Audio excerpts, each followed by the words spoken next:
friends at American Energy Heating and Air. Yes, I always tell you they are a family-owned operation, been in business since 81, A-plus Better Business Bureau, but it is hot. We are in those Sacramento hot months. I want to focus on them being your second opinion partner. What does that mean? Maybe you've got somebody you're working with or you've worked with in the past in the HVAC world. Guess what? They want to give you a second opinion. How much does it cost? Nothing.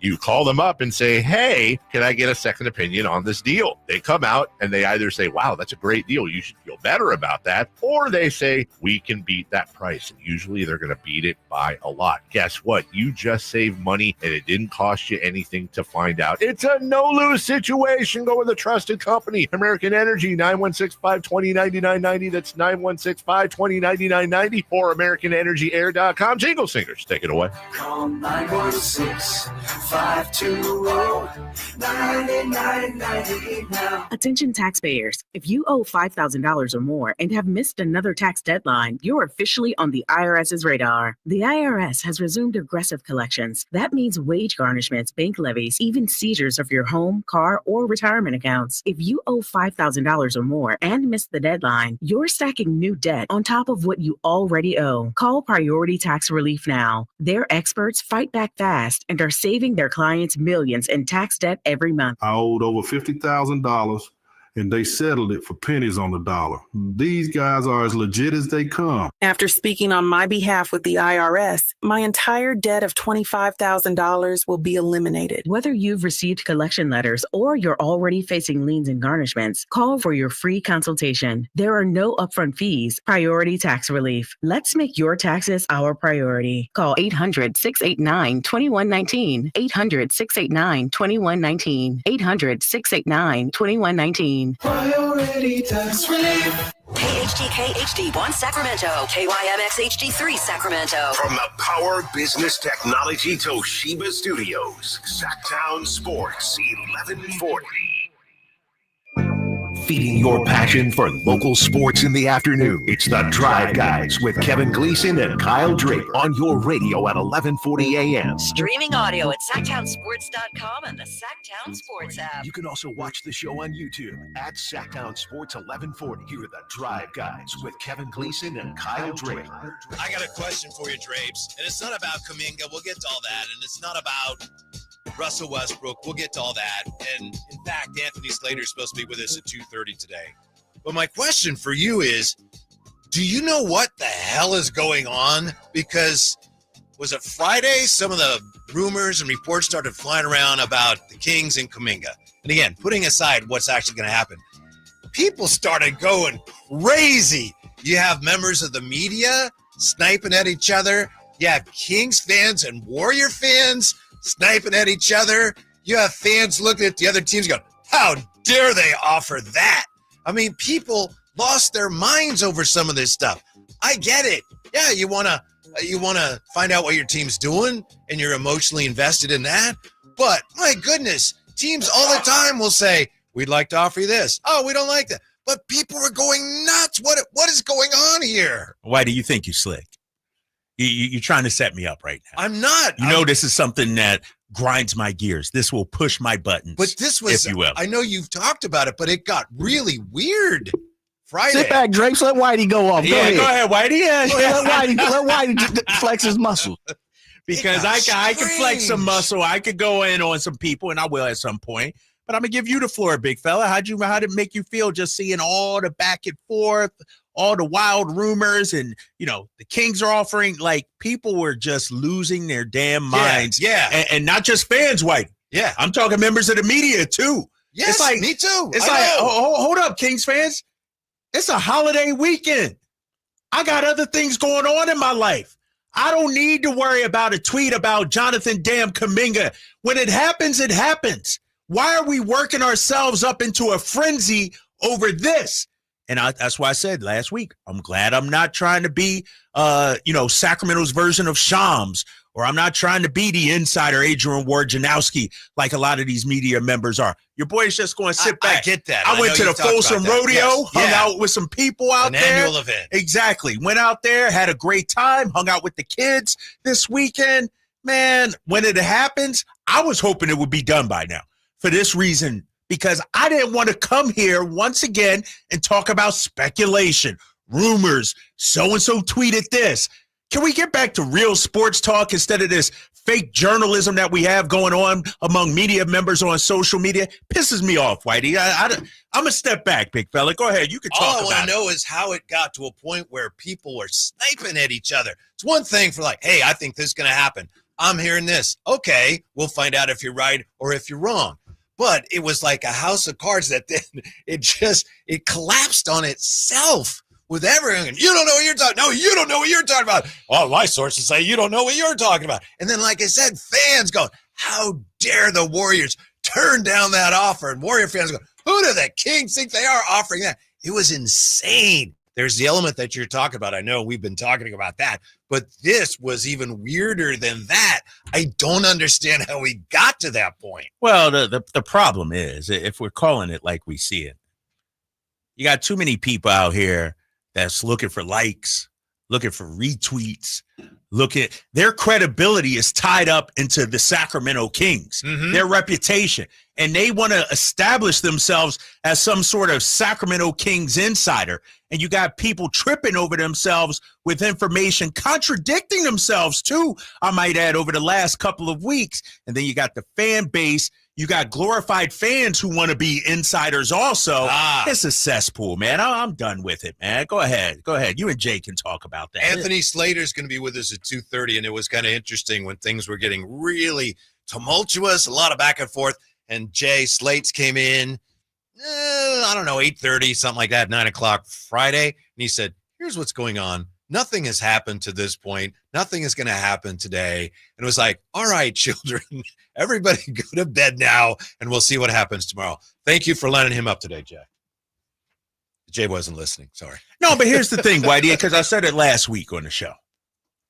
You don't hear the Anthony Slaters, the Sam Amics, the Jason Andersons of the world, guys who are really tied in, the guys that really have the inside scoop.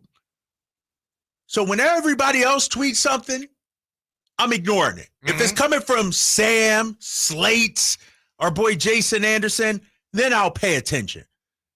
You got too many people right now in Sacramento. And I'll say this real quick. Kings fans, they're doing a disservice to you. I would be pissed off if I'm a Sacramento Kings fan, because what's happening is, as Kings fans, your blood is starting to boil. You're getting on there. Last week, this time, Malik Monk was as good as gone.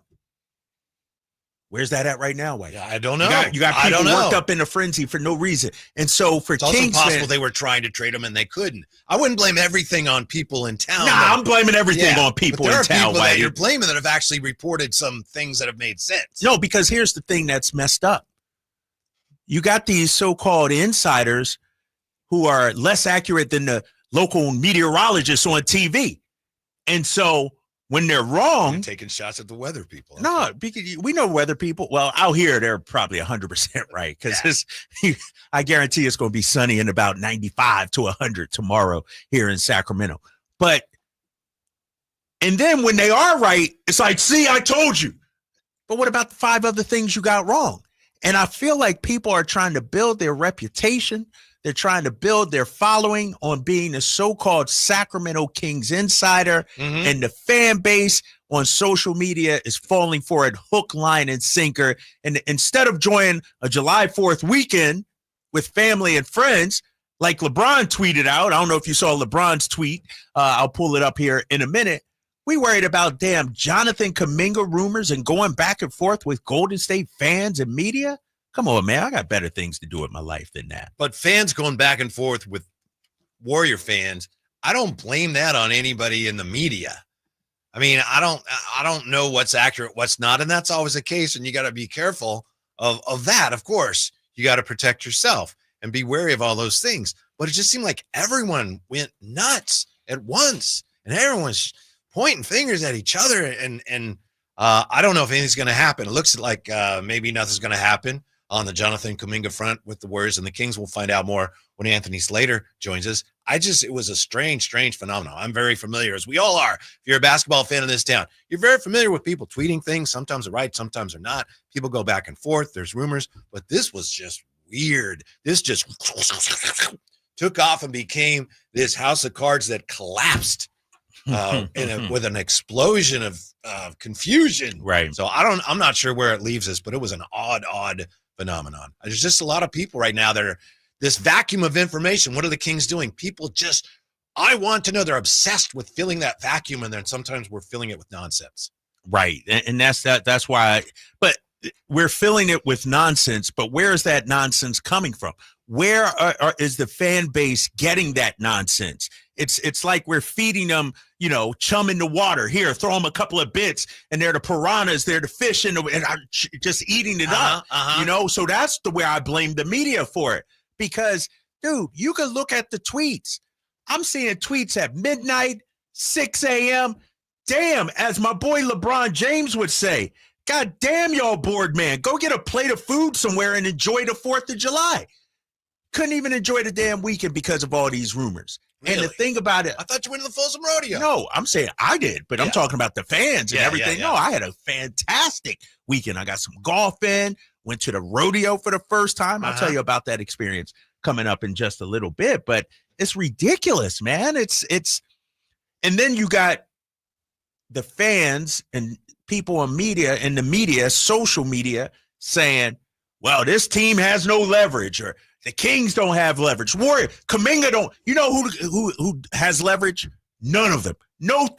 Warriors don't have leverage. Kuminga and the Kings don't. They're all going to be losers. It's nobody getting what they want. Kings aren't going to give the Warriors what they want. Kuminga's not going to get the kind of deal that he wants. The Warriors and the Kings, from the Kings aspect, Warriors aren't going to do a below market value kind of trade, whether it's Sarge and Devin Carter. And so there's no winners in this. Everybody's a loser, man. That's a debate too as well. What's he worth? And if the Warriors are the ones that have him, if he's their asset, then they get to determine what he's worth. People can say, no, the market determines what he's worth. Look at this guy or that guy. Mm-hmm. If the Warriors have him and they don't have to trade him, then they can decide what he's worth. Maybe we would disagree with them, say, no, he's not worth that much. But they're the ones that get to set that price. Right. And because he's a restricted free agent and there are no teams out there interested with actual money to sign him to an offer sheet, the Warriors can sit back and play this out and be like, you got the qualifying offer here, Jonathan, you want to sign that? And so he's not in a position of strength right now. It's just terrible. But let's keep it real. He's not the only restricted free agent out there. Josh Giddey ain't signed his. Right. Quentin Grimes. And so just this market for restricted free agents is just awful right now. Yeah. Slates has talked about that. Again, Anthony Slater, bottom of the hour, and he's written about how frigid the restricted free agency is right now. What about the trade that went down today? Drapes, your guy got traded, but not to the Kings. John Collins dealt Norman Powell to the Heat, John Collins to the Clippers, and Kevin Love, Kyle Anderson, and a 2027 second to Utah. John Collins traded, but not here. Yes, that's terrible. I heard that this morning, and I nearly puked. I was because no offense to Kevin Love and Kyle Anderson, but really Utah got a second round pick for John Collins. I know, and salary filler. Now, mind you, the Kings might not have had interest. They might not view John Collins the way I do, and so I have to accept that. But I'm like, damn. All it took was the corpse of Kevin Love and Kyle Anderson. Yeah. Slow-mo in the second round pick. Hell, I would have gave you 2 second-round picks. We may need you to reach out to Tony Jones again. What exactly are they doing? Yeah, I'm going to text Tony Jones right now here again and be like, dog, that package for John Collins? Mm-hmm. Because remember, when I asked Tony Jones a while ago, what would it take to get John Collins? His response was, make an offer. Yeah. You know what I mean? Right, like he's been saying all along, it's not going to take a whole lot. Mm-hmm. And so maybe the Kings, like I said, didn't have interest the way, I did. But damn, another Western Conference contender gets stronger, I think, in the Clippers. And I know you and Jay were not happy about this. I wasn't happy either. But Cam Whitmore to Washington for a bag of peanuts. Kill me now. No, but here's the thing, Whitey. And I don't know Cam Whitmore's ceiling. You know, Tony Jones seems to think he can't play basketball, you know, but I'm like, dude, he has athleticism. He has talent. For 2 second rounders, Whitey? Yeah. Well, they being Houston, they wanted Phoenix to take him as part of the Durant thing. And Phoenix was like, no, we don't want him. We don't want him. So maybe there's a lot of people that feel like Tony Jones does, that he can't play basketball. Right. But he's so young. Mm-hmm. Why not take a flyer? Why not see for yourself? Why not put him in your system? And so once again, the Kings may not have had interest. Just because we think a player fits, you know, doesn't mean Scott Perry and Doug Christie and BJ Armstrong think that. You know, it's but it's disheartening because one of the things we talked about was try to find a distressed asset. Maybe no more asset more distressed than Cam Whitmore. Like, right. Man, that was over distressed. Yeah. You're talking about what, 21-year-old that, you know, has an upside, you know, a top 20 pick just a few years ago, but our brass might not have been high on him. Yeah. I wonder, assuming that some of the reporting on Kuminga was accurate, it looks to me like the Kings came in, they saw what was up. Hey, this is a guy that fits us in some ways doesn't. Let's see how anxious they are to get rid of him. Float an offer that the Warriors say, no, that's not enough. Okay. Now, that happens all the time. Why everyone, for some reason, from that went crazy and started sniping at each other, I don't know. But I could see that's a very reasonable thing to have happened, right? King's like, maybe they really want to part with him. Let's see if they take that. They didn't take it. All right. They balked at it. All right, fine. We're fine. Right. They're fine. We're good. But there was overreactions to that all over the board, everywhere you look. Go out there, make a damn plate and enjoy the 4th of July weekend. Like, I don't get why, to your point, it's one thing to have a discussion. That's not good enough. Or no, we're not giving up that much. But they were hyper overly sensitive. Yes. Everybody was. And it extended into the media. People out there defending their tweets and reports and everything like that. And I don't know. How should I put this without, you know, making enemies out there? You don't have to say anything if you're afraid. No, because it needs to be said, because Kings fans, like I said, it's a disservice to you guys out there. It really is. And I don't know if this happens in other markets. I don't know if people are trying to get their reputation, their credentials boosted with Kings news. Like, are there Celtics insiders? Like the all right, I'm gonna be quiet. The market will figure itself out. If you're somebody, and I'm not speaking of anyone when I say this, but if you're somebody who's just throwing stuff out there, at some point people are gonna, I'm not gonna listen. You know, there's people nationally that they have their sites and this and that, and I've been watching basketball forever, and they throw stuff out, and after a few of them, you go, this person doesn't know what they're talking about, so you tune them out. So I think the market will but I don't feel like that's accurate here in Sacramento. And you know, Jay just sitting there, Jay being smart about it. He ain't weighing in on this at all. My man ain't chiming in. But I feel like if you get one thing right, but 6-7 things wrong, are you really an insider? And so, but I don't think Kings fans are abandoning. You know what I mean? I think they treat what they hear as gospel when it's really not true, and they just keep coming back for more of it. I think what happened with the Kuminga, just from observing from afar, the reporting was, as I say, I think the Kings may have floated an offer. Maybe it wasn't a formal offer, and it was light. The Warriors felt it was light. But I think the offer was editorialized. Things are heating up now. Oh, look out. So that raised expectations. And really, I think that's where we all got carried away. And I think on our side of it, the Sacramento side, there was this growing feeling like this is a done deal. And it wasn't ever close to anything like that. So I think that's what. Who thought it was? I was going to say, who were you saying what's your perception, of who you thought said it was a bad deal? Fans, because of some things that were tweeted, started to feel like, yeah, this is going to happen. This is ramping up. The Kings are the team pursuing this player that the Warriors don't want. Well, I don't think it was ever that dire. As far as the Warriors look at it, the Warriors are not a team like, we got to get rid of this guy. That was never the case. So I think fans were angry and disappointed when really I think in the case of fans, maybe some media members, it was just a misread of the situation all along. Whitey, you saying a lot of words to sugarcoat what these people are doing out here in Sacramento. Just call it what it is. Like this time last week, we had Russell Westbrook on our team, Dennis Schroder. We had traded Malik Monk. And then midweek, you stop hearing about Westbrook. I wouldn't put that to bed, by the way. No, I'm not saying it, but it's like now the Kuminga thing caught fire.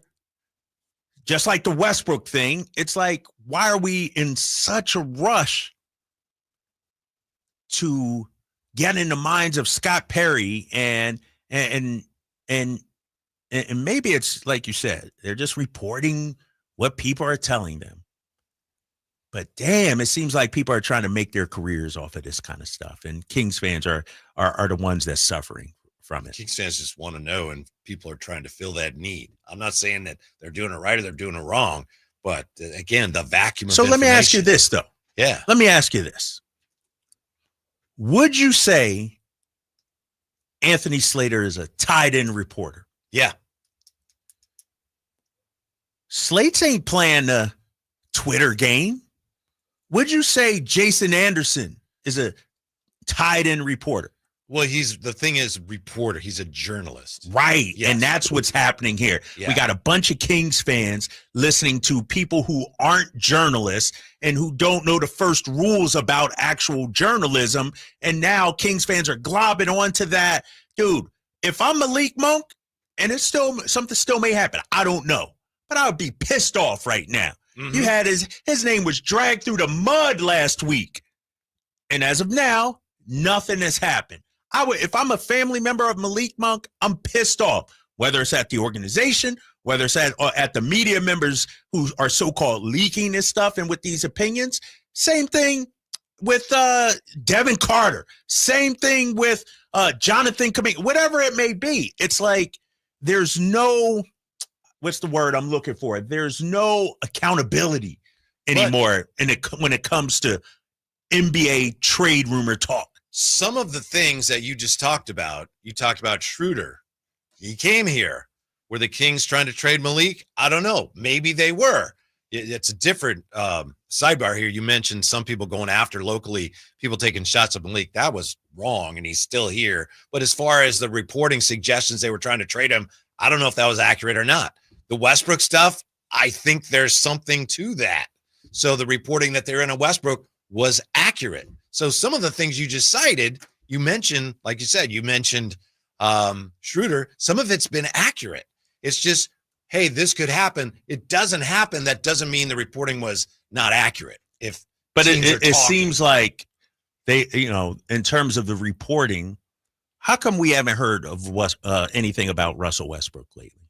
It seems like they, the reporting on social media, whether it's media members or fans who want to be media members and in the know, it's almost like they turn into crackheads and they're fiending out there to get out their information.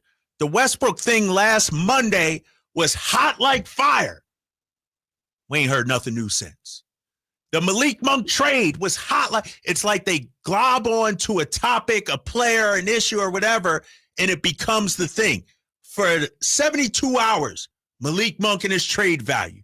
For 24 to 48 hours, Russell Westbrook. The last 96 hours, Jonathan Kuminga. Who's it going to be next? Instead of just, all right, here's what we know. When it happens, it happens. It's just, I don't need to play by play. Here's why that happens. And I'm not saying it's right, but here's what happens. It's like a feedback loop.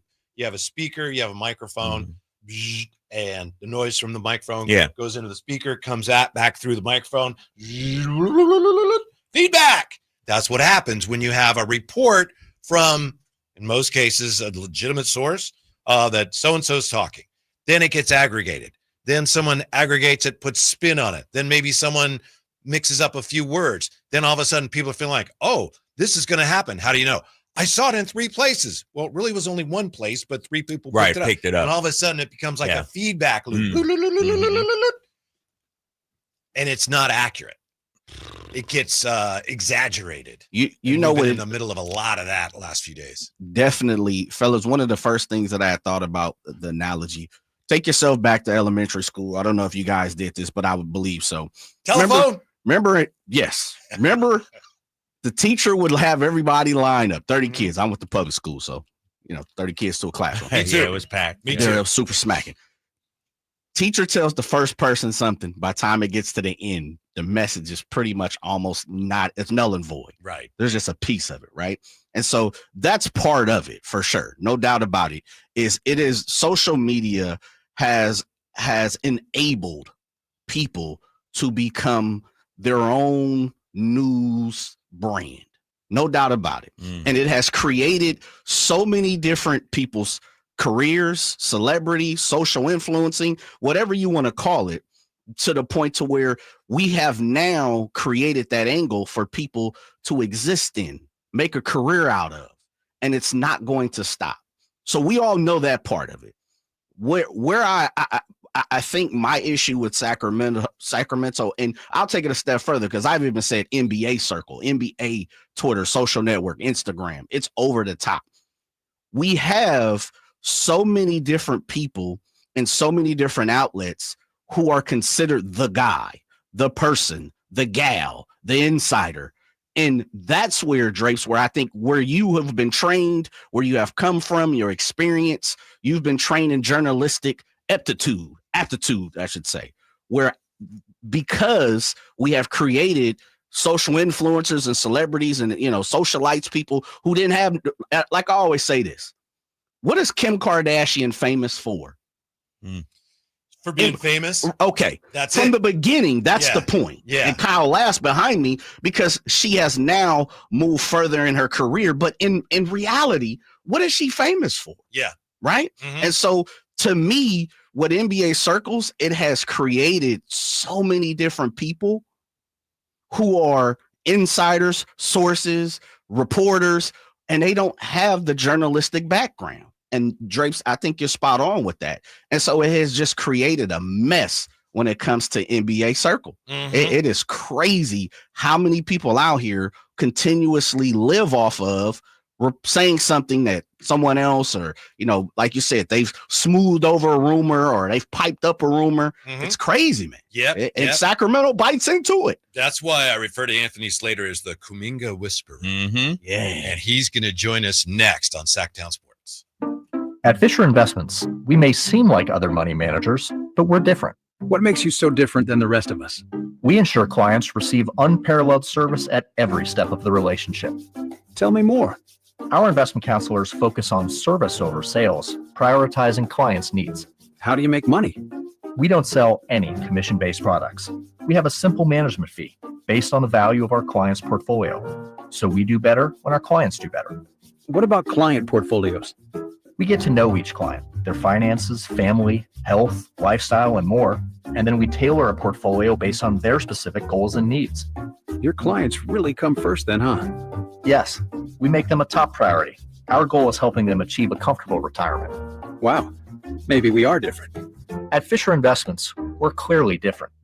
Learn more at FisherInvestments.com. Investing in securities involves the risk of loss. Hagen Oaks wants to be your go-to total golf game fitter. Try the TrackMan experience, the very best technology to fit your metalwoods and irons. The new cutting-edge putter fitting studio with its $30,000 worth of technology is ready for your fitting. Hagen Oaks will help you find the best putter for your game. Hagen Oaks offers more technology, more choices, and more service. Schedule your fitting at the Hagen Oaks Player Performance Studio by calling 916-808-2531, 808-2531 for more. This is the story of the one. As a lineman, he does whatever it takes to keep the power on in his community. and he wants a partner like Grainger who does the same. Grainger offers the professional-grade products he needs, from voltage detectors to harnesses to hard hats, plus fast, dependable delivery, so he can rise to every challenge. Call 1-800-GRAINGER, click Grainger.com, or just stop by. Grainger, for the ones who get it done. Get ready for a night out with Jordan Davis. It's Country in the Park 2, Saturday, September 13th at Cal Expo. Along with the special guests Mitchell Tenpenny,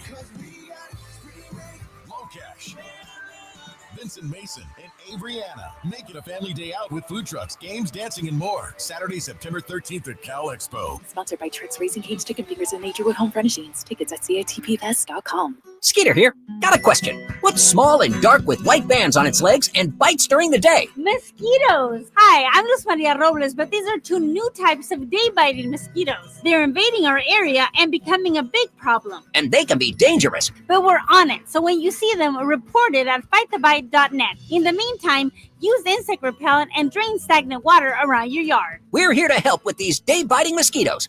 Visit us at fightthebite.net. With 25 award-winning years in Northern California, Ashton & Price is your local injury law firm. Pro attorney tip: if a firm presents as local but they're in LA, red flag. If your first consultation is not with a lawyer, big red flag. At Ashton & Price, your first consult is with a local attorney, and if serious injury prevents travel, a lawyer will come to you. Still not enough? George Washington's my uncle. At Ashton & Price, no red flags, just red, white, and blue. Remember, for the best advice, don't think twice. Call Ashton & Price. Folsom Lake Ford announces the final days of employee pricing during the 4th of July Sell-a-thon, plus 0 down deals right now at your truck headquarters, FolsomLakeFord.com. Hey, it's Carmichael Dave here for Capital Casino, Sacramento's #1 poker room, inviting you to come join them every Wednesday for their midweek madness drawing, giving away $2,000 in total cash starting at 6 p.m. It's a safe and friendly environment, plenty of well-lit parking available, and it's conveniently located right there in downtown Sacramento. And remember, best food, best service, best games, 411 North 16th Street in downtown Sacramento. For more information, log on to capital-casino.com and gamble responsibly. 1-800-GAMBLER.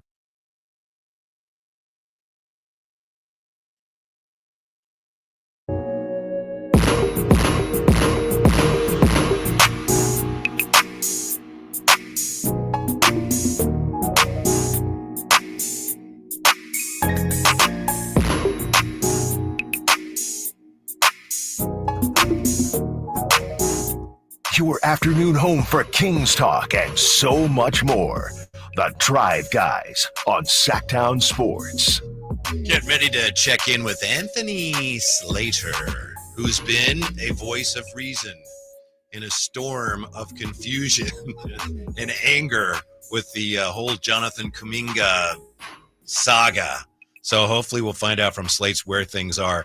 It sounds like they're pretty much where they were, which is just kind of nothing going on right now. You know, another thing that complicates all this, Drapes, and this is just, you got to be careful. I got to be careful. You know, you go online to check things and you see things that are like 3 days old and says, Kings make offer for Kuminga. Right. Like, oh, and then it's like, oh, wait, that was from Friday, you know? Yeah. But it recirculates and is repurposed, and it's not as useful as it should be. But we're gonna find out. You don't want to find out what's going on there? No. We're talking to a respected journalist, ESPN's own. Yeah, still technically with the Athletic. Still with the Athletic. Yeah. Okay, all right. When does he start? So the 15th. To the 15th from the Athletic for now. We welcome back Anthony Slater. How are you, Slates?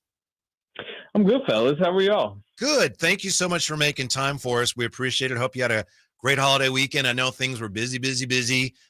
Where, if we may ask, where do things stand, if they stand at all, between the Kings and the Warriors concerning Jonathan Kuminga, as far as you know? Yeah, I was going to say, it wasn't that busy of a holiday weekend.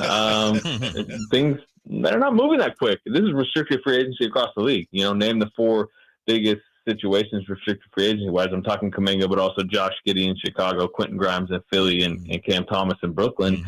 The market dynamics at play, which include like almost no cap space out there except Brooklyn, has frozen the restricted free agency market. So I think, obviously there's been a lot of chatter out there about the Kings. I even put out last night, they certainly have been the strongest pursuer of Kuminga. But I think sometimes what people forget is there's three sides on this. There's the Kings' desires, there's the Warriors' desires, there's also Jonathan Kuminga's desires. This is not the trade deadline where Warriors and Kings can just talk to each other without talking to Jonathan Kuminga and his side. He matters within this. And from my understanding, it has not come close where all three sides would be appeased in a situation that will get Jonathan Kuminga to Sacramento. Hey, Slates, is there a deadline where this needs to be wrapped up? Like, how long can this stalemate go on? Oh, wow. No. I mean, I'd say it jokingly because I'm not predicting it's going to last that long, but it's part of the leverage in this situation is time. And certainly from the restricted free agent side where you're not given very much leverage in this current market, you can be patient. And Jonathan Kuminga has a qualifying offer out to him, $7.9 million. Which I believe he can sign all the way up till October 1st. And until then, he can wait out and try to find the best contract and situation that he desires. And sure, I mean, like it hasn't been a very friendly market, but he can just wait. He can wait it out. And, maybe that generates leverage, between him and the Warriors. Maybe something pops free. Maybe a big trade happens across the league. Maybe Brooklyn, decides, hey, we didn't use our cap space here or there. Maybe we'll get into the sweepstakes. It hasn't, like I said, it hasn't been flush with movement. Clearly, Sacramento has tried to edge its way in and at least presented an opportunity that I think, we could categorize as a buy low type opportunity. And there was conversations, but it didn't get that far. And, the Kings could theoretically put their own personal deadline and say, hey, we want this to be known by July 12th, for example. And if it's not done by then, we're out. Well, then they can just be out. But as far as I think, and I've been saying this for a while, I think Kuminga and the Warriors, which are the two most important parties in this situation, are in a stalemate that I've been predicting for a while. It's going to last a while. It's Anthony Slater, of course. Slates, I wanted to ask your views of Kuminga. The great Nick Friedel told me years ago. Nick Friedel said, Slater's a big Kuminga guy. Is that accurate? Would you describe yourself as a big Kuminga guy? I like his talent. I think it has been underutilized with the Warriors. I think there are understandable reasons for that. I think he doesn't mesh necessarily with what Steve Kerr's system and the Steph Curry offense wants to do. He has very high ambitions for himself where Steve Kerr has made it clear he kind of wants Kuminga to fit a more slashing role player. He wants him to be the Sean Marion that the Suns once had, which is we never run a play for you. You just use your athleticism, crash the glass, high energy, guard everybody, and you make your money that way. You turn into Aaron Gordon in Denver, essentially. And Kuminga wants to be a feature part of an offense. He wants to score. He wants to take mid-range jumpers. He wants to create. He wants the pick and roll touches. He wants to be an all-star, multiple-time all-star. These are quotes he's given me on the record. I went and visited him in Cleveland about a week before free agency, and he's being very clear and transparent about his desires in the league. And there is obviously a little bit of a disconnect, a public disconnect even, between Warriors' desires and his desires, but that doesn't take away the talent that I do think he possesses long-term and the fact that he's 22 years old. The Warriors just added a guy in the draft, Will Richard. Seems fine. He had a nice little summer league debut. He's older, or I think he's about the same exact age as Jonathan Kuminga. Jonathan Kuminga is very young still, and I do think, as topsy-turvy roller coastery as it's been with the Warriors, I still think he has a very high upside.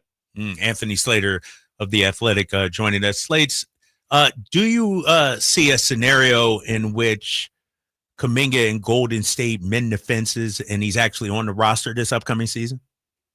I would say that's the likeliest scenario at this point because I'm not sure he's going to get to, be able to muscle his way to a point where he gets the dollar amount that he wants while also the Warriors get the trade package they want. Because that's the thing. A team like the Kings, for example, they not only have to, give the Warriors a sign and trade package that they agree to, but they also have to then commit to an amount of money to pay Jonathan Kuminga. You have to check both boxes. And if you don't, then either Kuminga's going to say no or the Warriors are going to say no. And it just doesn't seem like both of those sides seem a little bit dug in. And I just think it kind of works against each other. And my opinion is eventually they'll get to a compromise contract that, and I didn't even explain the base year compensation rule, which really complicates this. And I almost don't want to get into it because of, the CBA, and we could probably spend 20 more minutes on it.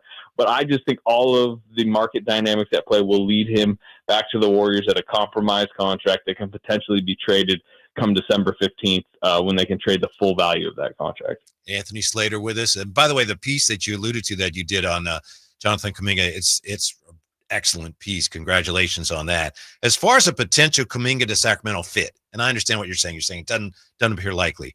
I understand from the Kings standpoint, look, we want to get younger and we want to stay relevant. That's a guy that would help us stay competitive now, and maybe he gets better. Other than that, with this roster, I don't see the basketball fit for Kuminga on this Kings roster.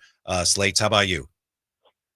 I would say if they sign Jonathan Kuminga, if they get it done, and they're certainly not out of it, I would say the conversations, while slow moving and far away, are still relatively active. If Jonathan Kuminga ends up on their roster at some point this summer, I think that is a sign of them pivoting quietly a little bit towards the future, where you don't need to sit here and say, I mean, we will obviously entering training camp, hey, how does he fit with Sabonis? How does he fit with Levine? But the idea of adding Jonathan Kuminga would be, if he does pop and explode, he's part of your next great team. And it would be more like, how do the future Scott Perry, this would be Scott Perry's first big move, and we would be talking more about how like a Jonathan Kuminga type roster around him would make sense in the future. There would, again, we know he wants the ball in his hands. We know Levine has the ball in his hands. Sabonis is the center, has the ball in his hands. Where's Monk in this situation? Where's DeRozan? Is one of them out the door if they're trying to fit Kuminga's money in? It's not ideal, just like their current roster is not ideal fitting. But I guess the appeal of a Kuminga compared to a DeRozan or some of the other pieces on the roster is the age. It's the 22. It's the idea of you are undergoing a little bit more of a youth movement. Anthony Slater joining us. Slates, I want to switch gears to the latest with Dennis Schroder. It seems like he's coming to Sacramento, over the weekend. It seemed like it was going to be a sign and trade. Then it was just going to be an outright signing.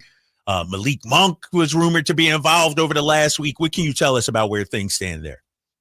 Yeah, it's not official at this point, which, that happens a lot in the league, where they're, the way you have to sequence some of these moves, and it's becoming more and more complicated. As you guys know, sitting on the radio having to talk about all these first apron, second apron, all these odd terms that are just thrown into the lexicon. Sometimes the way teams have to sequence their moves to stay under, the rules of the league mean you can't officially do stuff till kind of later. That's why that Durant thing became a 7-team trade that people were kind of hyping up, where it was like, okay, just part of it was just this team was swapping draft picks with this team, but by the time draft night got there, like it was, like the Warriors were roped in. It was like they didn't really have anything to do with it. But anyways, my point is, there's maybe the Pistons are trying to create, a big trade exception. Maybe they're still trying to find a way to get Monk roped into the trade. Certainly Monk's been available on the open market.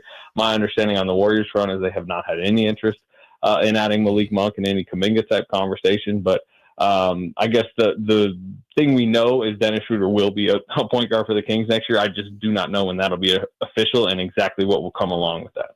So, Slice, can you confirm then that the Kings, I think the way you reported it, they floated an offer, which was Devin Carter, Saric, and 2 seconds for Kuminga, and the Warriors balked at that?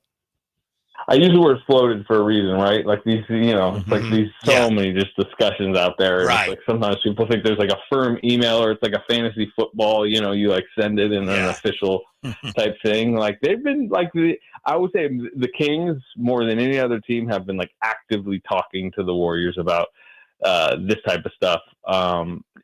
Again, I don't think I know the Warriors have not come close to saying, hey, that's something we would do. And I know that Jonathan Kuminga side has not come close to saying, hey, the Kings, that's a contract that we would be willing to sign. And understandably, I think the Kings are poking around because they're saying, hey, that's a talent over there with a situation that's a little murky and maybe a chance to get a talent in the door for a cheap price. So those are the type of names that have been, talked about, but it's, I will continue to say, it's just because there's 3 sides and 3 motives in this situation, and none of them seem to be aligning. It just hasn't got near where it needs to be. Well, listen, congrats on the career move. I know it hasn't happened yet, but we appreciate your time and your insight. Anybody, if you're wondering what's going on with Kuminga and the Kings, if you're not already following Anthony Slater, that's the guy you need to be following. Thank you, Slates. We appreciate it. Hope you had a great holiday, and we'll talk to you soon. Yep. All right, fellas. Thanks for having me. All right, Slates. There you go. So the King's kind of poking around. Like, There you go. What about this? I'm not saying, what how about that? Yeah. So, Is Al Scott Perry throwing it out there? Yeah. Yeah. I'm not saying we would say this, but what if we said What if that? we said, yeah? What would your response be, right? Most interesting to me of all the things Slate said there was that if they found a way to make this happen, which he says is not likely, that it would kind of change the direction of a lot of things that they're doing. We're back with more on that. Also, who is the worst Major League Baseball All-Star ever? That's an easy one next on Sacktown Sports. Alan Stiles here with your Sacktown Sports injury update, brought to you by Downtown LA Law Group. Jacob Wilson has missed a couple games with that right hamstring soreness, but the belief is he could return at some point during the A's homestand. Zach Geloff, out with that stress reaction in his ribs, has played a couple games for the AAA Las Vegas squad and also should be returning during the A's homestand. That was your Sacktown Sports injury update, brought to you by Downtown LA Law Group. Hey, I'm Alan Stiles. Have an injury? Call Downtown. Downtown LA Law Group, an injury law firm, has many happy clients in Sacramento and the surrounding areas who have called Downtown. Get paid for your injuries from slip and falls or auto accidents. One of their most recent settlements was $1.5 million for a motorcycle accident. Have you had an auto accident? Call Downtown. Text injury help to 40222. That's injury help to 40222 and visit them at calldowntown.com.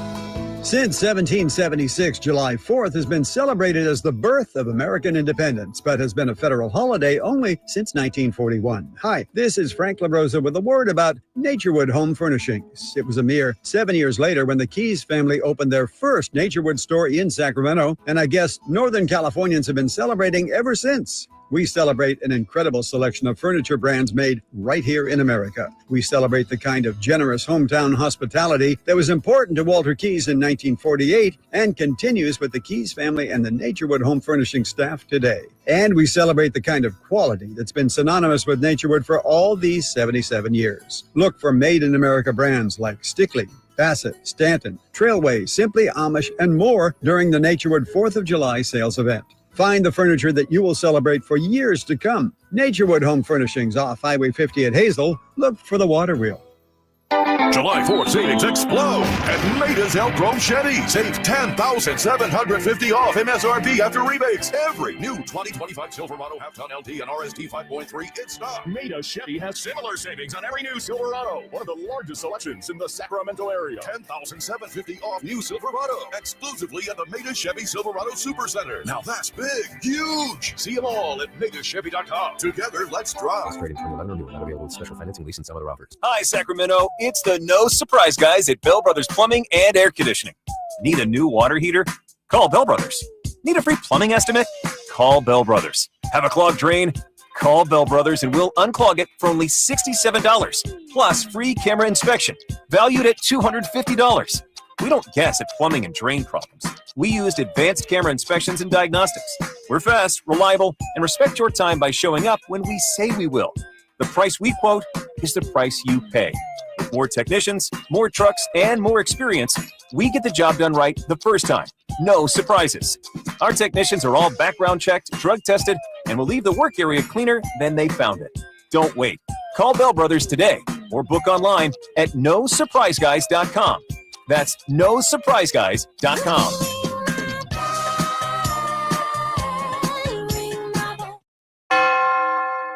Visit BigOTires.com for this week's specials. We have sets of 4 tires starting at just $400, plus service specials that include oil change, tire rotation, and more. With our low price guarantee, drive away knowing you got the best deal on the road. Get details at BigOTires.com. This summer, give your kids a reason to smile, brightly. At Kids Care Dental, we make dental visits fun with a kid-friendly team, easy to schedule appointments, and expert doctors who really care. Whether it's a checkup, a cleaning, or their very first visit, we've got you covered. We accept most insurances, and we're always ready when your schedule gets hectic. Smiles grow here. Book online in minutes at kidscaredental.com. That's kidscaredental.com. Kids Care Dental, where healthy teeth make happy kids.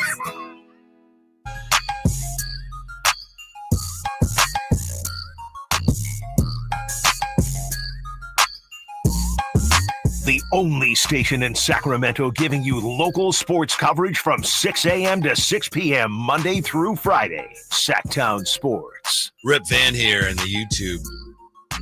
The chat host says, can't believe you guys just wasted 20 minutes talking about bogus Kuminga trade rumors. Those are not rumors. Anthony Slater is not sharing rumors. He's telling us what is happening. Nah, he's talking about the first 25 minutes of the show. That's what he's talking about. Because that was up there. That was up there during Slater's talk. Yeah, it's I'm with you, Rip Van. We can't get those 20, 25 minutes back. I don't know if I could do 4 hours of it, Whitey, if we keep up with this, man. It's exhausting.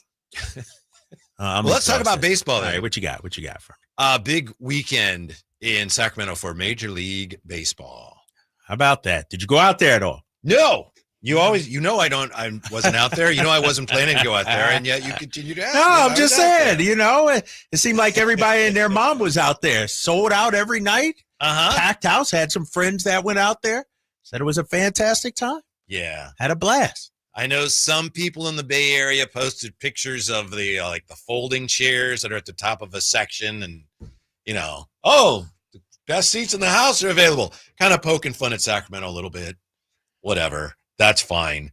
But I know, Jay, you had to be happy to see what the A's did to the Giants first game of the series, but the Giants bounced back after that. Oh, that's all good, man. Yeah. Look, they're hunting. They believe they're hunting for a championship. So go ahead and let them fool themselves, Whitey. Don't worry about it. They've got some bright young talent that just hasn't come together yet. Yeah. They do have a lot of talent. It's a long ways from coming together, and it's going to be harder to bring it together in this environment, but that's another story.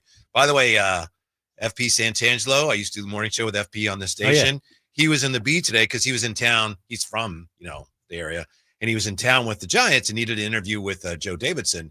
And I didn't read the whole thing, but I know FP said, I don't know why the A's just didn't say they were Sacramento. What was the harm in saying they were Sacramento? We've been talking about that. It's a good question. But the Giants with 3 All-Stars, and the A's get a couple of All-Stars. That's nice. Brent Rooker, of course, and Jacob Wilson.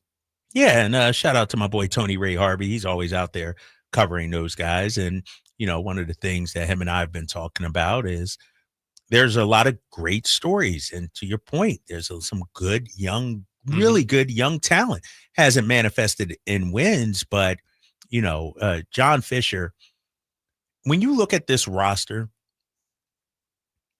they actually could be a team that fans could get behind. The young talent coming up, obviously, got some bullpen issues, some starter issues, obviously, but you got some young, good position players. But they're not getting any pub, any kind of love, any kind of, respect out there. It's all about folding chairs and everything like that. And I don't blame the San Francisco media, the Oakland media. I blame, obviously, the owner, John Fisher, but it's unfair, I think, to those players, man, because they got some talent on that team. They got some young guys you can nurture and build around out there. I blame John Fisher, and I blame Major League Baseball. In fact, JT Snow had some rather scathing things he tweeted this weekend. He deleted them. Oh, did he? I didn't see it. Really? Yes. Would you like to hear some of the things that JT Snow tweeted this weekend? And I think it was Last Dive Bar that caught them. Embarrassing for the players in Major League Baseball. Hope the G-Man crushed them 3 days in a row. Major League players playing in a minor league facility. Unbelievable, and unbelievable that the commissioner let this happen. Also from JT Snow, John Fisher is such a joke. If I was coming into the draft, I would hope the Athletics don't draft me. I think he does some stuff for the Giants. So it's like, you work for MLB. Right. All right. Probably better if I take those things down. But that is obviously how he really feels, and it's how a lot of people feel. A lot of people that can't really share those feelings feel that way. Let me ask you this, Whitey. When does that narrative stop? We're 3 months into the season, more than 3 months into the season. When does, or maybe every time a team comes here for the first time, they're just going to take shots or whatever. But when do we get past that and say, yep, it sucks. It's an embarrassment, but we got to make the best of it. Will that ever happen? I hope we never get beyond that. I hope we never forget that. That's doing a disservice to the players. That's what I'm talking about. I go to a game and you got the Cell chants, you got the Oakland, and the guys on the field. How are they supposed to feel? How is Rooker supposed to feel? How is Wilson, some of these young guys, Denzel, supposed to feel? I don't know, man. I like I said, it's unfair, and it's I guess is what I'm saying is it sucks for everybody around. We know why the A's are in the predicament that they're in, but for the sake of the players, for the sake of everyday baseball in Sacramento, why can't we just move on from it? The reason I don't think we should move on from it, and I agree with you, the players are caught in the, for lack of a better term, the crossfire. It's because the players, at least they're getting paid. That doesn't make it easier, but they're getting paid. Fans are paying, and fans supported the team in Oakland. Some fans did, and what is going on here is a disservice to fans, in my opinion, of all sports, of all teams. So, yeah, it's unfortunate the way the organization is treating their own players. That's on them. It's not on me if I go out there and chant, sell, sell, sell. That's on baseball and the organization. I think we need to keep reminding everyone this is a disservice to fans everywhere. Sorry, nothing against the players. They're stuck in the middle of it. But I don't think we should at any point go, oh, well, yay, it is what it is. I'm sorry. So what is anything going to change by doing this? Is an embarrassment. This is an embarrassment. It was an embarrassment 2 months ago. It was an embarrassment 3 months ago. It's going to be embarrassment 2 months from now. We've seen Manfred and Fisher stand up together, smiling with their hard hats on and their shovels. They don't care that it's an embarrassment right now. Then we need to do everything we can to make them care so it's less likely to ever happen again to ourselves or any other fans. Yeah, I don't see how we can do that, to be honest with you. It's like I'm looking at the way the A's left Oakland. And mind you, John Fisher deserves all the vitriol he gets. But the boycotts last year, the sell chants, the reverse boycott, all that didn't do a damn thing. Fisher still did his thing, still came here to Sacramento. I feel like instead of, I guess what I'm saying is there's so much negativity around the organization. When does it become? Because John Fisher is up there in his ivory tower, Whitey. He's immune to that. He doesn't. When he sells a team. But that's not happening.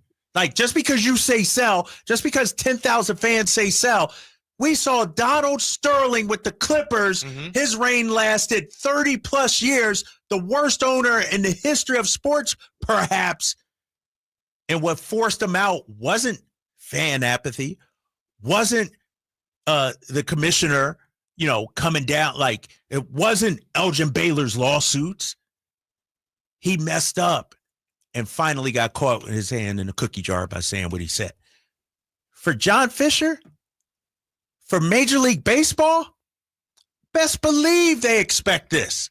Best believe they are there. The end justifies the means in their eyes. Yeah, but we don't know what the ends are yet. We don't even know if they're going to get to Vegas. We don't know that, but they still believe they are. But they don't know that. They in their mind, they're going to Vegas. Yeah, but they might not have the stadium built. So what winds up happening is if I'm a PR professional, I tell them, if you're in this situation now, just weather the storm. You'll be out there in Vegas. You'll be somewhere else. Just weather the storm. You'll get through it. Because we see it happen in politics all the time. Somebody go through a scandal. Oh, this guy got to be fired. He got to do this and he got to do that. Just weather the storm. You'll be off to bigger and better things in their mind. So I don't know. I feel bad for the players, man. I really do. They're making their money and everything, but even you said it, it's not a major league experience for them.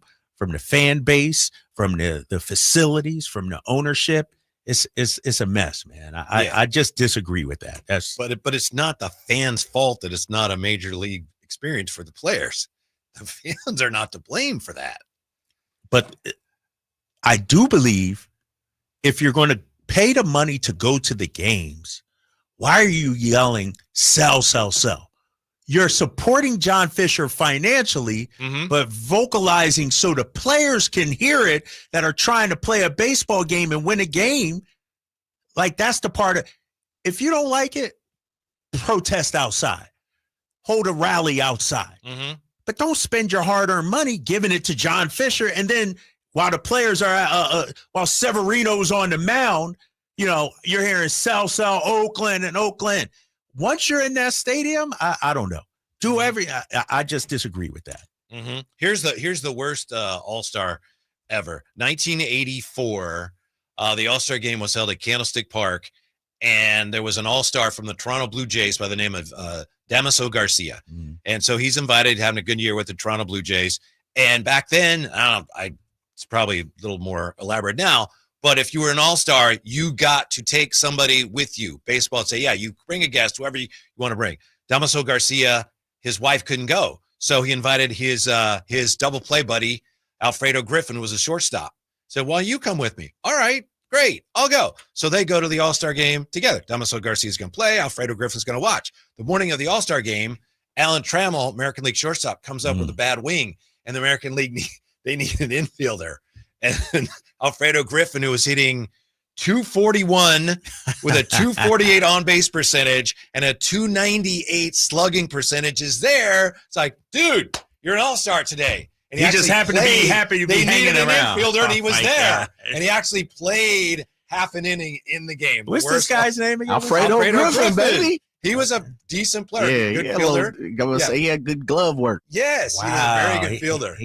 248 get you to an All-Star game now, though. One-time All-Star. Yeah, you're right, Jay. 248 to do it. Yeah, at this point, Rookie of the Year. Come on, Gold Glove winner. He had some glove work. He did. Couldn't hit though. He can lay some leather on you. That's but it's crazy. just like, we need a shortstop. He just happened to be in town. Griffin's here. All right, and he played half an inning. Wow. And they pinch hit Don Mattingly for him. So that's, I think, there's your worst All-Star of all time. When we come back, the Kings Kuminga quest may come down to this, unless we figure out something else to talk about, which we'll work on between now and then. Next with the Drive Guys on Sacktown Sports. This is the story of the one. As a safety manager at a manufacturing plant, he does everything he can to keep his coworkers safe. From finding ways to reduce risks to keeping safety supplies in stock. And for that, he relies on Grainger. Grainger offers a broad range of quality products and next-day delivery, so he can always play it safe. Call 1-800-GRAINGER, click Grainger.com, or just stop by. Grainger, for the ones who get it done. Celebrate the 4th with freedom from high prices. The 4th of July savings sale is happening now at Folsom Lake Honda, your one-stop Honda shop. Fire up your summer with 4th of July savings on a new Civic or Accord. Own or lease today at Folsom Lake Honda, your one-stop Honda shop. As a family-owned and operated dealership since 2009, customer service is our number1 priority. Our customers love doing business with us, and you will too. Folsom Lake Honda. Go to FolsomLakeHonda.com. Your one-stop Honda shop.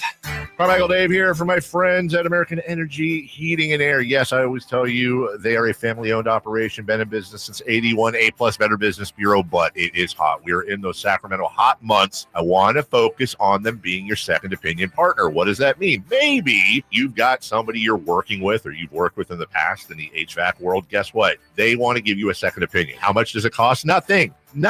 You call them up and say, hey, can I get a second opinion on this deal? They come out and they either say, wow, that's a great deal, you should feel better about that, or they say, we can beat that price. And usually they're going to beat it by a lot. Guess what? You just saved money and it didn't cost you anything to find out. It's a no-lose situation. Go with a trusted company. American Energy, 916-520-9990. That's 916-520-9990 or AmericanEnergyAir.com. Jingle Singers, take it away. Call 916-520-9990 now. Skeeter here. Got a question. What's small and dark with white bands on its legs and bites during the day? Mosquitoes. Hi, I'm Luz Maria Robles, but these are two new types of day-biting mosquitoes. They're invading our area and becoming a big problem. And they can be dangerous. But we're on it, so when you see them, report it at fightthebite.net. In the meantime, use insect repellent and drain stagnant water around your yard. We're here to help with these day-biting mosquitoes. Visit us at fightthebite.net. With 25 award-winning years in Northern California, Ashton & Price is your local injury law firm. Pro attorney tip: if a firm presents as local but they're in LA, red flag. If your first consultation is not with a lawyer, big red flag. At Ashton & Price, your first consult is with a local attorney, and if serious injury prevents travel, a lawyer will come to you. Still not enough? George Washington's my uncle. At Ashton & Price, no red flags, just red, white, and blue. Remember, for the best advice, don't think twice. Call Ashton and Price. This is the story of the one. As a safety manager at a manufacturing plant, he does everything he can to keep his coworkers safe. From finding ways to reduce risks to keeping safety supplies in stock. And for that, he relies on Grainger. Grainger offers a broad range of quality products and next-day delivery, so he can always play it safe. Call 1-800-GRAINGER, click Grainger.com, or just stop by. Grainger, for the ones who get it done. Daisy was abandoned by her family and placed in foster care at 15 years old. Her life was full of uncertainty. She thought she'd never have a permanent place to call home. Before I was adopted, I felt like I wasn't enough. I had this hole in my heart, and I never knew what I needed to patch that hole. But when my mom asked to adopt me, that hole was closed. It feels so normal now to say that I'm a part of this family. I am surrounded by love. I feel safe. And that hole inside of me is gone. I am whole.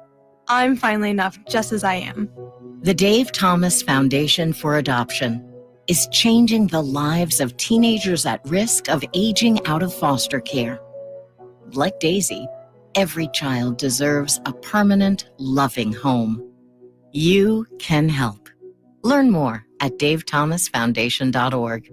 KHD1 Sacramento, KYMX HD3 Sacramento. Your home for Kings basketball for over 25 seasons. Hammer time thrown down by the league. From the Power Business Technology Toshiba Studios. Sacktown Sports, 1140.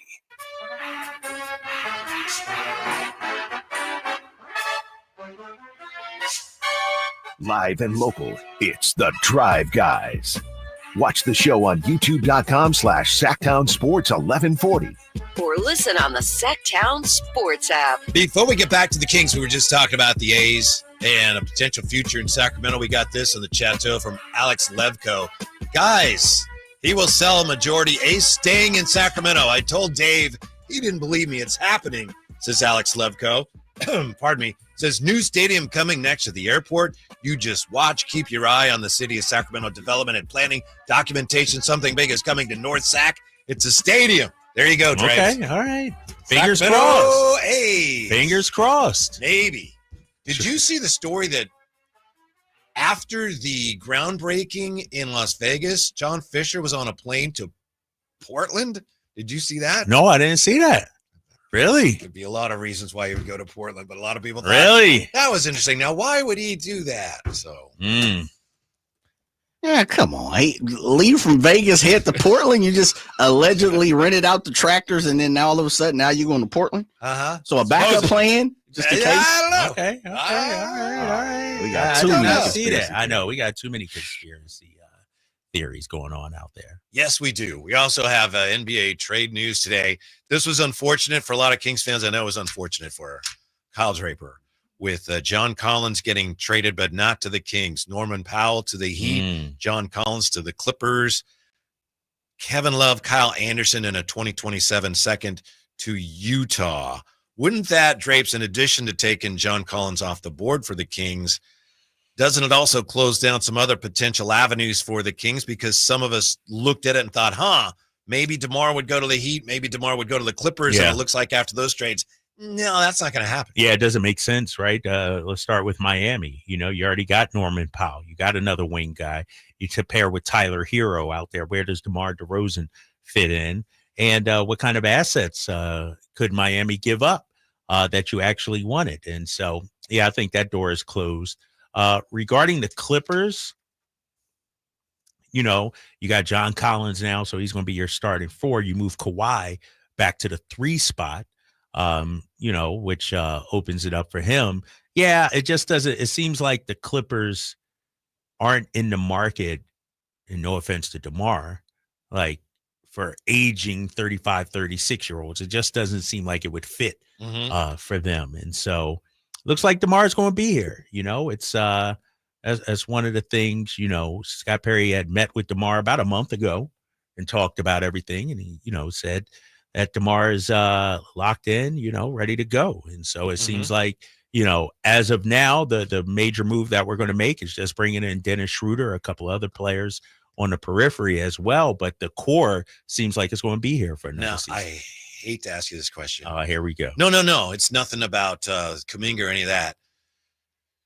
The Schroder deal, are we still waiting to find out exactly how that deal went down, or do we know that it was we're still waiting, right? Still waiting. Okay. Yep. He's coming here. We're just not sure yet how. How exactly? Is it the mid-level? Is it the trade exception? Is it a sign and trade? All that is still up in the air. And I do think it's probably being held up by the Kuminga situation, right? I mean, when you look at it, if you do a sign and trade with Kuminga, you're not also doing a sign and trade with Dennis Schroder. You know, if I'm Scott Perry, my druthers would be to either try to absorb him in the trade exception or do a sign and trade.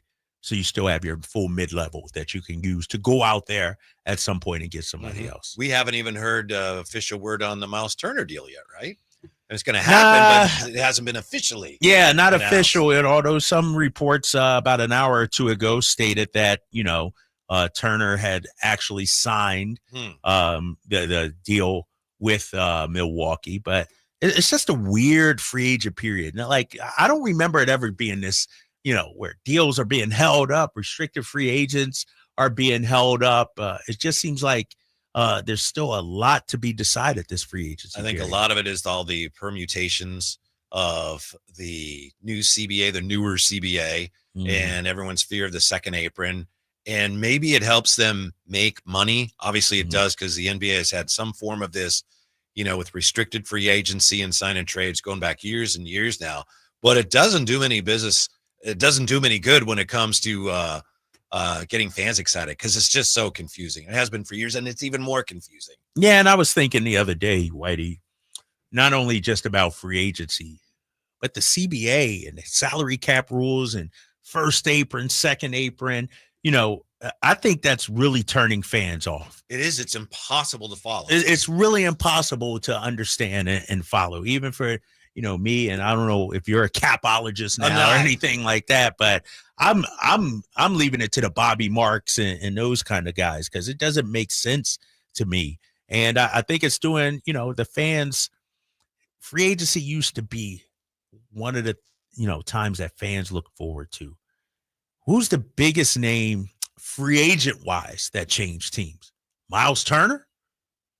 Yeah. Right? Like, Durant was a trade, so we can't call it who's the big name free agent that said, nope, I'm going here?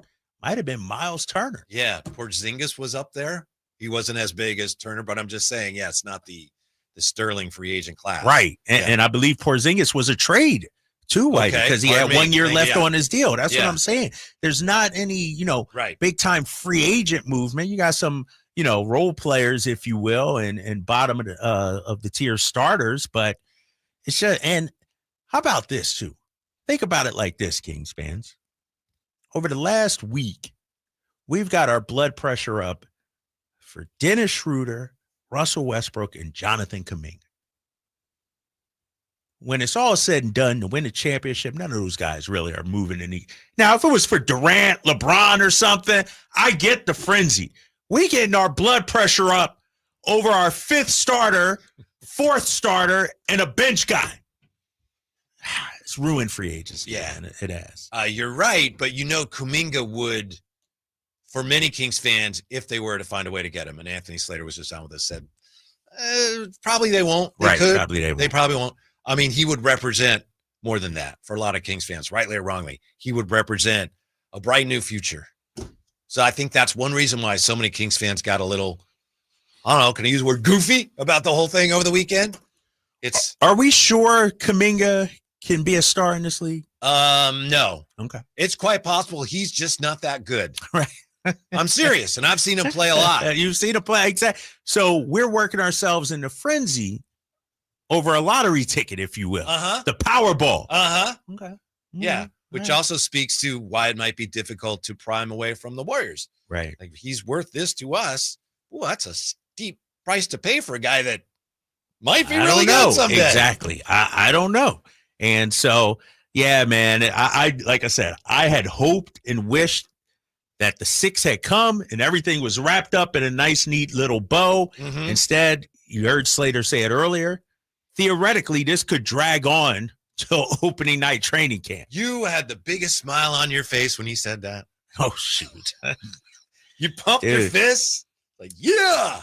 Based on my calculations, I got about 4 more weeks of vacation left that I'm about to use if this saga keeps continuing. It's ridiculous. I hope it comes to an end here soon, man, because I want to talk about the roster, basketball, how we size up in the Western Conference, things like that. Who needs to step up? Who needs to have, this whole, and we've been doing it for a while. This is just how the NBA, the games actually don't matter as much. And it's about the trades, the speculation and everything. And it's overkill, man. Do you have summer league fever yet? I know you're going. I do. Yes. I'm going there Thursday. I'm actually taking Nick. Nick is coming down on Sunday night, and he'll be there Monday, Tuesday, and Wednesday with me. Turns the big 16 on Sunday. Shout out to him. Great. Yep. And so I'm going to take him down there to Vegas. So I need to map out which games I need to go see. Obviously, all the Kings games, got to check them out. But also, number 1 pick, number 2 pick, Harper. How about my boy VJ Edgecombe? I want to see some of the young talent out there, man. So yeah. What are you gonna do when your daughter turns 16? I don't know. You have to buy her an island or something. I mean, you've set the bar so high. Right. You know me. I'm always got something up my sleeve. But this is the kind of kids I raised. My kids are really good. Like, I love my kids. They are respectful. They're good. So at 1:27, I get a text from Quinn, 13-year-old. Yo, how many likes on TikTok for you to get me an electric bike? Like, okay. I just sent her the laughing emojis. Uh-huh. She said, please. I said, they're super expensive. She says, I'll do something else. How about an Apple Watch? I'm like, bruh. She's like, please, please. I'm like, well, how much do they cost? She looked it up, $249. I said, you have to figure out a way to raise $150. Then I'll pay. See, so, Yeah. But you're right. Yeah. When you said Nick's turning 16, it just kind of dawned on me. I know. Maybe it's that Dubai trip she's been asking for, Audie, right now. I don't know what to do, man. We're going to do a road trip. We're going to go to Sunsplash in Roseville. That's about it. I don't know. I'll do something special. Jay, he's up against it. Yeah, I thought I had it, but Drapes takes the cake, brother. Sometimes I just tell my daughter, nah, man, we're not doing that. Hell no. Matter of fact, we can't do that. Drapes, I'll be telling her. Okay. Trust me. There's stuff yesterday. She's always asking for stuff. And I'm like, aren't they always? Always. They always. I need this. I'm like, you don't need that, And so. What time did you say she texted? 1:27 this afternoon. Oh, okay. On the drive in. Yeah, on the drive in. I'm making my way. And it's trying to catch you when you got other things. Right. You go, yeah, sure.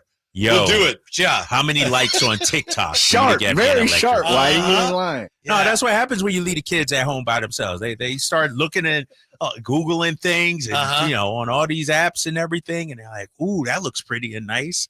Let me see if Dad will buy it." Nah.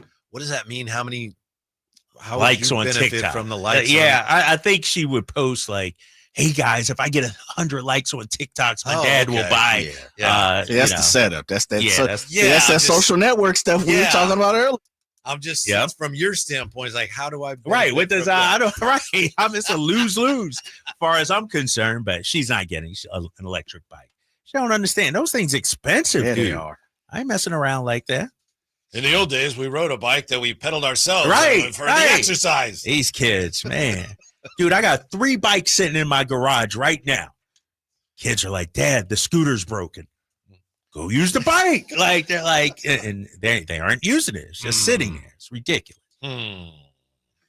After we talk to Anthony Slater, what do you think of the Kings' chances of getting Jonathan Kuminga? I put it at 10% probably.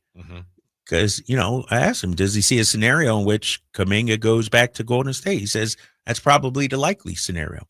How I see this playing out is him signing a qualifying offer and becoming a free agent next season when more teams theoretically would have money. And, like, if I'm him, I'm not signing, let's say the Kings offer to him is 4 years, $80 million. I might not be signing $20 million if I really want $30 million out there. Like, don't sign a bad deal just because of the timing. If you believe in yourself, and I understand Dennis Schroder, fumbled the bag when he tried that. But Jonathan Kuminga, you're a young guy, man. And then you could choose whatever team you want. He might not even want to come to Sacramento. Right. But and so I would leave my options open if I was him. So if you're the Kings and you were really interested in him, and we don't know whether they're really interested or just interested, you would probably have to pay. You'd have to overpay in the sense you'd have to give more than you think he might be worth. You'd have to give, according to reports, like a player and a first-round pick. That'd be too much, wouldn't it? Then you have to pay him. And you got to pay him. Then you got to bring him in, and then you got to pay him. Let me ask you this, though, because nobody's really brought this up. Right now, we got DeMar in the 20s, Zach 40s, Domas 40s. Now you got to pay Kuminga. Guess who else is up for an extension? Keegan Murray. Are we going to have 5 guys making $25 million and more or whatever? So somebody has to be. So what does a Kuminga trade do for a Keegan Murray extension?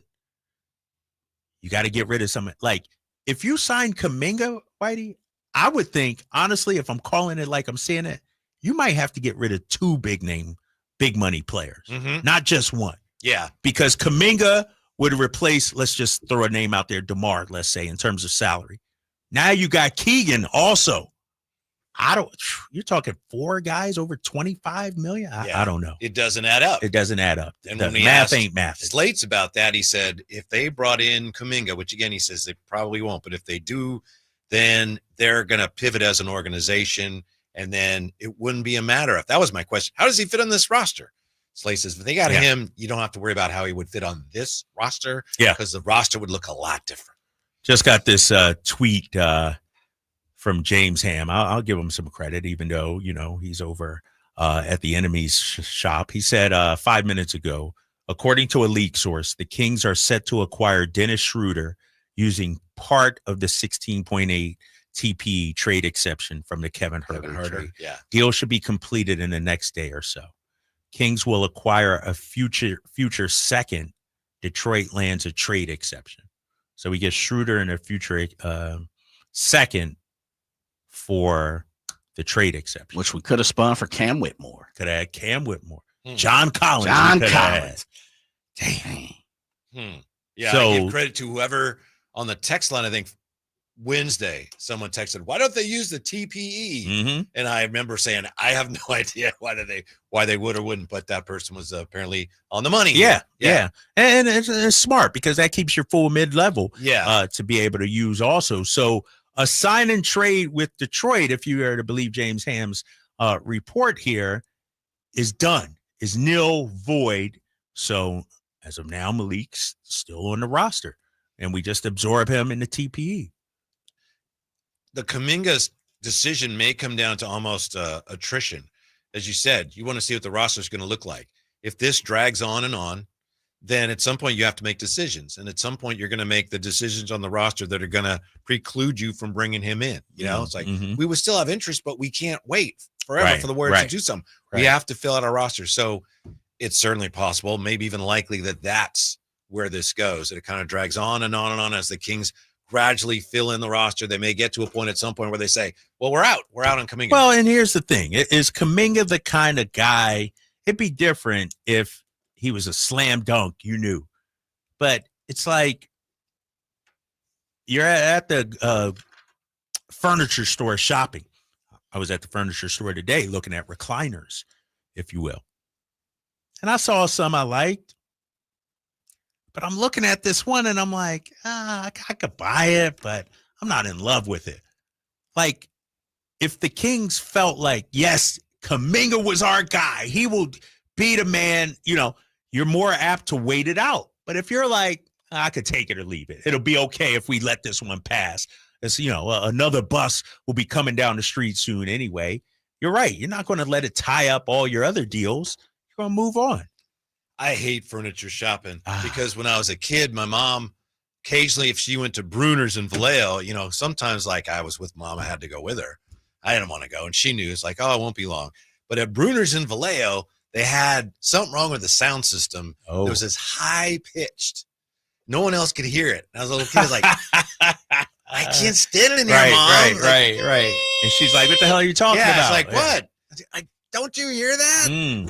Yeah. And so ever since then, I've hated. Finally, she's like, oh, well, if there's something really bothering him, you know, they asked the salesman or something. No, it's fine with me. But Mom finally took me out to the car, but I've never liked furniture shopping. Let me ask you about this. Yeah, that would, and you're the only one that could hear that. Yes. We're at the furniture store today. And usually I just go there for the furniture. You know, I make my purchase. We're about to roll out. And the sales lady's like, hey, did you get some coffee? I'm like, no, I didn't, you know. It's 11 o'clock. I don't need coffee. She's like, also, hey, did you know there's ice cream over there? Ice cream in the furniture store? Yes. And I said, no way. And the kids heard ice cream. And yeah. I said, go ahead. I let them have it. It was like 11:20 in the morning. Nothing like coffee and ice cream at 11:20 in the morning. But dude, they had like Sacramento. a freezer sitting there and it's filled with ice cream. So just the type you take out in ice cream bars and things? Yeah, just like a little cup of ice cream. Yeah, a little cup. Spoon. Yeah, with the wooden spoon and everything. But the kids, furniture stores, man, are they don't have the tinny sound anymore. No. They got ice cream and coffee. Yeah. Now, dude, so. Yeah, I might have liked it more had we had ice cream. Ice cream? Come on, man. You would have loved that. And then the kids are like, oh, you know what we should do?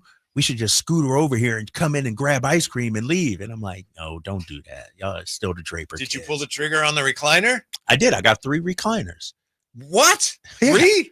Yeah. So I'm trying to create like a movie like theater setup. You know what I mean? Yeah. So me, Nick, and Quinn. Oh, very nice. Yeah. Very nice. I hope they appreciated that. Yeah. He said thank you as soon as we hopped in the car. And yeah, I think so. Yeah. I think they know how good they got it. Very nice. Yeah. Very nice. Would Kuminga fit what the Kings are doing? No, according to Chris the mom. Really? Yeah. On the text line right here. I don't think I'd want Kuminga, even with his talent. He's a great talent, but will he gain the basketball IQ that we need?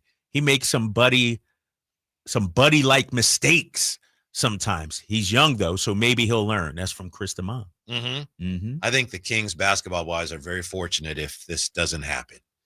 But it would be really interesting. It would be fascinating to see what he became if he was here. If a team, the Kings specifically, if they said, all right, we're going to nurture you and we're going to see how high you can grow. That would be great to see. But from a basketball standpoint, what is it? I wouldn't do it. Oh, why? What is it against Kuminga's basketball-wise? He doesn't shoot well enough to be a 3. Okay. Like you can get better, right? But you can look it up. He's not a good shooter. Right. He doesn't rebound well enough to be a 4. Not a good rebounder. Monty Poole shared that with us. Very athletic, but stubborn offensively, and seems like he's one of those guys who may be more concerned with how large his role is rather than how many games you're going to win. And bless him. I hope you're very happy. But I can't bring in a guy like that as one of my centerpieces when I'm trying to reestablish culture. I can't build around that. But he's the culture. He's the guy. You build around him if he comes here. But I have my culture in place, what I'm supposed to be doing, and he doesn't fit that. Okay. And again, good for him. Good for, like Chris the mom said, basketball IQ. He doesn't play. Doesn't that say a lot? That he didn't want to pass the ball to Steph Curry. Didn't that tell you something? Yeah. No, you're right. That's why I think the Kings' interest is there, but I don't think they're committed to overpaying for him. You know what I mean? Like he's not a slam dunk. He's not a guarantee. He's not. Yeah. Very few are, but he's far from it. When we come back, an expert explains how the Kings can ace their offseason next on Sacktown Sports. Staples presents That Was Easy. So I was taking my side hustle full-time. Bold move, my friend. And I needed to find everything in one stop. Like finding Bigfoot riding a unicorn. Yes, so I hit the Staples Easy button. Staples had everything for a new office and print services for signs and brochures. Plus, Cindy, the Staples associate, helped me find the best tech for me. Wait, no drama? No, Staples made it easy. For the products, services, and experts your business needs. Staples. That was easy. In-store, online, and on the app. ZipRecruiter is the place. ZipRecruiter is the place for talented teachers, savvy software developers, and master mixologists. ZipRecruiter is the place where you meet all these people and more. That's because ZipRecruiter is the place for job seekers who are looking for new opportunities. In fact, ZipRecruiter helps 10 million people with their job search every day, so you can find the right candidates right away.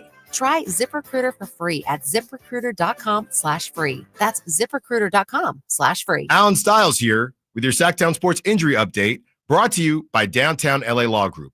Jacob Wilson has missed a couple games with that right hamstring soreness, but the belief is he could return at some point during the A's homestand. Zach Geloff, out with that stress reaction in his ribs, has played a couple games for the AAA Las Vegas squad and also should be returning during the A's homestand.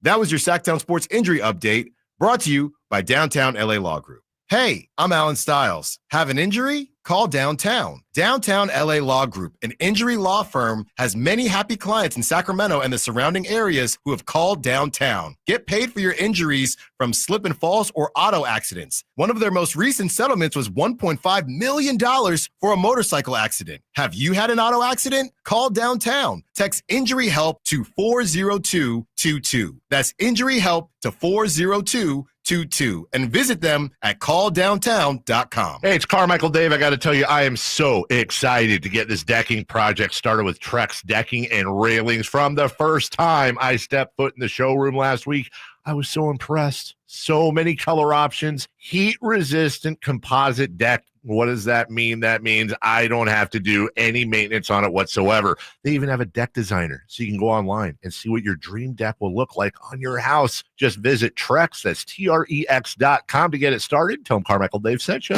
I'm Ken Korak with your Green and Gold Report, brought to you by Comcast Business, powering possibilities. Well, there's a real chance of Jacob Wilson starting the All-Star game. As of the start of the A's current trip, he had a 250,000 vote lead at shortstop. Next up, the final vote of the top two finishers. If he wins that, he'll become the first A's shortstop to start the game in 50 years. Comcast Business helps turn today's small businesses into engines of modern business. It's how restaurants become reliably up and running neighborhood favorites. It's how retailers become seamlessly restocking, cyber-securing must-visit shops. And it's how healthcare offices become data-managing caregivers that we all depend on. With reliable connectivity, enhanced cybersecurity, advanced fiber solutions, and Wi-Fi backup, Comcast Business is powering the engine of modern business. Get ready for a night out with Jordan Davis. It's Country in the Park 2, Saturday, September 13th at Cal Expo. Along with the special guests Mitchell Tenpenny, Locash, Vincent Mason, and Averyana. Make it a family day out with food trucks, games, dancing, and more. Saturday, September 13th at Cal Expo. Sponsored by Trex Racing Canes, Chicken Fingers, and Naturewood Home Furnishings. Tickets at catpfest.com. The 4th of July, it's all about family, fireworks, and freedom. And this 4th of July, Sacramento Chrysler Dodge Jeep Ram is offering your family the freedom to choose America's brand at the guaranteed lowest price in town. This 4th of July, the fireworks are starting early at Sacramento Chrysler Dodge Jeep Ram. You can check out one of Northern California's largest selections for yourself at sacssuperstore.com, where you'll find the lowest prices on the new Ram, Wrangler, Grand Cherokee, the whole lineup. Centrally located across from Hagen Oaks Golf Course, and visit them online to see their full selection and their guaranteed lowest prices at sacssuperstore.com.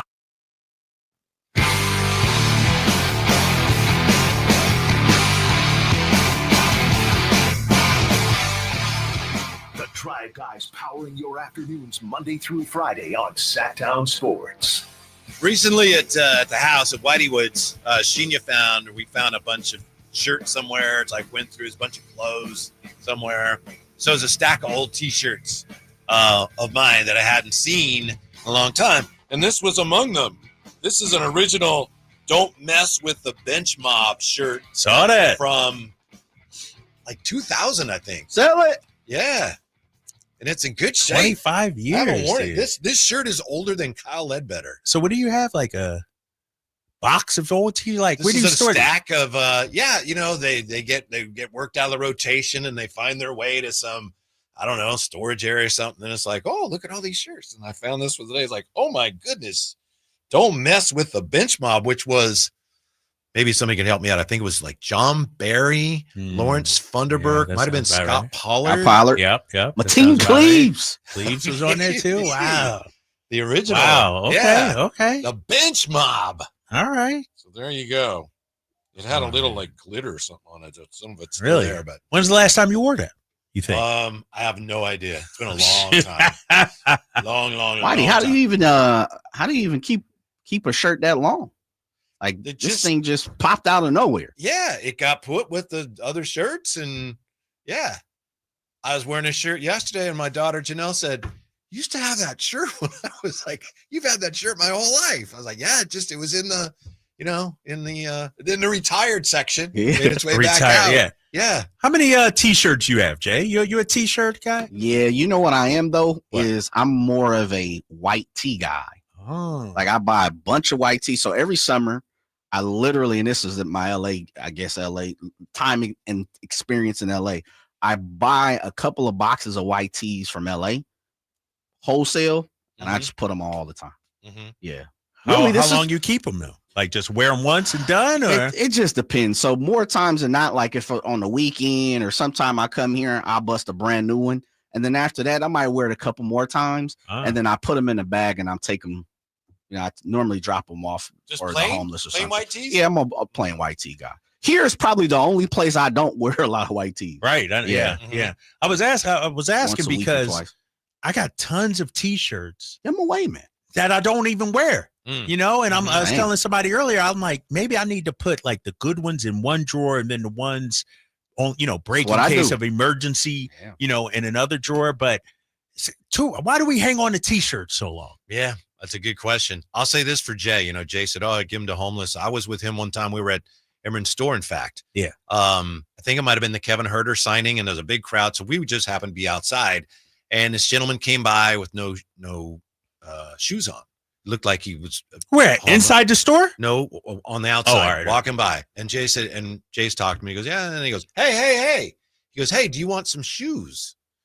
He asked the guy. Yeah. And the guy's like, "Oh, I'm okay." And Jay said, "I have shoes in my trunk now if you want." Get out of here. Yeah. And the guy said, "No, brother, I like feeling the earth with my feet." And Jay said, "Okay, but what were you going to give him?" Literally going to give him shoes out of his trunk. Man, I'm some telling Kobe's? You, whatever's in the trunk. So what I normally do, kind of like with Whitey's wife, my wife every now and then to be like, "Okay, wait a minute, you got too much stuff going on." So I normally put it in the bag. I put it in my trunk.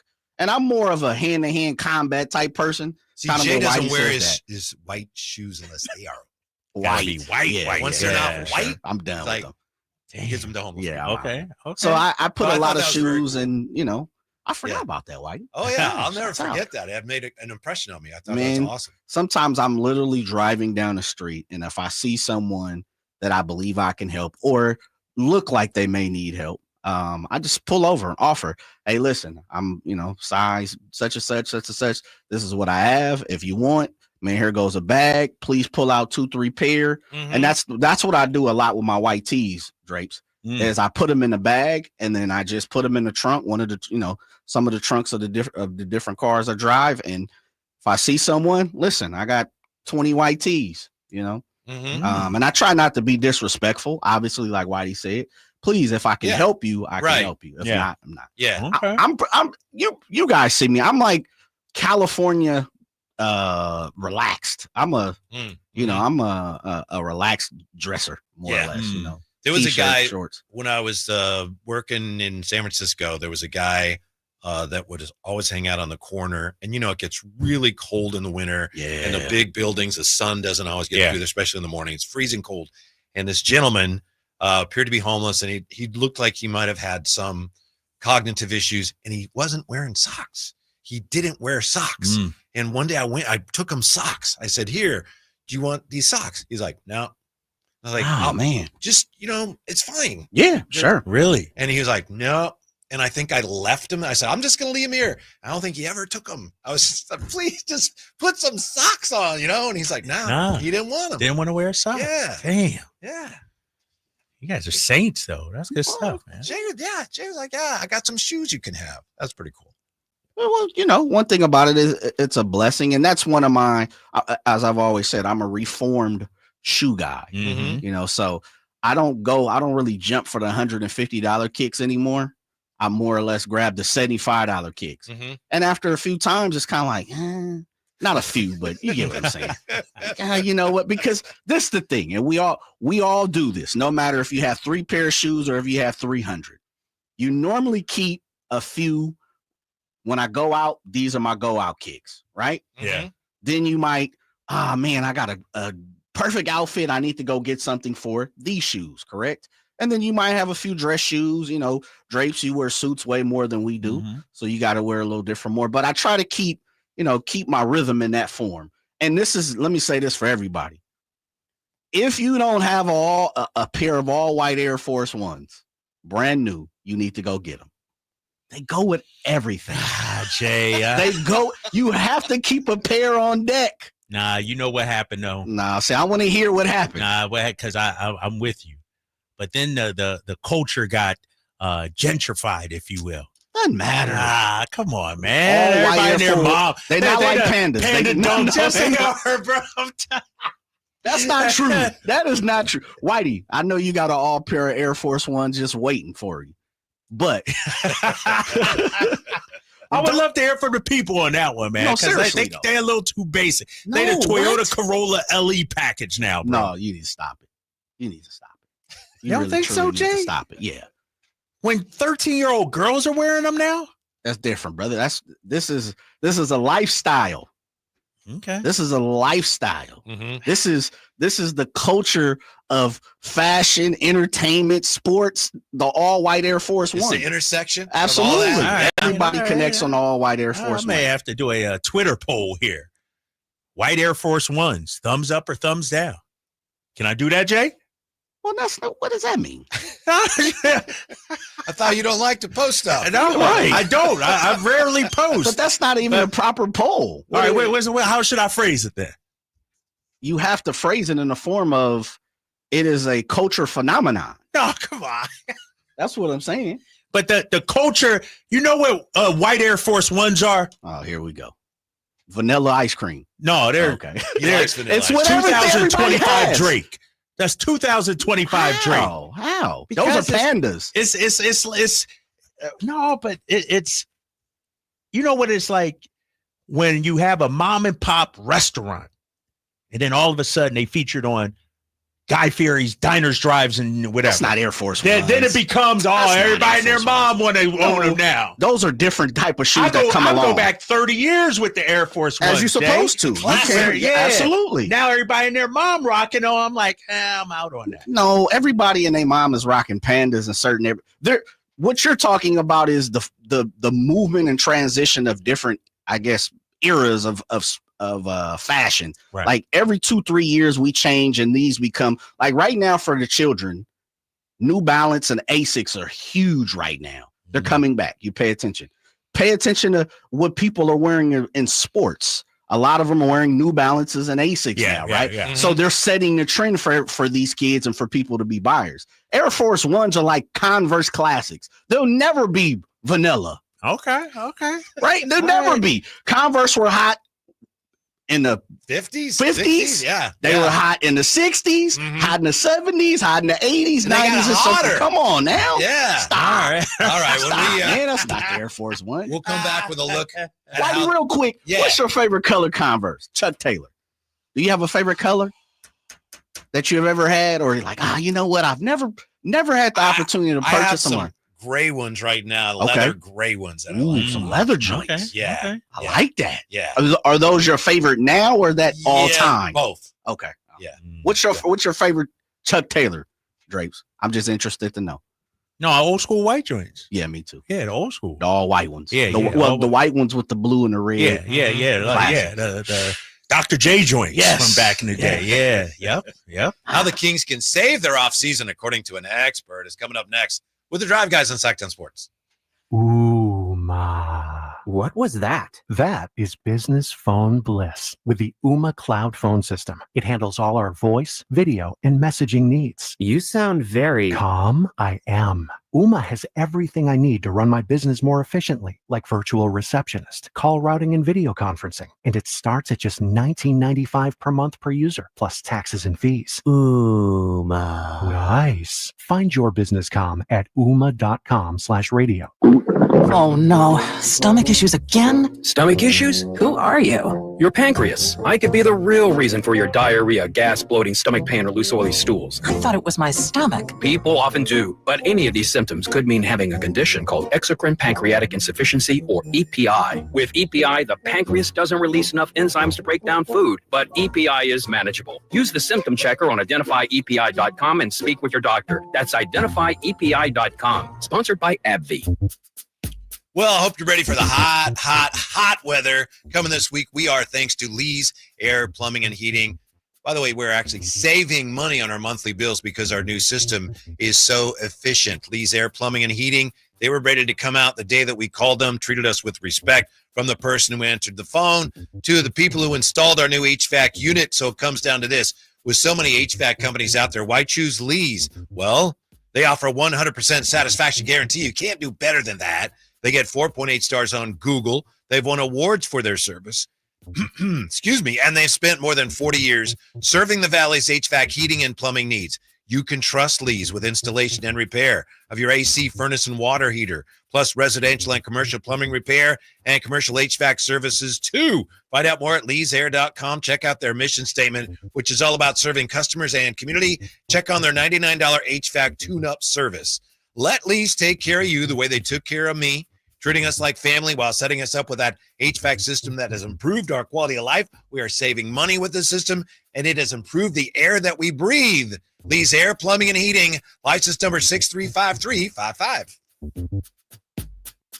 Hey everyone, it's Kyle Draper here. If you're in the market for a new car, let me tell you about my experience with Mercedes-Benz of Stockton. From the moment I walked into their state-of-the-art showroom, I knew I was making the right choice. There was no pressure from the sales staff, and if I'm being honest, I felt like a kid in a candy store. I settled on the all-electric EQS SUV, and let me tell you why. First of all, the comfort. After a long day at work, I actually look forward to being in my car. It has several different massage settings, including my favorite, hot relaxing back. Plus, the seat heating and cooling features are perfect for the hot summer or those chilly mornings. Mercedes-Benz has the reputation of making the finest cars in the world. Now it's your turn to experience what I already know. Mercedes-Benz of Stockton is the best car buying experience you'll ever have. They're just a short drive down I-5, or you can shop online anytime at mbofstockton.com. That's mbofstockton.com, and tell them Drape sent you. He waited a lifetime for this moment. Now it's time to celebrate. The official collection. The Oklahoma City Thunder NBA champions.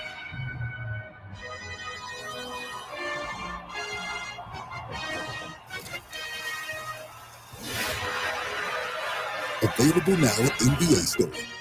A Fanatics experience. This is the story of the one. As a lineman, he does whatever it takes to keep the power on in his community. And he wants a partner like Grainger who does the same.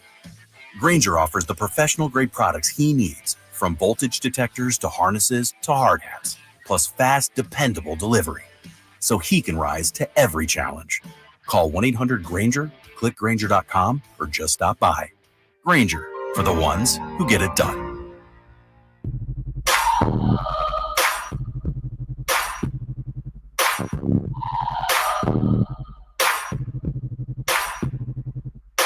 Your afternoon home for Kings talk and so much more. The Drive Guys on Sacktown Sports. How'd you make it, Drapes, with all the fireworks in the area? Keep you up on the 4th of July? Lots of no, man.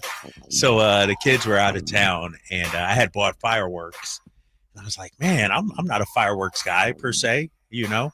But my neighbor, he was setting off fireworks, had the table set up out front. And I was like, you know what? I'm going to join him. Literally, Whitey.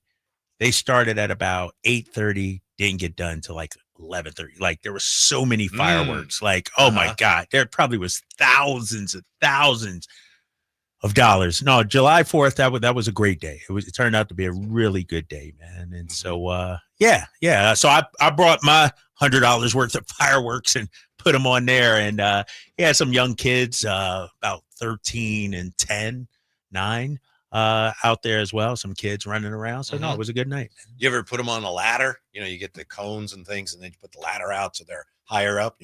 Well, he had the ladder actually, and he had another ladder, and then had it going, like a table across. So it was higher up. Yeah. So it's not his first 4th of July. Yeah. Oh no, it was.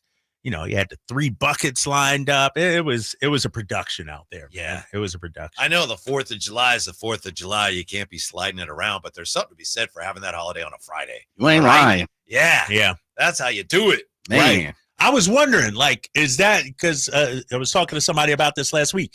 Is having it on the Friday the best, or would you like it on a Thursday? Because then that Friday, everybody taking off anyway. Ain't nobody working on July 5th if it's a Friday. So it's a for us, it was a 4-day weekend, but either day. Friday's pretty good. Yeah, that was pretty good. Yeah. It was hard coming through, though. Yeah. It was hard coming through. I was in here Saturday, doing a True Sports Card show with Emmer. What are you doing, man? There's people, messaging like, oh, I missed 1140 so much the last 2 days because with all the stuff going on. We were off Thursday and Friday. Yeah. I like the new look you guys have. Yeah, a new look. Yeah, I like what's that. so new about it? Like, explain it to me. I'm not sure what he's. I'm just talking about the logo. Oh, you got a logo? Okay. Yeah, I know he's got some caricatures. Yeah, those things. I like that. Yeah. Okay. Okay. No, I was driving with Nick, and he's like, "Dad, Emran is on the radio right now." Mm-hmm. But I didn't change it over. I was like, all right, Ham, what do you good fun fact there, Nick. Thanks. Thanks, Nick. No, but Emran's running. You getting a Shaq jersey? You put I don't in for think one I of am, those? but that's a good deal. No, I'm thinking about it. Is it a Laker jersey? Yeah. I meant to ask Well, that. I think right? I think you have a choice. Oh, okay. Oh, do you They have really? Orlando and a Laker, and there was one Miami? Miami? Phoenix? Yes, Phoenix? it's a Miami. Boston? I think it's a Miami Vice version. Oh, really? Yeah. All right. Yeah. So you got some options. I was wondering that. I was like, are they all on Laker stuff? No. No, you get the Miami one if you need it. I'm thinking about getting one. I'm thinking about. Well, with the Draper special, it's practically That's what I'm saying. practically owes you money. And it's Nick's birthday coming up. So Nick is saving up his money because Emran has a framed signed Shaq jersey in the store. Nick is saving up his money. I think it's like $500-something bucks. But I'm thinking about. Yeah. Does Nick even know? I mean, he doesn't remember Shaq, does he? Nah, but these kids, man, they play 2K. Okay. You know what I mean? So, he'll be like, Dad, guess who I got in this pack? I'll be like, who? He'd be like, Walt Bellamy. I'm like, what? What you know about Walt Bellamy? Like, what do you know about Walt? But these kids know everything from 2K. Oh, now. okay. Yeah. All right. Yeah. Let's see if Kevin Pelton knows anything when it comes to the Kings. Ooh. This is a piece, ESPN.com, how every team can ace their offseason. Here's what Kevin Pelton says for the Kings. For all the focus on the Kings' lack of a true point guard, they were 12th in offensive rating after the All-Star break.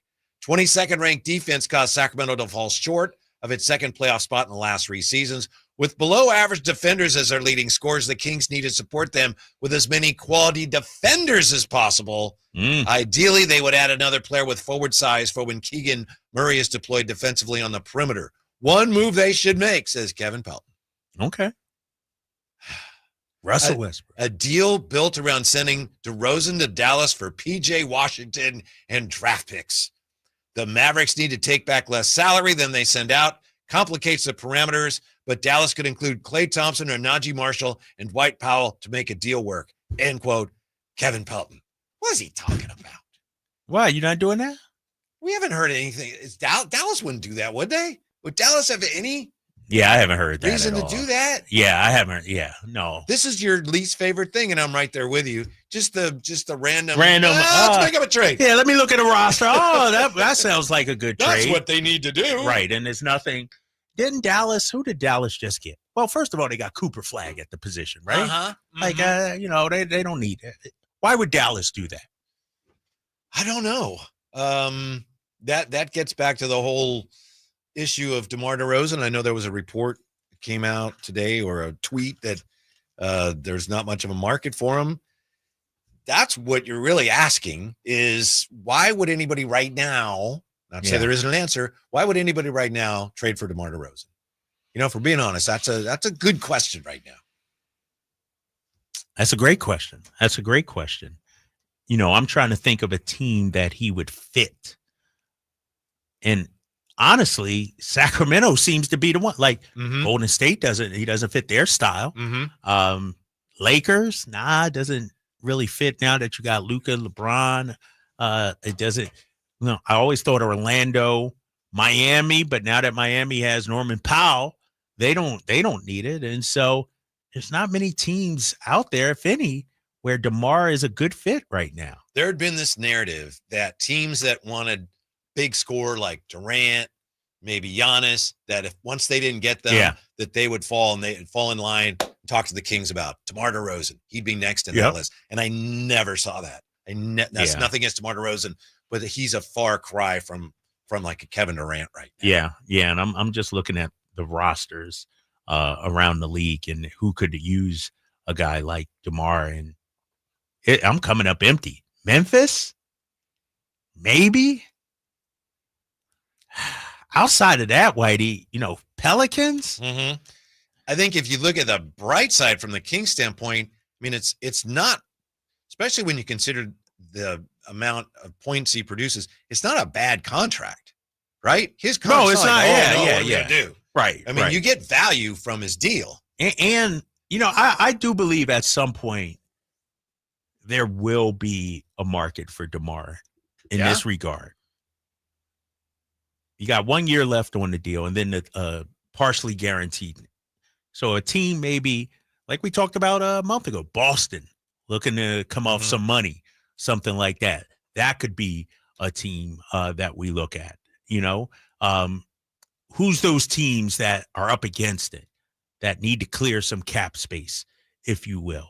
You know, Lakers maybe next year or something like that. I feel like we're sort of in a pickle, in a bind, because whatever we get back is not going to be a needle mover, if you will. You know what I mean? It might have to be the package that John Collins, you know, Kevin Love, Kyle Anderson in a second. Oh, don't say that's that. what I'm saying, Whitey. It might be that level of a package, because you're not going to give up you're not giving up no first, right?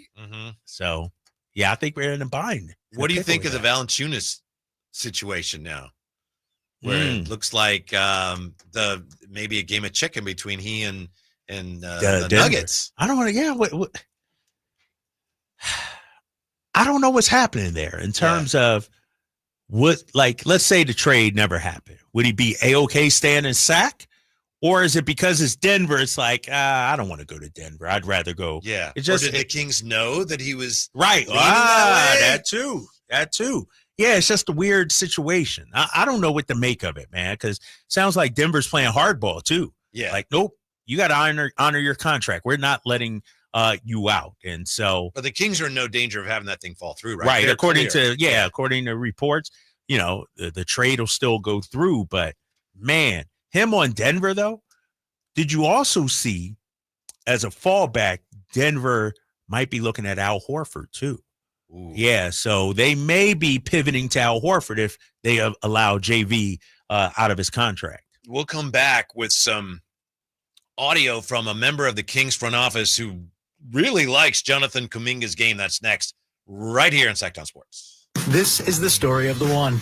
As a safety manager at a manufacturing plant, he does everything he can to keep his coworkers safe. From finding ways to reduce risks to keeping safety supplies in stock.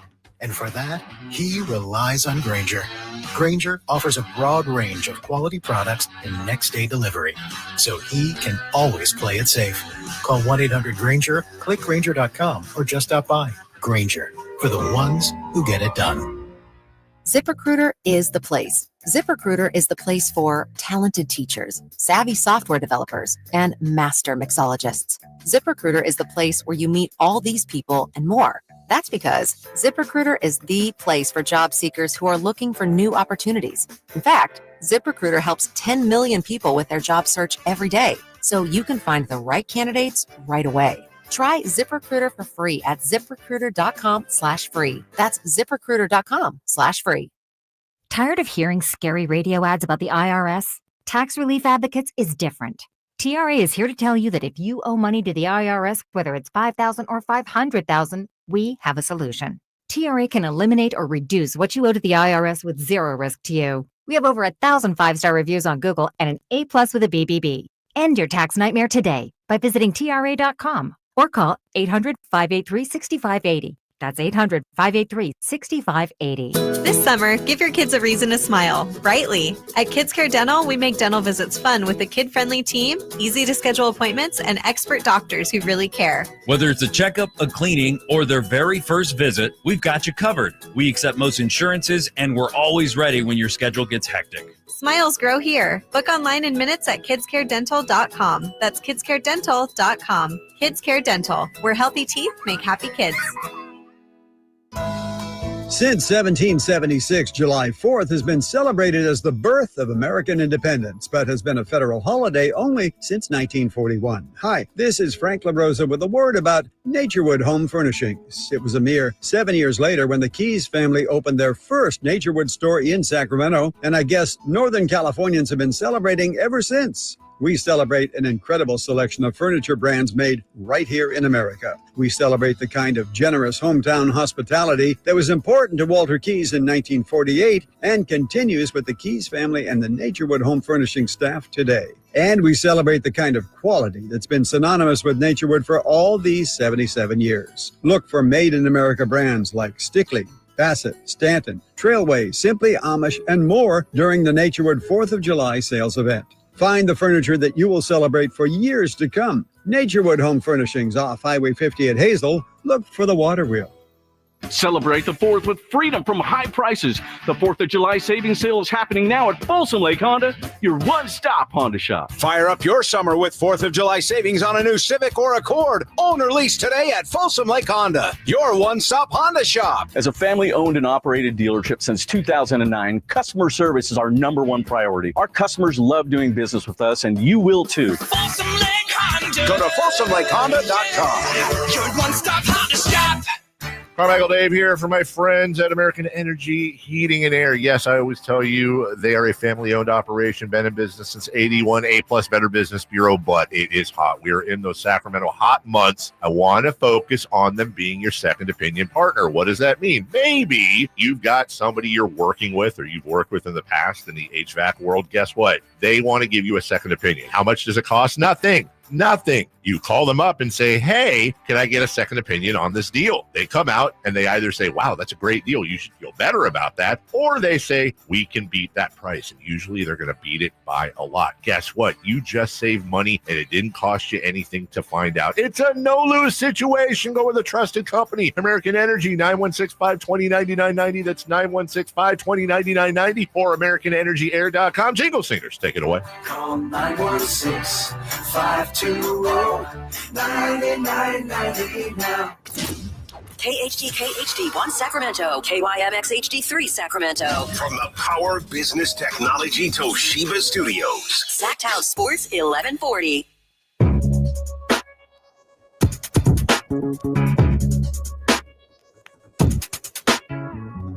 Live and local, it's the Drive Guys. Watch the show on youtube.com/Sacktown Sports 1140. Or listen on the Sacktown Sports app.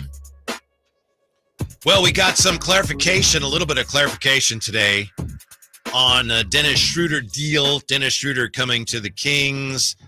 Kings, according to Jason Anderson, who's confirming that they are using their $16.8 million trade exception to sign Dennis Schroder.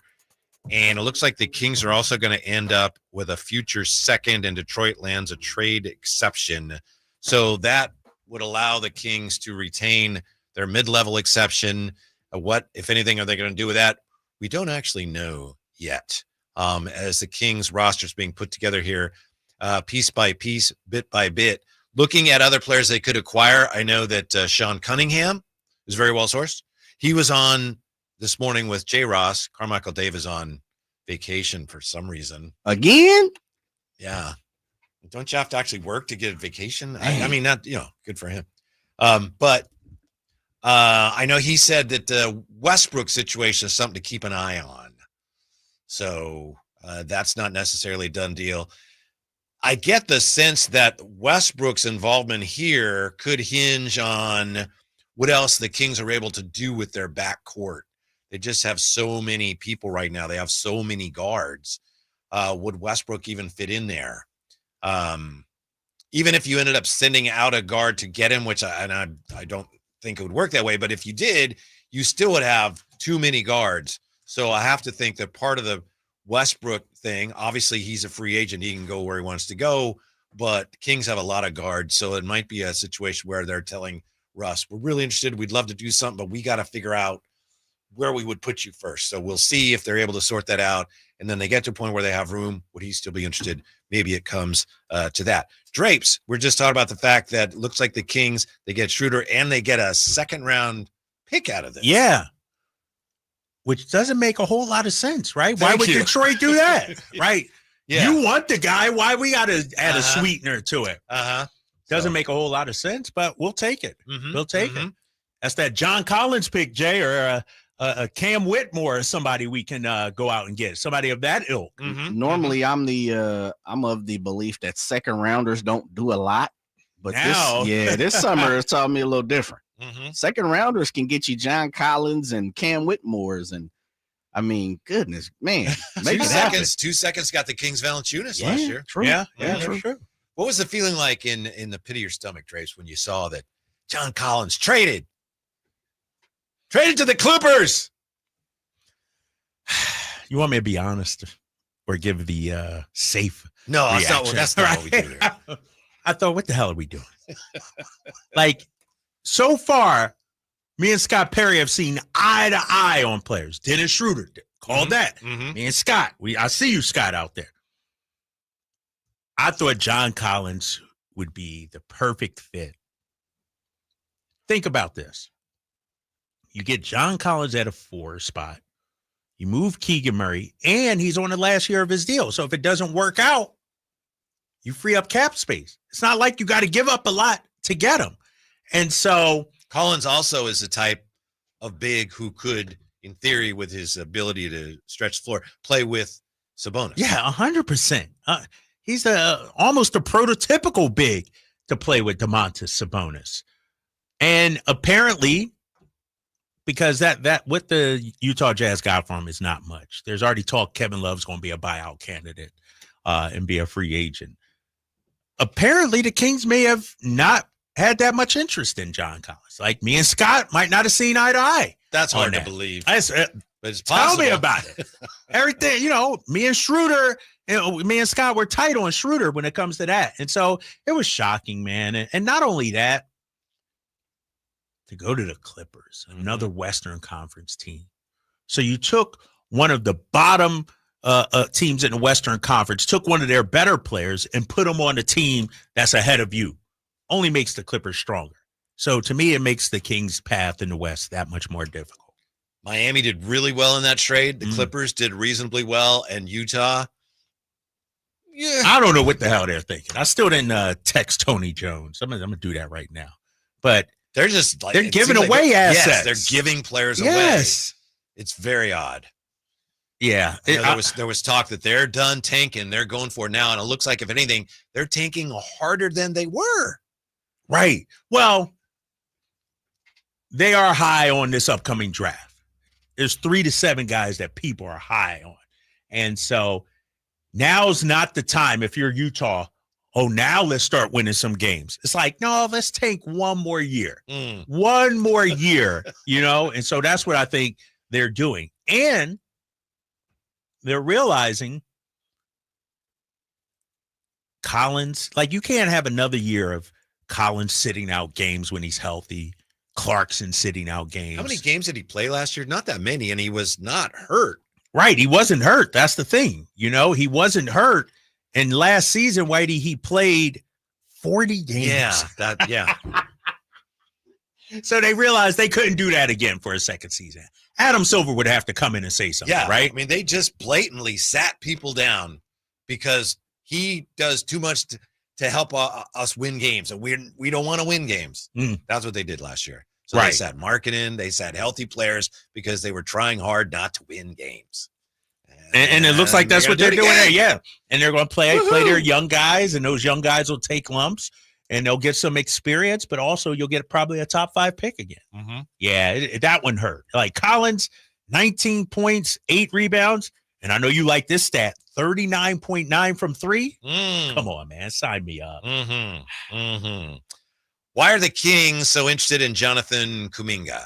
This has been making the rounds. This is from the Hoops Genius podcast, which isn't that the BJ Armstrong and Scott Perry podcast? Yeah. And don't forget my podcast. Yeah, this is from January the 4th, 2025. Here's BJ Armstrong, his thoughts just a few months ago on Jonathan Kuminga. There must be something that I'm missing with Jonathan Kuminga that only you can see when the cameras aren't on. And the reason I'm going to say something, when I watched him play the other night against the Sixers, he's athletic, he gives you effort on the defensive end. He plays a brand of basketball that you're saying, this guy could be, ought to be, should be. Well, he shoots the ball from 3. He drives to the basket. He's versatile enough to defend multiple positions. And he's capable, he's capable of scoring 20 points as the starter, 20 points off the bench. In this era, it's positionless basketball. There must be something that I can't see. It has to be. Based on what I can see, I began to question the people. Why doesn't he play more? Okay. There must Yeah, BJ Armstrong in January. Now, is that why the Kings? That's probably one reason why I doubt that it's all driven by BJ Armstrong, but there's the Kings assistant general manager. Big fan of Kuminga's as recently as January. I will say this about Kuminga, Whitey. I do think, as evidenced by Indiana and OKC to a lesser extent, the slasher is coming back into the game. Somebody that can handle the ball and do something off the dribble. It's not all just 3 and D, 5 guys that just shoot, threes. I look at a guy, Pascal Siakam, for instance. There's a value in a player like that. Not saying Kuminga is Pascal, but I see the NBA sort of transitioning a little bit away from the Celtics model, get up 63s, to having athleticism, athletes on the wings. And so I do see a future of Jonathan Kuminga where you can build a team around some of his strengths. I don't think it worked with Steph Curry and Golden State system, but I do see a system where you could say, okay, this guy can do really great things in this system. Even though Kuminga's been in the league a handful of years, there's still a lot about him we don't know for sure, but that's what you're talking about is one thing we know he can do. Right. He's proven that. Right. He can get to the basket and he can draw fouls. And he, he's had big games against us. He caused us problems, fits. We didn't have any, no offense to Keegan's first year, we really didn't have anybody that could match up.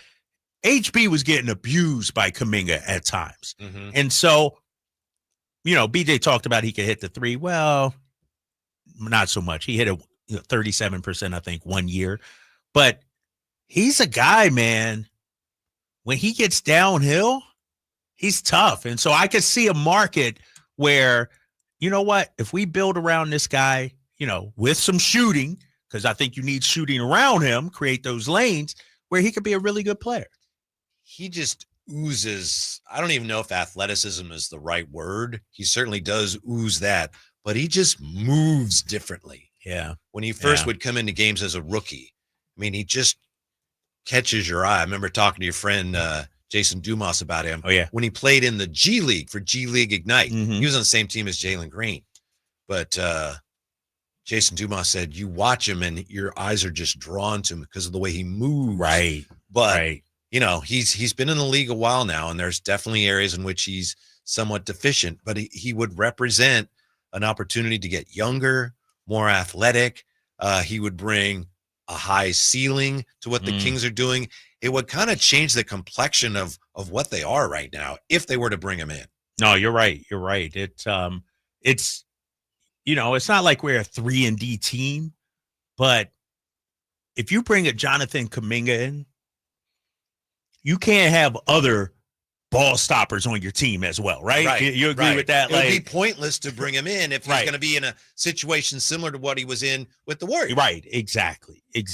And he would say, I'm not doing that. He wouldn't do it. Right. And I think for him, unless some moves were made to clear it out and start building around him and give him the ball and let him, he's, to me, a Wizards, a Charlotte, somebody like that, not a veteran team like we have. Like, you see him and DeMar on the same team? Like, I cannot. That would be a nightmare as far as I'm concerned. If I'm DeMar, for both of them, I'm like, that's not the good fit for us. And so that's why I think, all right, let's say the Kings are really interested.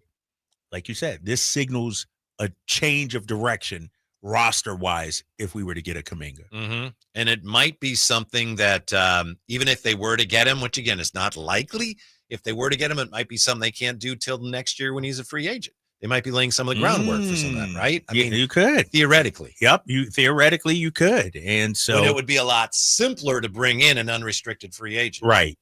And, you look at some of the moves they made, in terms of JV, Valanciunas, but now you add Schroder to the mix and you got that, and so I got to talk to Scott, man. I see him in Vegas. I try to, not hit him up or it's not my.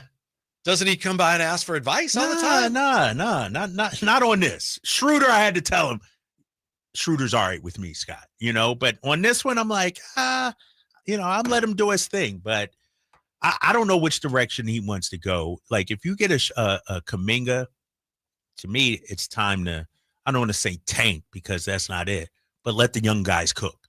Let the young players cook. What did you think of the supposed suggestion? Maybe it wasn't an offer the Kings made to the Warriors, which was supposedly Devin Carter, Šarić, and 2 seconds for Kuminga. The discussion that drove Northern California basketball fans crazy. What was that? Šarić, so Devin Carter, 2 seconds. Devin Carter, who knows what, in 2 seconds. That's just if I'm the Warriors, no. Right. I'd rather just keep him. Of course. I'd rather keep him. Yes. Like, and who knows what Devin Carter is, but when you already got Podziemski on your team, you don't, like, where's Devin Carter fitting in that? So, nah, man, I wouldn't do that. But from a King standpoint, you don't want to overpay, right? Mm-hmm. You're not giving up a whole lot for a restricted free agent. Called negotiations. Yeah. I don't. What if you're the Warriors? What are you asking for Kuminga? Put a package for a young player. Keon? Well, we'll see. A young player, I certainly would consider him. Tell me who you have that fits that. Maxime Reynaud? And I'm interested. Okay. And a first-round draft pick. First-rounder? First-round draft pick. Please. Fine. We'll keep him. We'll keep our guy. The owner loves him. And that's why your assistant GM loves him, as a matter of fact. That's why we are where we are. Right.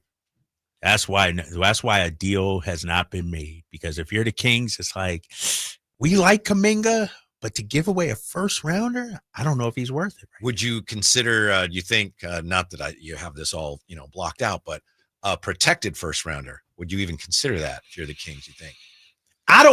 Me personally, I don't want to give away our first. I know rounders. You've been pretty consistent with that. Yeah. I don't want to give away our first rounder, so I'd probably say no. Like, I'm trying to be patient with this build. I'm not willing to give away future assets on a possible. Mm-hmm. And I probably wouldn't do that. You ever see those the stare down contests in baseball? The national anthem finishes, and you got two players.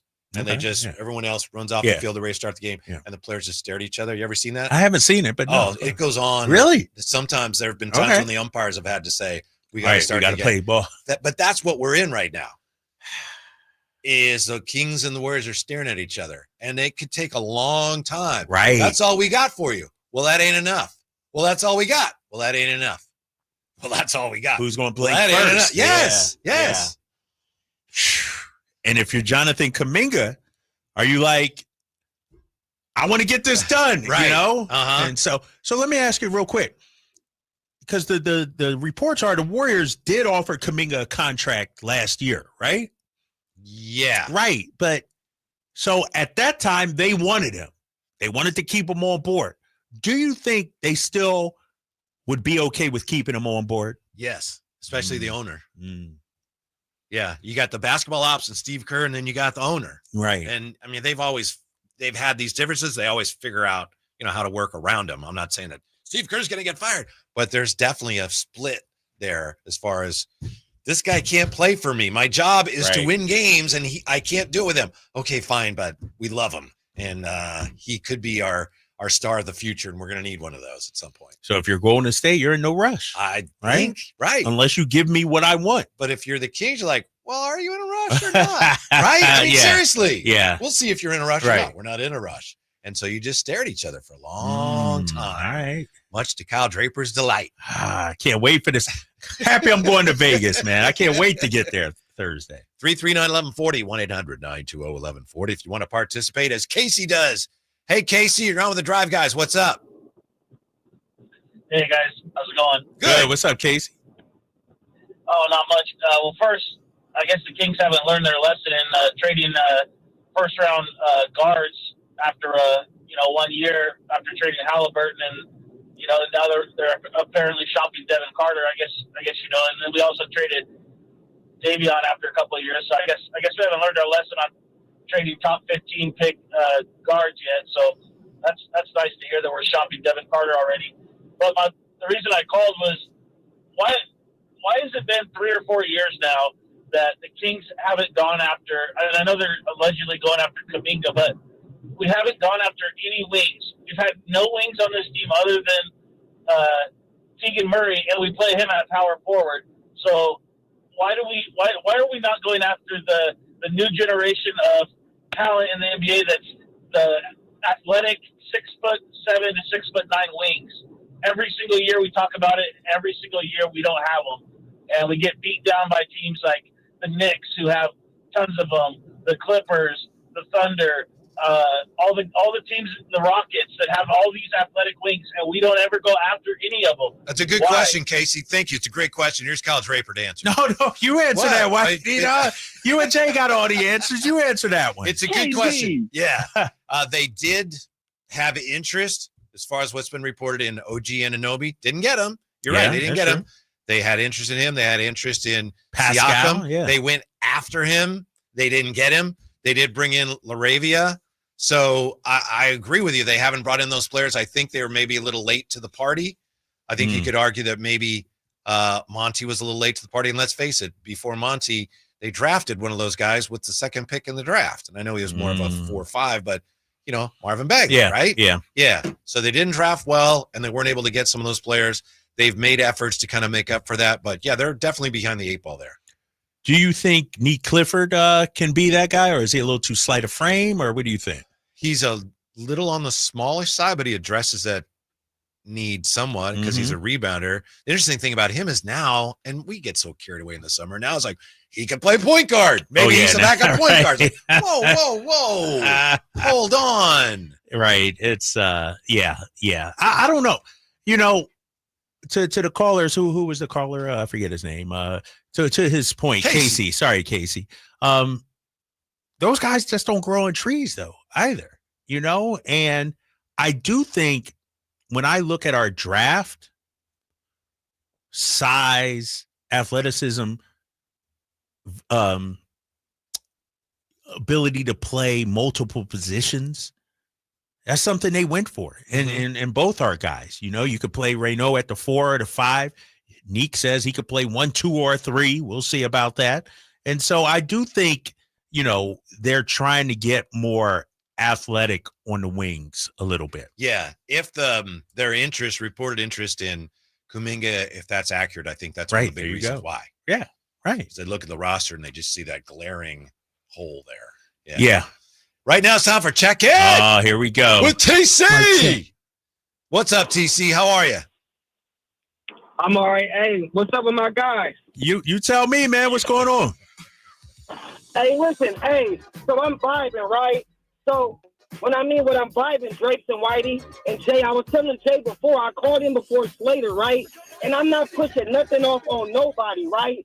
But just because you Slater, J.A., or you got a name behind it, or you an inside reporter, that don't mean that you don't get things wrong, right? And now also, that don't mean that we got to believe everything that you say, right? So there could be legs to this situation. What I respect what Perry and BJ is doing is they putting respect on our name as Kings fans, right? This is our deal. You can either take it or you can leave it. They bringing Sacramento back to where we a competent team, to where we can get our proper respect. That why people don't keep looking at us like, oh, y'all the same old Kings. We gonna overprice y'all. Y'all just a joke. No, they trying to turn us into a legitimate franchise again. If we get Kuminga Drake, no, it's not. Here goes the ball in your hand, Kuminga. No, Kuminga's gonna come in and play. He gonna get his touches. Doug ain't gonna treat him like how Kirk treated him. But this is not gonna be all around Kuminga. Kuminga's gonna be a guy, but he's gonna get his kick. That's Kuminga's problem. He also wants to be a guy, but he wants to get his kick. Kerr was yo-yoing his minutes, so where the dude was getting DMPs. He come here and start next to Keegan at the 3 on the stretch 4. Bro, dude to be good. But I really called in and say, bro, all J.A. and Slater and all them dudes, they ain't right all the time, dog. So we don't have to believe in them dudes. Kings fans ain't arguing. We just want something going on, and we see something good going on. So that's why everybody going crazy. But let's not act like them dudes don't be getting stuff wrong, bro, just because they got a name that we got to believe everything. That's all I got. All right, thank you, TC. Damn. There's TC weighing in, and thanks, TC. He taking trying shots. to weigh in earlier, because I was asking the question. We were talking about why were Kings fans going so crazy? Yeah. TC's like, well, because those guys aren't always right. We want the Kings to do this. We want Kuminga. Yeah, I don't know. He was taking shots at Slater there. Yeah, Slater's I think he'll be all right. You think he'll be all right? I think he'll hold up. Yeah. What Jay sending us here? Oh, Paolo Banchero. We got that. Paolo Banchero signed a new deal, 5-year, $287 million. Now, if TC, no. Hello, Bank Arrow. Yeah. If I understood you right, TC, are you saying that you were angry that guys like Slates were saying this wasn't going to happen because you believe it is going to happen? I think that might have been what he was saying. Is that what he? Did I misunderstand you? I don't know what the hell TC was talking about. This makes too much sense. Right. The Kings are going to do this, and you don't know what you're talking about. So Kings fans are angry. I think that's what I heard TC saying. Yeah, I'm confused. I don't know. He was breathing hot fire over there. Yeah. Slates is very well connected, especially when it comes with Kuminga. He's very, very well connected That's with true. Camp Kuminga, in addition to being connected with the Warriors. And he's not throwing stuff against the wall hoping it sticks. I feel like there's a lot of stuff Slates probably knows that he hasn't even put out there. I feel the difference between Slates and some of the others out there is soon as they hear something, they got to run to Twitter and put it out. That's You a know good what I point. mean? You can keep some stuff inside. You don't have to tell everything you know. You can sit on some things. And I think that's the difference between Slater and some of these other guys out here tweeting. I remember talking to a very well-respected Kings reporter on the elevator towards the end of this year, asking him about something going on with the Kings.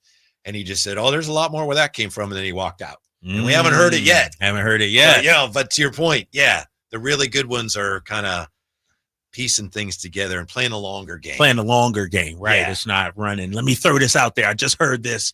Let me rush to put it out there. So let's see. Jaguar 89 says Slater's a homer for Golden State, as James Ham is a homer for the Kings. I don't know. I don't think Slater gets as far as he's gotten, and I'm nothing against James Ham. I'm not talking about James Ham. Is he a homer? I don't think he gets to where Why do you actually consider it? He's like, I'm just trying to think about that. Has he ever said anything that's like the Warriors are great? I don't think he is. I don't think Anthony's. Now he's certainly. And he lives up here. Yeah, he does. Local guy. Yeah. Let me give Slater a little more credit too on top of that, because I have behind the closed door conversations. I was just talking to Slates today, and I was like, what's the new move with ESPN with the 4-letter? And he's like, they really want me to cover the Warriors, but I've been pushing to cover the Kings. Really? And he's like, unfortunately, the 4-letter, I don't care that much about the Kings unless there's a big trade or they're winning. He was like, and I told them I'd rather still continue to cover the Kings. I got love for the Kings. You know what I mean? So hopefully he doesn't get upset with me sharing that. But Slate likes being in the capital city, man. He has no druthers of covering the Kings. No doubt about it. Mm-hmm. I know ESPN, I read something today about how ESPN with their coverage, because they're getting guys and the Athletic has been losing people, unfortunately. Mm-hmm. And ESPN has, or maybe is it the Athletic? It takes kind of a regional approach. So rather than just a reporter in the market, they want reporters covering kind of a region. Yeah. And we are kind of in the same region as the Warriors. Yeah.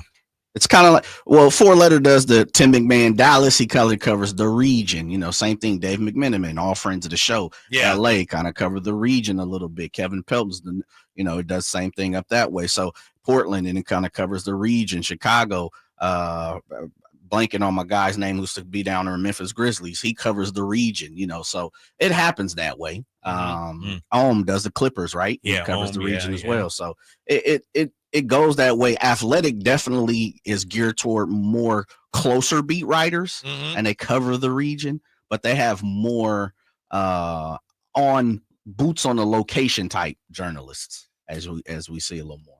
339-1140, 1-800-920-1140. That's the number. If you got a question for Kyle Draper about what the Kings are doing.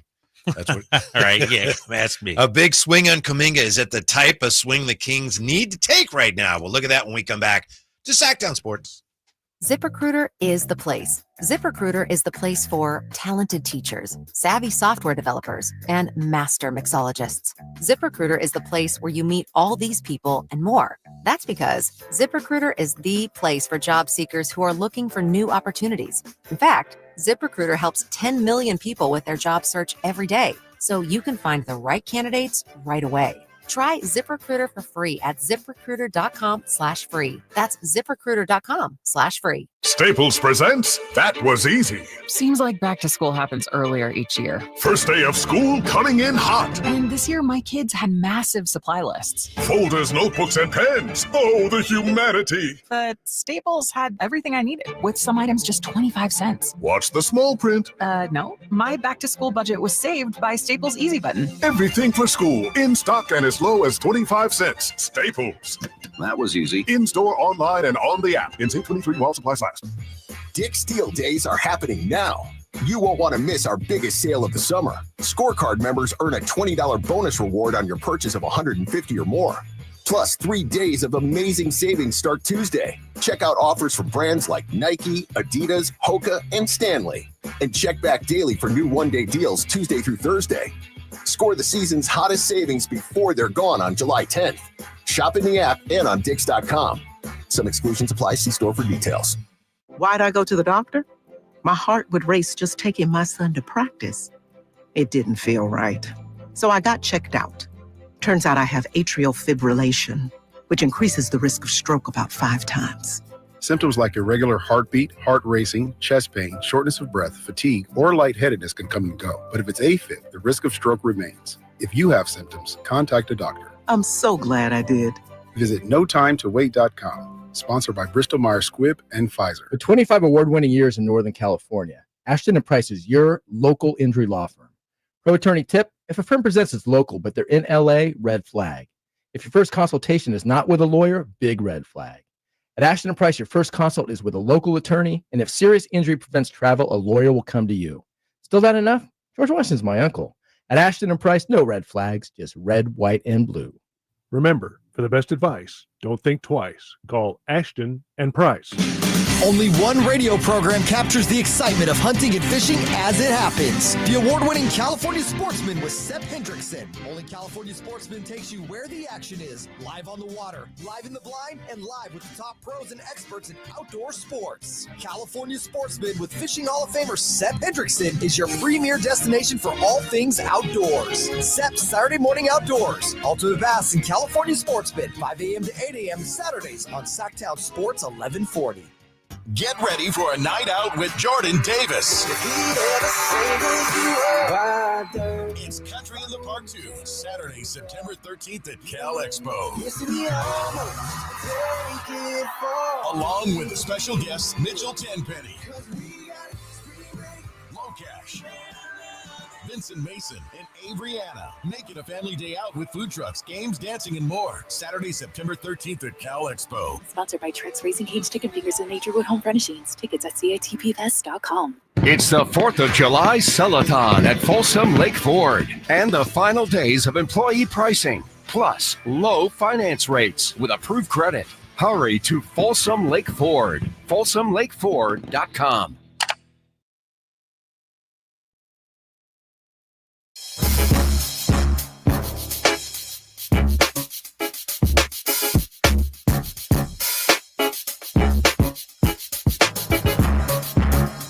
Your afternoon home for Kings talk and so much more. The Drive Guys on Sacktown Sports. Did you see that, Jay? Kyle Draper's right arm went up. I know, almost at the breaking news. Yeah, I think that's what he's calling for. During the break? Yeah, Yes. I need it, big fella. Just got the email. When it breaks, We have it first. it's Sacktown Sports breaking news. From the Sacramento Kings. Dateline 431, July 7th, 2025. The Sacramento Kings announced today that the team has acquired guard Dennis Schroder and a 2029 second-round pick as part of a sign-and trade with the Pistons in exchange for a protected 2026 second-round pick. So the deal is official now. No other players involved. And it Malik is a Monk, sign and trade. sign and trade, and they're swapping second-round picks with the protection on the one the Kings are sending out. So they would still have their MLE. Their mid-level, Still have their MLE. taxpayer mid-level exception. But as of this second, Dennis Schroder is a Sacramento King. Hallelujah.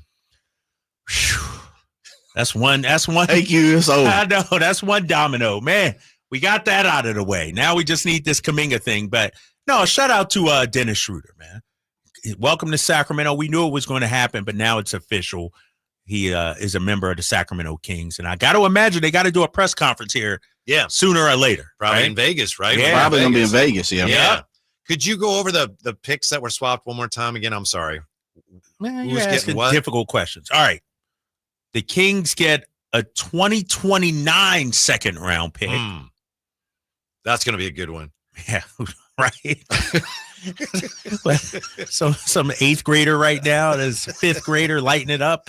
As part of a sign and trade, so the Kings get the 2029 second rounder in Schroder.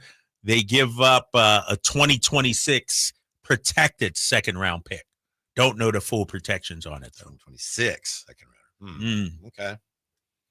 What the hell is a protected second round pick? You never hear that, right? No, I've never even heard of that. Like if it's like 30 through 35 or 40, the Kings want to hang on to it. There you go, Whitey. Boy, they've been working feverishly on that, huh? They have. I mean, you mean you're being honest, serious? To cross the T's and dot the I's on how exactly that was going to go. Schroder, they inked. Schroder knew he was going to come here for a certain amount of money for a long time, right? Right. He put something out like last week, right? Oh, we can't announce it yet, Dennis, because we got to figure out how it's actually going to formally work. Yeah. It's this is a good deal though, because like we said, you still got your MLE. You know, you didn't have to send out any players or anything like that. Remember, last week there was talk of Malik Monk going back to Detroit, and people are like, we're trading Malik for Dennis Schroder. What are we doing? You know, we don't have to do that now. All we do is swap a couple second round picks. You know, one thing that is interesting, maybe a little unsettling, but maybe not. I don't know. And this is me talking. This is not Kyle Draper. Yes. We're hearing a lot about what the Kings are doing before they do it. Now, maybe it's not accurate, but we're hearing a lot. We heard about Dennis Schroder way before that happened. We're hearing about offers they're making for this guy or that guy. It's a little curious, something I'm going to keep an eye on. Maybe it's no problem. Maybe in some cases it behooves the Kings to let these things be known. I don't know. But I'm just hoping there aren't more leaks than the Kings would like to have right now.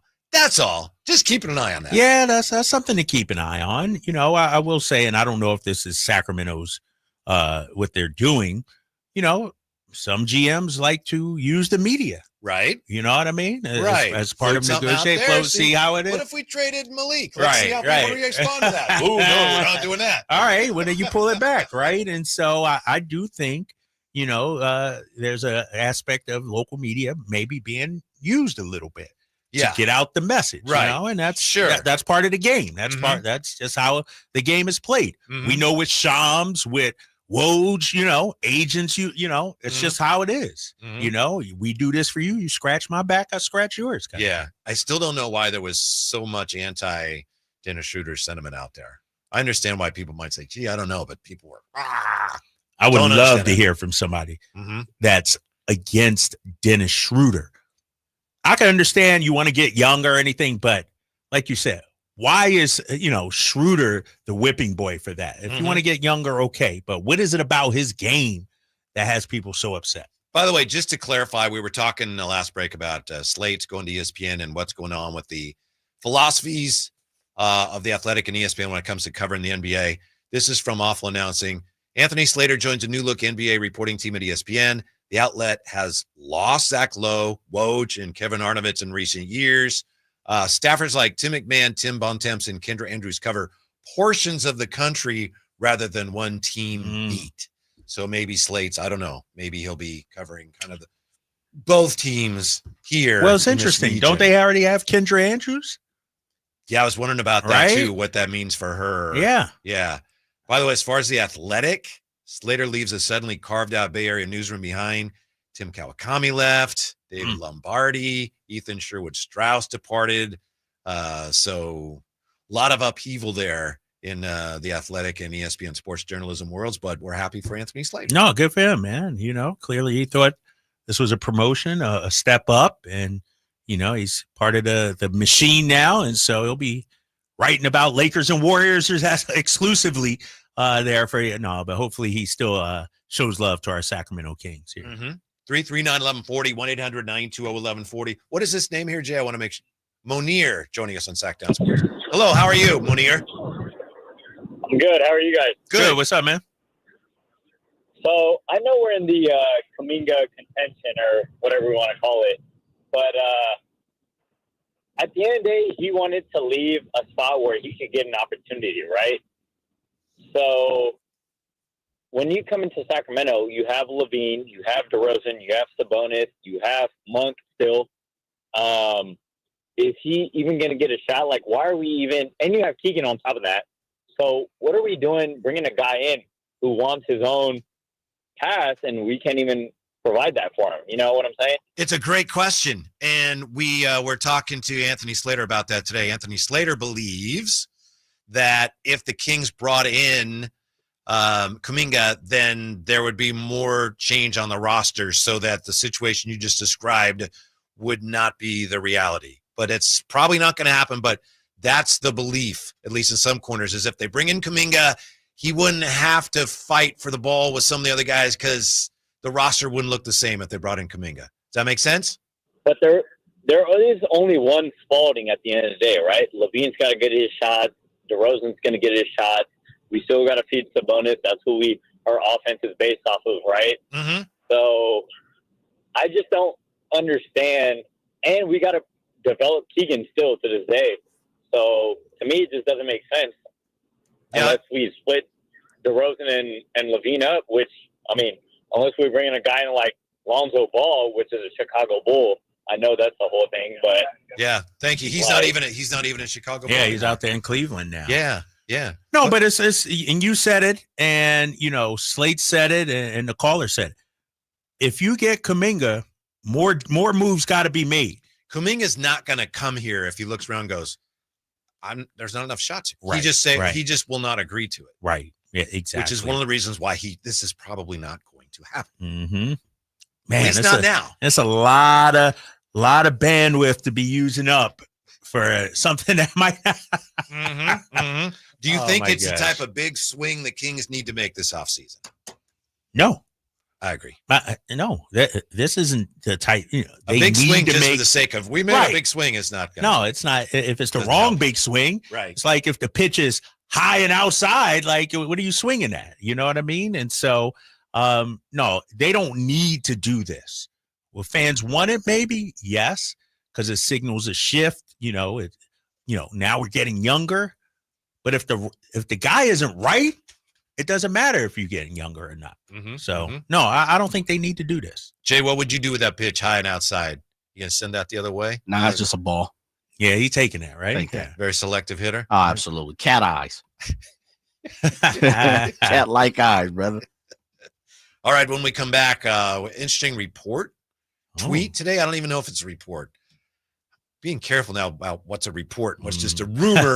Boy. Yeah. Journalistic integrity. Yeah. DeMar DeRozan's future with the Kings. Next on Sacktown Sports. We just want to have enough money for retirement. And travel to visit our grandchildren. I understand. That's why at Fisher Investments, we start by getting to know each other so I can learn about your family, lifestyle, goals, and needs, allowing us to tailor your portfolio. What about commission-based products? We don't sell those. We're a fiduciary, obligated to act in your best interest. So how do your management fees work? We have a simple management fee based on the value of your portfolio, so we do better when you do better. We appreciate that kind of transparency. We also check in with you regularly to keep you up to date on the markets and your portfolio. What other services do you offer? As a client, you have access to resources on investing, financial planning, estate planning, Social Security, Medicare, and more. Wow, it sounds like Fisher Investments has everything we need. At Fisher Investments, we're clearly different. Learn more at FisherInvestments.com. Investing in securities involves the risk of loss. Hi, Zoe Saldana. Welcome to T-Mobile. Here's your new iPhone 16 Pro on us. Thanks. And here's my old phone to trade in. You don't need a trade-in. When you switch to T-Mobile, we'll give you a new iPhone 16 Pro. Plus, we'll help you pay off your old phone up to $800, and you still get to keep it. There's always a trade-in. Not right now at T-Mobile. I feel like I have to give you something in return for karma. That's okay. I don't really have much in my purse. Oh, let's see. Hand sanitizer. It's lavender. I'm good. Seriously. Let me check this pocket. Oh, mints? Really, I'm fine. Oh, I have raisins. I'm a mom. Wait 1 sec. I've got cupcakes in the car. It's our best iPhone offer ever. Switch to T-Mobile. Get a new iPhone 16 Pro with Apple Intelligence on us. No trade-in needed. We'll even pay off your phone up to $800. With 24 monthly bill credits, new line $100 plus a month on experience beyond finance agreement $999.99 and qualifying credit. For well qualified plus tax and $10 connection charge. Pay off via virtual prepaid card. Allow 15 days. Credits end and balance due if you pay off early or cancel. See T-Mobile.com. This is the story of the one. As a safety manager at a manufacturing plant, he does everything he can to keep his coworkers safe. From finding ways to reduce risks to keeping safety supplies in stock. And for that, he relies on Grainger. Grainger offers a broad range of quality products and next-day delivery, so he can always play it safe. Call 1-800-GRAINGER, click Grainger.com, or just stop by. Grainger, for the ones who get it done. Oh, and that's a hard foul. Let's listen for the call on the floor. The taxpayer owes back taxes. Penalties and interest are assessed and wage garnishments to begin immediately. The IRS never misses that call. I wonder if they will challenge it. The call is under review. Priority Tax Relief has been called in for a review. Priority is the best in the business at negotiating your tax debt and has even eliminated the debt for some clients. Priority Tax Relief is saving their clients millions of dollars every month. After a careful review from Priority Tax Relief, the debt has been eliminated. No foul on the play. Whoa! That completely changes the game, folks. If you owe more than $5,000, call Priority Tax Relief, and in minutes they'll review your case for free with a direct line to the IRS to see if you qualify for life-changing relief. No more worrying about wage garnishments or frozen bank accounts. Call Priority Tax Relief today at 800-899-2289. That's 800-899-2289. We make your tax relief our priority. Call now. Priority Tax Relief.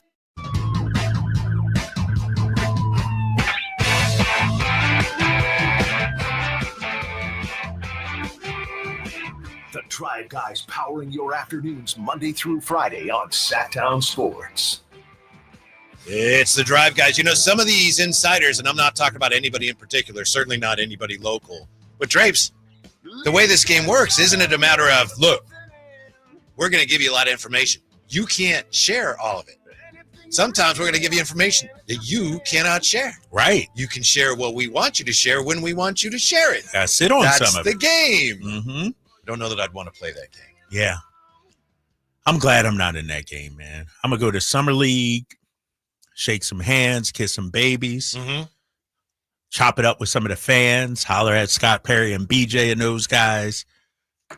But I'm not looking for information. I sure wish we'd had the California Classic. Right. But I still think that some of that had to do with the fact that the A's were in town and they were playing the Giants. And someone thought, we don't know if both would be well attended, or I don't know. Oh, you think that's part of it? Busy weekend. I've always thought that. They didn't want to. I didn't consider that. Yeah, they didn't want to compete for fans with that event, especially when attendance early on had not been great. I don't know. I don't know that it would have mattered.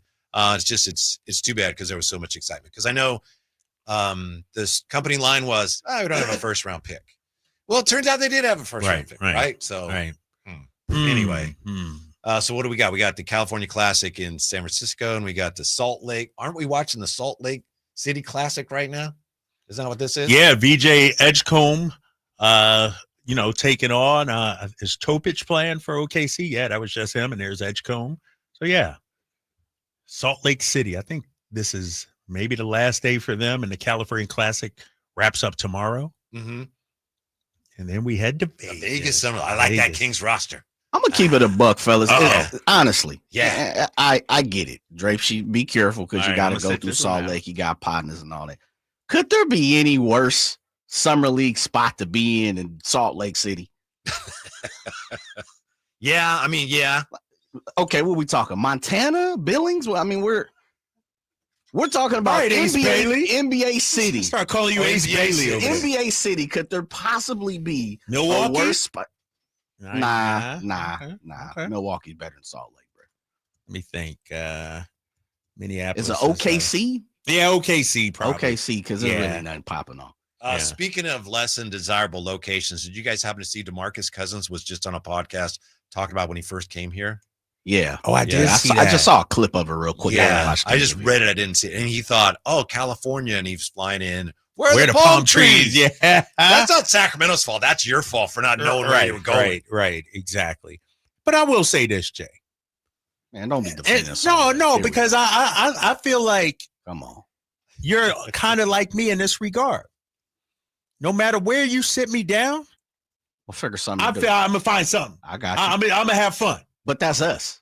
Okay. I'm saying the organic, natural NBA fan who may be a destination for them.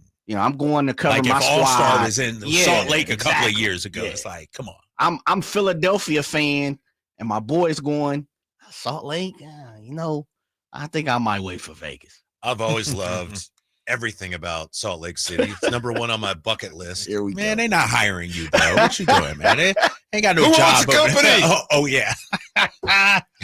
That's true. I'm speaking it seriously. You look at the 30 NBA teams, and we're talking about summer league. And I've been through Salt Lake a few times during the summer. It's been overnight, real quick, but still beautiful this time of year. I guess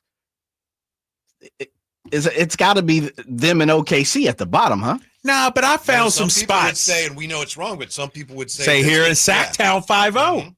Nah, we're not even close to Salt Lake City.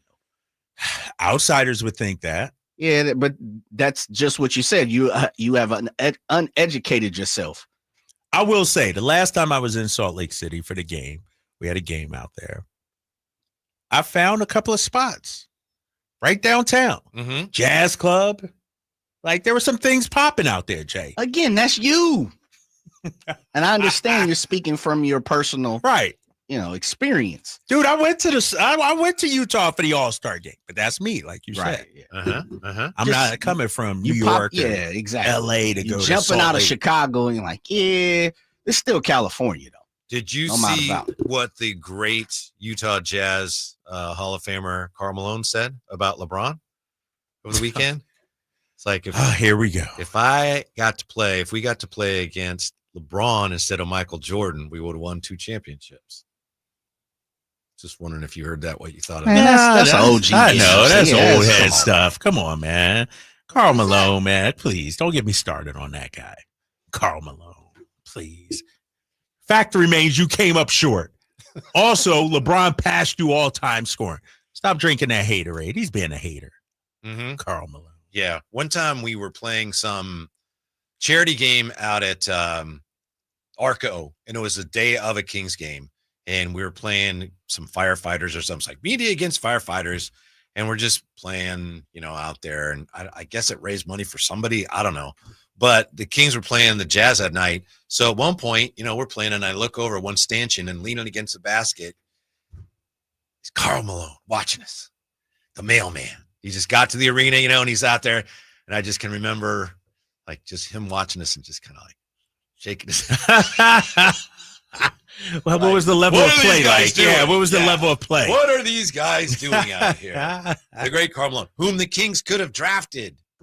They passed on him. They weren't the other team. Who the Kings? Joe Klein. Joe Klein. So it goes that far back, huh? Oh, yeah. Right? Yeah. Yeah. If you think about it. Yeah. DeMar DeRozan, according to Evan Siddery, trade market is nearly non-existent for the Kings. Sacramento and DeRozan both open to finding a new team, but there's currently no movement anywhere on that front. That's today, Evan Siddery. I feel like, okay, I kind of knew that without anyone actually reporting it. Yeah, it didn't need that report, huh? Mm-hmm. It didn't need that. And, did you see DeMar's tweet the other day? Yes. Well, I think you sent it to us, didn't you? I think. Oh, yeah. Did I say? Yeah. July 4th. Everybody an expert on this app, he said. I don't know what he was talking about, but he had not tweeted for a month. His last tweet was June 4th. Then July 4th. Everybody an expert on this app. Mm-hmm. It's I wonder if he's referring to everybody thinks they know the real deal, what he wants, what the Kings want, and they don't. But what do you make of the subliminal tweets or whatever they're called? Like, just say it, right? Yeah. What is that called? That's a what is it? Tweet or yeah, you know what I mean. Mm-hmm. No, it's a name for it. It's like, yeah, what are you talking about, DeMar? Because the problem with that is it could mean anything, Mm-hmm. It could mean relationship advice. It could mean anything. I just know that we had Scott Perry on this show within the last 2 weeks, whatever it was. Yeah. We asked him about DeMar, and he said he'd met with DeMar, which we didn't know. And he said that DeMar is ready to go and is excited, enthused about the new direction. Mm-hmm. And he said he just wants to win. That's what Scott Perry said about DeMar. There you go. He just wants to win. Right. Exactly. And so, one thing that it's clear is that the market is pretty dry, right? Not just for him, for a lot of teams and a lot of players out there. And, somebody brought up earlier regarding a possible destination for DeMar. Let me pull it up. Would the Pacers be a fit? No. He doesn't fit what they do. He doesn't fit the way they play. Yeah, I agree. It's. And I think that texter was referencing the report that Tyrese Halliburton is not expected to play next year, period. I think Kevin Pritchard said that yesterday or today. Halliburton is done for the season. And so it doesn't make sense. And if DeMar wants to win, nah, bro, you ain't sending me to Indiana. My family's here in LA and everything. So I think the pool is I'm looking at some of the text lines. Is Carl being a hater or is Drapes being a Flop King fanboy talking about LeBron James? Carl Malone, this guy been coming at me all day, I think, 916 out there. No, Karl Malone's a hater. But if I'm DeMar, I'm looking at Phoenix. Could Phoenix? They got Dylan Brooks now and Jalen Green. Doesn't make sense. But I'm looking to stay in the Western time zone if I'm DeMar DeRozan. I got family in L.A. Salt Lake. Come on, Jay. DeMar just saying, Utah, baby. DeMar wants to win. It's a spectacular city, right? He wants to win. Yeah, it really is. Absolutely. Yeah, I'm glad you're coming around on that. I mean, Summer League's finest, baby. Mm-hmm. And it's a quick jump to a flight to La La Land. Jay he just said, is there one city nobody ever wants to go to? For Summer League, man. No, all right. Ramsey says Tucson, but that's not an NBA city. So I've been to Tucson. I would not argue with Ramsey on that. Yeah, but that's not. I mean, it's not an NBA city. Yeah. I'm saying there's plenty of towns. You're like, oh, okay, come on. NBA city. Is there a more disturbing spot to be in for summer league. Wait, disturbing? Yeah. I mean, you may be taking it too far. I know, right? Well, because most people who play summer league are young, fresh out of college. Uh-huh. You look at that schedule. Oh, man. Jay, this isn't a paid vacation. This is work. You're Work, right, right. Man, yeah. Both of you guys have been to the Vegas Summer League. There's a lot of non-work going on. Oh, yeah, you know that. You know that. A little bit of that, yeah. When we come back, 3 things Kings fans need to see in Summer League. Right back with that on Sacktown Sports. This is the story of the one. As a safety manager at a manufacturing plant, he does everything he can to keep his coworkers safe. From finding ways to reduce risks to keeping safety supplies in stock. And for that, he relies on Grainger. Grainger offers a broad range of quality products and next-day delivery, so he can always play it safe. Call 1-800-GRAINGER, click Grainger.com, or just stop by. Grainger, for the ones who get it done. ZipRecruiter is the place. ZipRecruiter is the place for talented teachers, savvy software developers, and master mixologists. ZipRecruiter is the place where you meet all these people and more. That's because ZipRecruiter is the place for job seekers who are looking for new opportunities. In fact, ZipRecruiter helps 10 million people with their job search every day, so you can find the right candidates right away. Try ZipRecruiter for free at ZipRecruiter.com/free. That's ZipRecruiter.com/free. Why'd I go to the doctor? My heart would race just taking my son to practice. It didn't feel right. So I got checked out. Turns out I have atrial fibrillation, which increases the risk of stroke about 5 times. Symptoms like irregular heartbeat, heart racing, chest pain, shortness of breath, fatigue, or lightheadedness can come and go. But if it's AFib, the risk of stroke remains. If you have symptoms, contact a doctor. I'm so glad I did. Visit notimetowait.com. Sponsored by Bristol-Myers Squibb and Pfizer. Since 1776, July 4th has been celebrated as the birth of American independence, but has been a federal holiday only since 1941. Hi, this is Frank LaRosa with a word about Naturewood Home Furnishings. It was a mere 7 years later when the Keys family opened their first Naturewood store in Sacramento, and I guess Northern Californians have been celebrating ever since. We celebrate an incredible selection of furniture brands made right here in America. We celebrate the kind of generous hometown hospitality that was important to Walter Keys in 1948 and continues with the Keys family and the Naturewood Home Furnishing staff today. And we celebrate the kind of quality that's been synonymous with Naturewood for all these 77 years. Look for made-in-America brands like Stickley, Bassett, Stanton, Trailway, Simply Amish, and more during the Naturewood 4th of July sales event. Find the furniture that you will celebrate for years to come. Naturewood Home Furnishings off Highway 50 at Hazel. Look for the water wheel.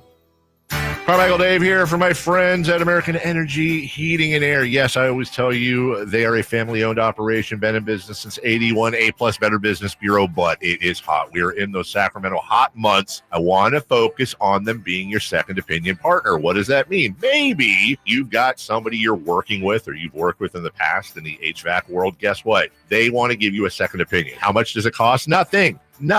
You call them up and say, hey, can I get a second opinion on this deal? They come out and they either say, wow, that's a great deal. You should feel better about that. Or they say, we can beat that price. And usually they're going to beat it by a lot. Guess what? You just saved money and it didn't cost you anything to find out. It's a no-lose situation. Go with a trusted company. American Energy, 916-520-9990. That's 916-520-9990 or AmericanEnergyAir.com. Jingle Singers, take it away. Call 916-520-9990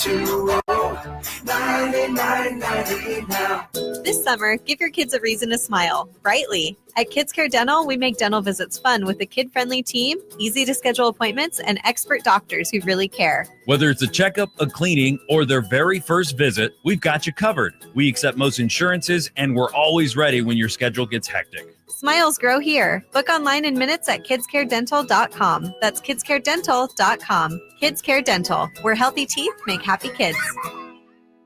KHTK HD1 Sacramento, KYMX HD3 Sacramento. From the Power Business Technology Toshiba Studios, Sacktown Sports 1140.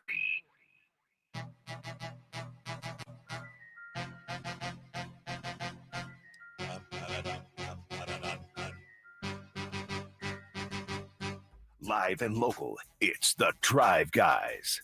Watch the show on youtube.com/SacktownSports1140. Or listen on the Sacktown Sports app. Thanks for being with us. Here's a question on the text line, 339-1140, 1-800-920-1140. If no additional moves are made, how do you see the lineup going for this season? I'm not even going to answer that, Drapes. It's a fair enough question, but there are going to be additional moves made. This is not the roster. So I know that's a popular parlor game. Well, here's the roster. Here's the way it would lay out. I'm just not going there yet. It's freaking. What are you seeing? July. What moves you talking about, Whitey? What moves are yet to be made? Yeah. I don't know, but there's a lot of them that could be made. I'm not talking about anything in particular. But right now to say, well, if they had a game tonight, here's the roster, I just think that's a waste of our time. It's a fair question, but they got a long way. Come on, man. It's Sports Talk Radio. That's what we're doing. Let's, everything we talk about is hypotheticals. Right. If you will. Yeah. But it's a fact that they don't have a game tonight. All right, I'll play. Go ahead. Yeah, I'll play. Let's see. Well, right now I'm going with Devin Carter, my starting point guard. Keegan. What are you doing, man? I'm going to start.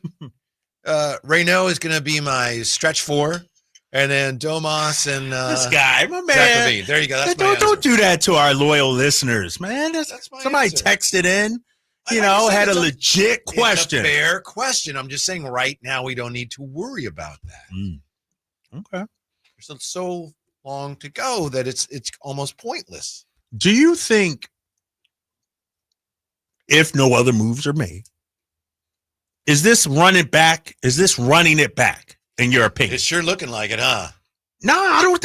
Adding Dennis Schroder is not running it back to me. If it's Schroder and LaVine and DeRozan and Keegan and Domas, that's pretty much running it back, in my opinion. We can quibble, but if Dennis Schroder that's your whole big thing, that and adding a couple younger players, to me, that's running it back. Who else did we get? Drew Eubanks. That's right. Come on now. Got rookies. Mm-hmm. Yeah, I know. You got Neat Clifford. My thing is, and let's say it is, running it back isn't always the worst thing. I look at Zach LaVine's 32 games here last season. So which is it? Is it like they're not running it back, or they are running it back, but it's not bad? If you're going to say they're running it back, then in my opinion, it's not bad. Okay. Like my thing is, I guess my point I'm trying to make is running it back isn't always a negative thing. It feels like it's negative here, though, in Sacramento. Scott Perry just running it back. He not adding Dennis Schroder, adding a point guard when you had none. That's a big move, I think. Mm-hmm. That's somebody, dude. That's like trying to bake a cake and no flour, Whitey. You got to add a flour. Yeah, I don't bake a lot. Right? Cakes, all right. Ask Shenia. She knows. Can't bake a cake without flour. Can't have an NBA team without a point guard. I just don't think that was their biggest issue. It's an issue, but I don't think it was their biggest issue. What's their biggest issue, did you think? Length, defense, shooting. Yeah, point guard's part of that. But from the beginning, we need a point guard. Okay, yeah. But the suggestion that, you get a point guard in here, you're good, that implies strongly that that's the only thing that kept you from being a much better team last year. Last year, if they had a point guard, everything would have been great. And I don't believe that. So I get it. Schroeder helps. It's good to have a point guard, but there's other things that need to be addressed here. Am I off base when I say Dennis Schroeder, in my opinion, adds 3 to 6 wins to Sacramento? Are you like, Drapes, you're crazy? 6 wins is a lot. 3 to 6. Mm-hmm. Might be 5. That's a lot. Might be 4. I think that's very much doable, because I do believe, and I said this before, when I look at 32 games under Zach LaVine, I look at all the turmoil with the trades, the coaching staff, the front office. That in and of itself should give us 3 to 4 wins. Just stability, an off season, a training camp. So I don't think it's that crazy. And I think I saw FanDuel or somebody had our over-under at 38.5. I don't think it's crazy to think 44 or 45 wins because we won 40 with a makeshift roster, a makeshift coaching staff, a makeshift front office. We won 40. Mm-hmm. Why can't I expect, and it's not linear, I know that, but a full offseason with these guys? Dennis Schroder with full camp? Like, I think, and 2 rookies that should make an impact. Like, I think it's possible, Whitey. Maybe I'm, as somebody from the 415 said, we know who butters your bread, Hey, maybe I'm an optimist. But to win 40 games under those circumstances last season, I actually think it was an accomplishment because it should have been worse. It should have been worse, to be honest. Speaking of bread and buttering your bread, if you go to Panera and they say, what's your side? And you go apple or chips over the bread, you're an idiot. What? You want a bread with a side of bread? I'll get a sandwich with it. That with Panera a side of bread? Do you want the baguette? Yes, I want the baguette. Why do you want? You already got bread with the sandwich. Because it's a Panera baguette and it's good. I might not eat it right then. I'll take it home. Chips. Dude, Here's a bag of chips. Come on. That bread is hard on the outside. Really you bang it on the desk. It's it makes really good. I know. Who eats bread fresh. like that? Nah, That's man. Panera. That's what they do. What do you do with the bread? Do you throw some butter on it at home? What do you do? Well, usually I eat it there, but if I take it home, yes, I put butter on it. So let me get this straight. Which is where I got this from, the whole thing about who butters your bread. Let me get this straight. I need the listeners driving home from work, still at work, YouTube, wherever you at. I just want to ask this question. So you order a sandwich. Yes. Which comes with bread. The chicken bacon rancher, for example. Which comes with bread. With a side of bread. Yeah. So you have bread with a side of bread. Sometimes they don't ask. Sometimes they don't ask, and you're like, okay. Hey, why did you put down chips? You didn't even ask me. Why do you think I want chips? I want the Panera bread, the baguette. Now, if you get That's soup what I come here or something, for. soup, salad, I get it. That's like ordering fries with a side of fries. Who does that? I do it, and you should do it too, and you don't have to eat it there. Although there's nothing wrong with that. Jay, you hear this? This dude orders bread with a side of bread. I can't have bread, so I'll have a bag of chips. Why? The baguette is better. Come on, it's what they do. It's their signature item. It is their signature item. Yeah, please. I got about 20 bags of Panera chips. Dude, their chips are great. And you throw it with some pretzels? Why do you think I got my little mini pretzels? You have them at home. 20 Yes. bags. Because you don't eat them. No, the kids don't eat them. I do. I do. This guy, how you going to order a sandwich with a side of bread? I don't have 20 baguettes at home because when I get them, I eat them. I don't pile them up. I got 20 bags of chips. I love these chips. I don't eat them, but man, I got a lot of them. Oh, this guy. Does Whitey also play Kirkland golf balls? Yeah, sounds about right. I have some, but I haven't played them yet. Sounds My neighbor about brought him right. some. Sounds about right. Dude, you can't do that. You can't order. Oh, I will do a it. sandwich. Why don't you just get your sandwich with the bread? Like tell them to put the sandwich on that baguette. No, because you got to get the ciabatta or whatever the bread is. Are you a pretzel bread fan? I like pretzel bread. I like that. Little pretzel roll. Yeah, I am. Yeah. That's good. The best bread is Dutch Crunch. You ever have Dutch Crunch? No. Hello. Oh, that thing good, man. It is Where good. you get that from? Some of your finer delis. Yeah, really? Yeah. Get it from like Rayleigh's and Safeway and Bel Air. You haven't had it bread if you haven't had Dutch Crunch. Nah, let me look this up because one of my issues. Go get it with a sandwich, brother. Yes. No, I'm telling you now. What kind of sandwich you like? Dutch Crunch. All right. Dutch Crunch bread. What's your favorite sandwich? No, I'm a turkey and cheese guy. Okay, I'm a ham and cheese guy. With a little salami or something. Dutch crust, man. I don't like anything hard on the outside, fellas. It's not really hard on the It outside. look hard, though. It look crunchy on the outside. It's got a crunch to it, but it's not like, it's not like It's that. good, brother. Yeah. I will say this. What you getting, pumpernickels? What's your favorite bread, This man? is my problem. The bread options in Sacramento suck. Like, literally, I have to order bread off Amazon shipped in from the East Coast. Oh, here you go. You the New Martin's York bagel bread? guy or Martin's? something? Have you ever had Martin's bread? No, man, I'm not a bread connoisseur. I'm going to bring some in for you. Okay, what kind of bread is it, though? No, it's potato roll bread. Oh, yeah. So it's like potato. soft and like, I went to That's the best bread. Subway once with my brother Chris, who's no longer with us. Older brother, had the same mom, different fathers, and he lived in New York, and he's like involved in stocks and all this stuff. And he was visiting my mom when my mom was not doing well, so we went to get lunch at Subway. I guess he'd never been to Subway, so it's like, oh, we'll get a couple sandwiches. So he orders a whatever, and the woman says, okay, what kind of cheese you want? And my brother from New York says, yeah, Munster. And she Munster? Yes. And she looked at him like, what? And I said, yeah, I don't think they have Munster here. This cheddar's fine. That poor woman. What did you say? Yeah, they don't have the Munster. You got to go to a more established, Right. Yeah. Right. I guess he was used to going to those delis in New York or something where that would be delicatessen. Yeah, exactly. Delicatessen. I'm ordering some Martin's bread right now. Are you really serious? Yeah, dude. They come in 3-packs and we freeze them. Yes, 100%. And I just went on the website and I looked up where can you get Martin's bread 100 miles from Sacramento. Can't find it anywhere.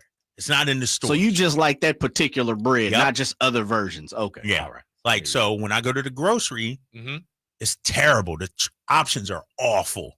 Well, expand your horizon, man. Go to some of these bread places. Troy Perry says Dutch Crunch is the best, hands down. Dutch Crunch is good. Yeah. Man, he also played Kirkland golf balls. Troy Perry, who probably is related to Scott Perry. It may be Scott Perry changing his name, so we don't know it's him. Right. That burner. No. Yeah. Scott Perry's a Detroit/East Coast guy. He ain't need no Dutch Crunch. I never heard of that. Everybody loves Dutch Crunch. So you can get that in your regular grocery store? I don't know. I've only got it when I've ordered a sandwich someplace. Dutch Crunch. Yeah. It's really I'll good. try it next time. I'll give it a shot. Yeah. I'll give it a Thank shot. you, Jay, for I'm going to have to bring this guy. When you leave Wednesday? Thursday. Okay. Yeah, so We'll I'm here have to Wednesday. bring this dude a Dutch Crunch sandwich. You're going to Summer League. 3 things Kings fans need to see in Summer League. You tell me if you agree or disagree. He's not going to agree with this. Number 1, and this is based on what Scott Perry told us, and Jerry Reynolds told us the same thing the same day. Reynaud and Clifford need to compete at a high level. They need to stand out. They need to compete at such a high level that even somebody who doesn't know who they are would go, ooh, who are those guys? They need to do that. 2, Carter needs to be steady at the point. This is an opportunity here for Devin Carter to show he can play point. I think it's really important for the team going forward. Not that you can obviously at the end of Summer League say, yep, he's a point guard, but you want to be able to go, we may have something there going into the preseason and training camp. And then thirdly, this is not that important, but I think Isaac Jones needs to show he doesn't really belong in Summer League. He was a big story last year. That's a guy that may have an opportunity to contribute this year.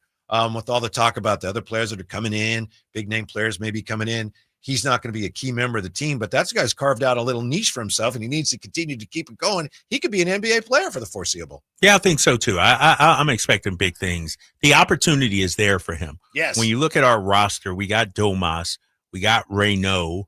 Who else do we have? Drew Eubanks, Sharridge. You love Drew Eubanks. Yeah. But I think Isaac Jones can take their spot, is what I'm saying.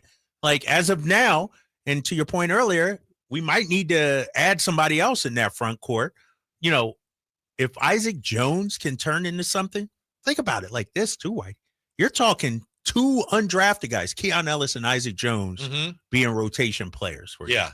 That would be pretty impressive for the Sacramento Kings, the development of those guys. But I think there's something there with him. No doubt. How about Devin Carter playing point this year? Last year it was Keon playing point or just working on his handle, and then he's not a point guard.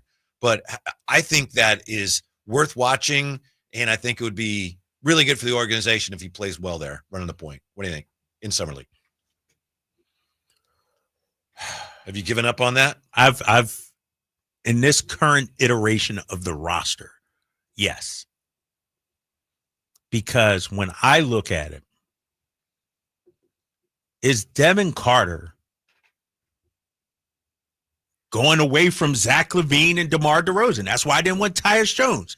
I don't know if he had the makeup to look at those guys and say, no, I'm running this, And so that's why I like the move of adding Dennis Schroder. I still think Devin Carter is a little. Can he bring the ball up? Yes. Can he run the offense as currently constructed with these players? That's a tall, tough task for him to accomplish. I don't see it personally. I think what Devin Carter is a guard, sort of like Keon is a guard. You just throw him out there, create havoc, make hustle plays. You know who Ben Shepherd ain't running point out there with the Pacers, but he's coming out there, knocking down shots, playing solid defense, making hustle plays. That's what I view Devin Carter as. Where do you see Russ fitting in if it comes around to that? How many minutes are there for him? Are you going to play him with Schroder, you think? No, I don't think so. I don't see a spot for Russ unless you clear some of that, whether it's Carter, Malik, somebody like that. I agree that is absolutely essential to even consider it. Right. So it just doesn't make a whole lot of sense as presently constructed. If he does come, I see him as the backup point guard over Malik, over Devin Carter, whoever is left. I think Russ is the backup point guard. You put him in pick and roll situations. Like, are you putting Devin Carter in pick and roll? I don't see it. I can't visualize it. And so I could see it with Schroder. I could see it with even Malik. I could see it, with Russell Westbrook. But I can't see it with Devin Carter. Not just yet. It sounds like as we try to figure out the direction in which this team is headed, that they still have some choices, and it may depend on who they're able to get. It sounds to me like they still could go in a number of different directions. Ultimately, I think they want to stay competitive now while getting younger. So you're going to have some moves that look like, what are you doing? It's two opposite things. Well, we're serving two masters. But I do think if you bring in Kuminga, that's going to require some pretty significant roster changes. Whereas if you don't, then you could be running it back. And I just don't think we know which way they're going to go yet. Which of those ways are going to go? No, we don't. We don't. And, I think it depends on the Kuminga situation. And I think that's probably partially why Westbrook is being held up, that signing. We got to see. Yeah. Is this a sign and trade for Kuminga? Probably getting rid of a guard. We're going to need another guard. Let's bring in Russell Westbrook. Yeah, so I agree with that. How about this from the 916? Drapes, I'm with you. Running it back could be a good thing. What do you think about that? Was that the captain of the Titanic? Another year together, healthy this time. It's going to be good. 45 plus wins. Go Kings. You're not seeing that, huh? It's just not very inspiring. I think it's really hard for any team in any sport to run it back. And maybe there is something to what you said about, well, if you're bringing Schroder, you're not running it back. But it's hard for any team in any sport to run it back. Even teams that were successful, you got to do something. And this team didn't accomplish much last year. And I understand what you're saying. Like, well, there's reason to think that it will come together. And they had to overcome a lot of adversity last year. But I felt that it was not a good fit last year. I felt that a bigger issue than them not playing together a lot and overcoming all the issues was that your core was not a good fit. Well, but honestly, I think, because I view last year in different segments, I'm only basing it on All-Star break and after, trade deadline and after. And I believe the turmoil behind the scenes impacted the players on the floor. I believe when you have a new coaching staff, Doug taking over, when you have sort of a fractured bench, the players picked up on that. And now you have a unified voice through Scott, through Doug, Bobby, and the whole staff out there. And I think the players will pick up on that, and we'll see a better version of them this upcoming season. I was going to ask you a question, but I'm not going to ask it. I'm going to state it, and then you can disagree or agree. Okay. In my opinion, it's possible, if not likely, that Mike Brown, going back to before he was let go, he was not entirely on board with DeMar DeRozan being on this team. And I don't think he had anything personal against DeMar DeRozan, but just watching it, observing the way things happen, things that were said, things that you hear, I'm not sure he was ever completely on board with that iteration of the team with DeMar DeRozan. If that's the case, I think that was something that held them back a great deal. But that's just my opinion. And usually you don't just give opinions without hearing something or other. I'm not going to tweet it. I'll say that. Why do you hear things and don't run to Twitter? Is that what you're telling me? Yeah, because that team really struggled, as we know. And I'm not sure Coach Brown, and I was a fan of Coach Brown. He always treated me well when I talked to him. I'm not sure he was on board with that roster as it was put together last year. Why do you think that is? Is it because lack of defense? Yes. Or just the fit offensively? I think that he identified some things that the roster needed that DeMar didn't really necessarily address. And so I think it was a situation where, okay, this guy's a great Hall of Famer, but what am I supposed to do with this? Right. So I think that was one thing that held him back, in my opinion. Yeah, you could be right. You could be right. And I think that was less of an issue once Doug came in. I don't think Doug came in like, oh man, I think Doug was more, okay, I love this. Let me work with this. Yeah, but Mike Brown had what? 31 games? What was it? 13 and 18? Yeah, that sounds right. That's not a whole lot to get everybody on the same page when you throw in a huge piece like DeMar. And so you may be right, Mike Brown. I could also argue just adding a big piece like that to the Kings held them back a little bit. You know what I mean? They didn't hit the ground running from where they ended the season before that. And so I don't know, man. And I see the people on the text line, Whitey, 916 45 plus wins ? What is that dude watching?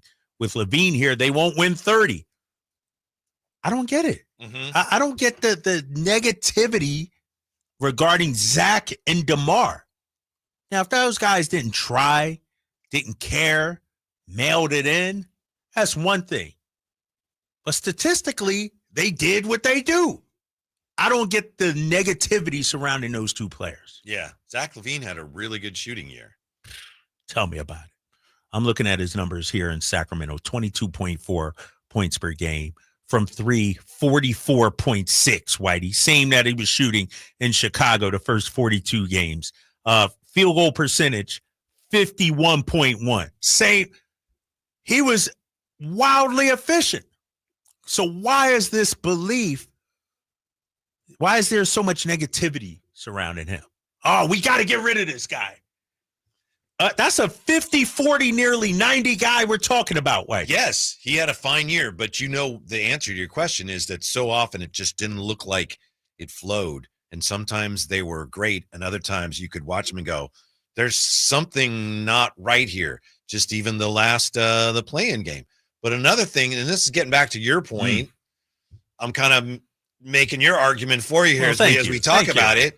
But the De'Aaron Fox situation last year was hanging over this team. The team made an unwise decision to be all in last year when you had De'Aaron Fox kind of with his, I don't know if I'm in or I'm out. You had DeMar coming in. He wasn't a great fit. It wasn't a great year to say it's this year or bust because there was a lot for that team to overcome last year. And how about this? You talk about the playing game, the fit. Who was running point guard? Exactly. We didn't have a damn point guard, Whitey. Right. Wait, Malik, you got a bunch of finishers, and you're asking them to be playmakers and handle the rock. That's why, my boy, I think this season, it's not about Zach. It's not about DeMar. Not about Keegan. Not about Dennis Schroder. Can he run the ship out there for the Sacramento Kings? I think there's a lot of weight on his shoulders this season. Why is it, Drapes? You go back to one of the first teams I ever more or less covered, the 1984 49ers. And what do people talk about? Dwight Clark, right? Yeah. Joe Montana. Yeah. In the ensuing years, Roger Craig. That team had a great defense. No one ever talked about it. Ronnie freaking Lott. No, because they talked about all the weapons and everything. It's always that way. Yep. So last year when we look at the team, we say they need a point guard. They need this, they need that. That team was terrible defensively. And that needs to be better. That's what needs Everybody's to be better. in agreement with that. Yeah. The question is, can they? That's the question. But if they're not, they're probably not going to win many more games. You might be right. You might be right. I'm just looking at something. Yeah. Kings announced the Dennis Schroder thing through the app. They just pushed that. Oh, okay. No, you're right. But do you think I got to get the Panera app? I'll bet you get free baguettes. I got that big fella, and they offer it, and I say thanks, but no thanks. I'll I take skip the that apple. sandwich with a side of bread. Come on, who does that? Get them regular chips and kettle joints. Those things are nice and crunchy. Take them home and add to my collection. Lastly on this, Whitey, my final point on this. If you're Doug, this coaching staff, Scott Perry, you're going to ask the players to be better defensively. And if they're not, you got to make moves. That's all to it. If they're not going to play the defense you want and the effort that you require defensively, you got to get somebody in here that can. Kings off-season options, are they shrinking already? Is it too early to say that? Also, we'll look at the A's promising young roster and how it deserves better. We've still got a lot left in the pizza box left here with the Drive Guys on Sacktown Sports. If you're 55 or older and into that whole saving money thing, T-Mobile has an exclusive phone and internet bundle just for you. Right now, get 2 unlimited phone lines plus 5G home internet for just $30 each per month with autopay, plus taxes and fees. And with 5G home internet, setup is easy with just one cord and no technician needed, which is great if you're also into that whole keeping it simple thing. Switch now and experience the best mobile network in the U.S. Visit your local store to start saving. T-Mobile, it's better over here. Based on analysis by Ookla of speed test intelligence data Q4 2024 to Q1 2025. Ookla trademarks used under license. Unlimited on our network. Customers on voice plan may notice speeds lower than other customers and further reduction if using more than 50 gigs a month due to data prioritization. Video streams and SD on this plan. Home internet pricing after $20 a monthly bill credit plus $5 per line without autopay. Debit or bank account required. See 5G device coverage and access details at T-Mobile.com.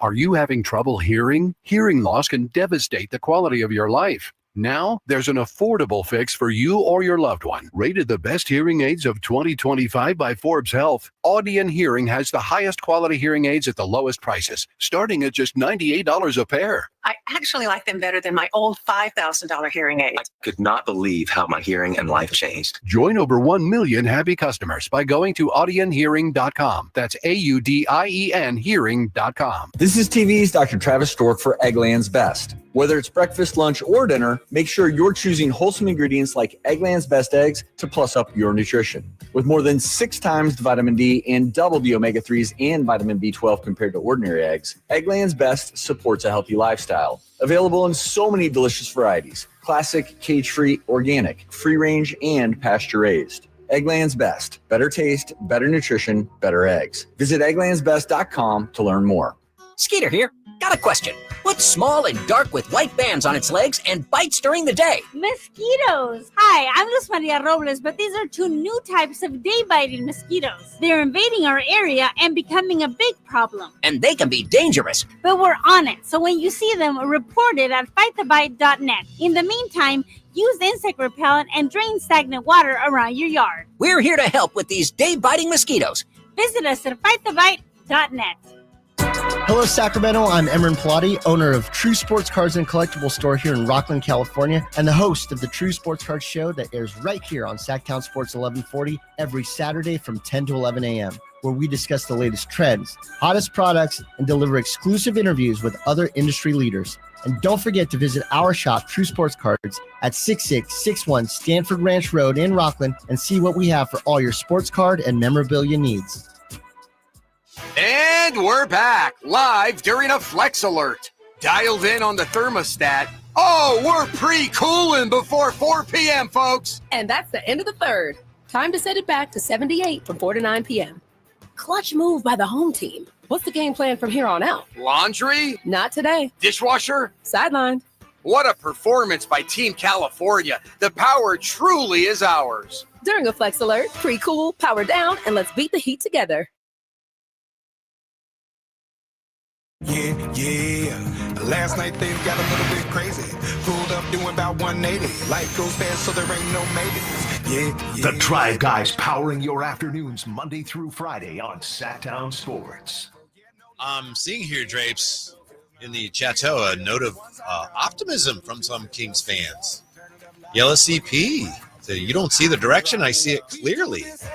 I don't get all the negative attitudes by my fellow Kings fans. Why so down? I absolutely love the fact that we're preparing to get into the fight with this Western Conference, and we will do it.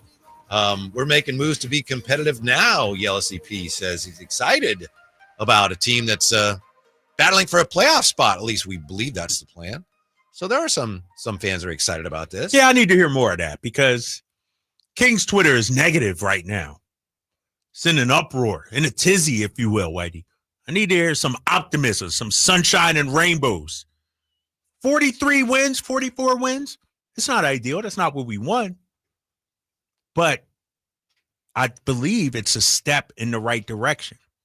You know, trust me, we all know the rumor mill is churning. Scott Perry's looking to make moves, but it takes two to tango, Whitey. Sometimes, like you said earlier, you can't make moves just to make moves. That would be bad. And so you do your best this offseason. You try to make moves, improve the roster however you see fit. If it doesn't happen, you roll with what you got. Mm-hmm. What'd you think of Scott Perry's Monday motivation today? You got it right there. We need some music. We need some music. We need some, like, I don't know, Zen-like music or peaceful music or, I don't know. Let me know if you have anything, Jay. If you don't, I'll just read it. We'll have to get that ready for next week. Scott Perry's Monday motivation. What does this tell us about what he's thinking about doing with the Kings? When fulfilling a bold vision, often much resistance will come from those that do not see what you see. Don't allow their fears or your own to sway you from your path. Knowing you can do this will enhance your drive to see it through to completion. Hashtag Monday motivation. Thank you, Jay. Scott Perry, one more time. You want me to read it again? Yeah, because I was halfway listening. When fulfilling a bold vision, often much resistance will come from those that do not see what you see. Don't allow their fears or your own to sway you from your path. Knowing you can do this will enhance your drive to see it through to completion. Hashtag Monday motivation. Scott Perry. I like that. I like that. Mm-hmm. I like that music Jay found for it, Jay too. That's pretty job. good. Mm-hmm. I read that. Was he talking to Golden State? Was he pointing the finger at them? You know, in the negotiations with regarding Kuminga? How do you mean? Was he pointing the finger at Yeah, them? like just, you know, I hadn't thought when of he that. said often much resistance will come from those that do not see what you see. Golden State. You know, that's how don't allow their fears, Golden State's fears, or your own to sway you from your path. Mm-hmm. I think what he's saying is Vivek went in and screamed at him and said, I'm kidding. Come on, man. Come on. That's messed up. I'm kidding. I don't think that happened. I need to ask him where he get these Monday motivations from. Are they basketball related always? It sounds like they're just life related. related. Like things that he just comes up with, you know? Okay. Sounds like he put some time into them and he composes them himself. Right. Mm-hmm. All right. Yeah, I got to ask him about that. So he has a bold vision. A bold vision. Bold visions don't come together in the blink of an eye.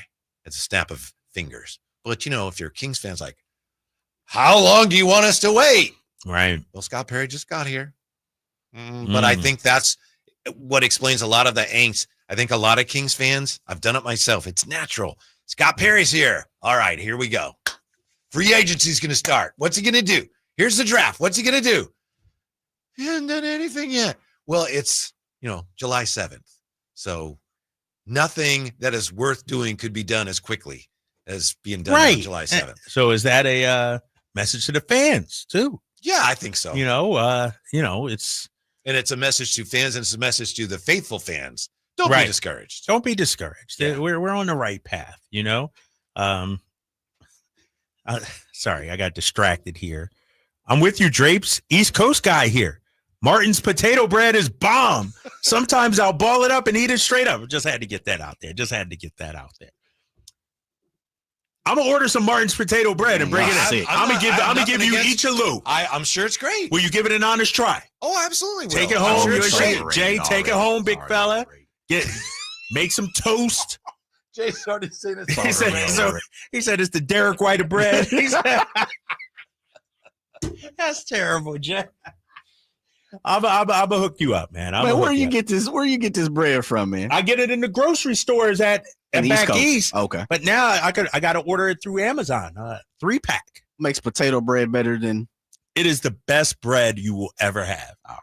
Like, dude, I think the question was what makes it the best. That's what Jay asked. Why is it's soft. I think I've had potato bread. Feel like I have to. Yeah, and then but if it ain't Martin's, it ain't real. I Okay. understand. All right. I'm gonna order 2 packs, as a matter of fact, because I'm gonna give you each one. I'm gonna take and then freeze some as well. Let me ask you this: I saw a sign recently on Madison Avenue, sign out front of this place, and I believe it said we have the best Philly cheesesteaks in town. Come on, big fella, come on. It was Arby's. What do you think?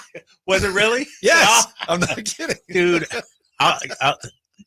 Hey, if Arby's want to sponsor the show, please don't get them started, man. But I ain't been to Arby's in about 25 years. Bad experience at Arby's. Oh, that's too bad.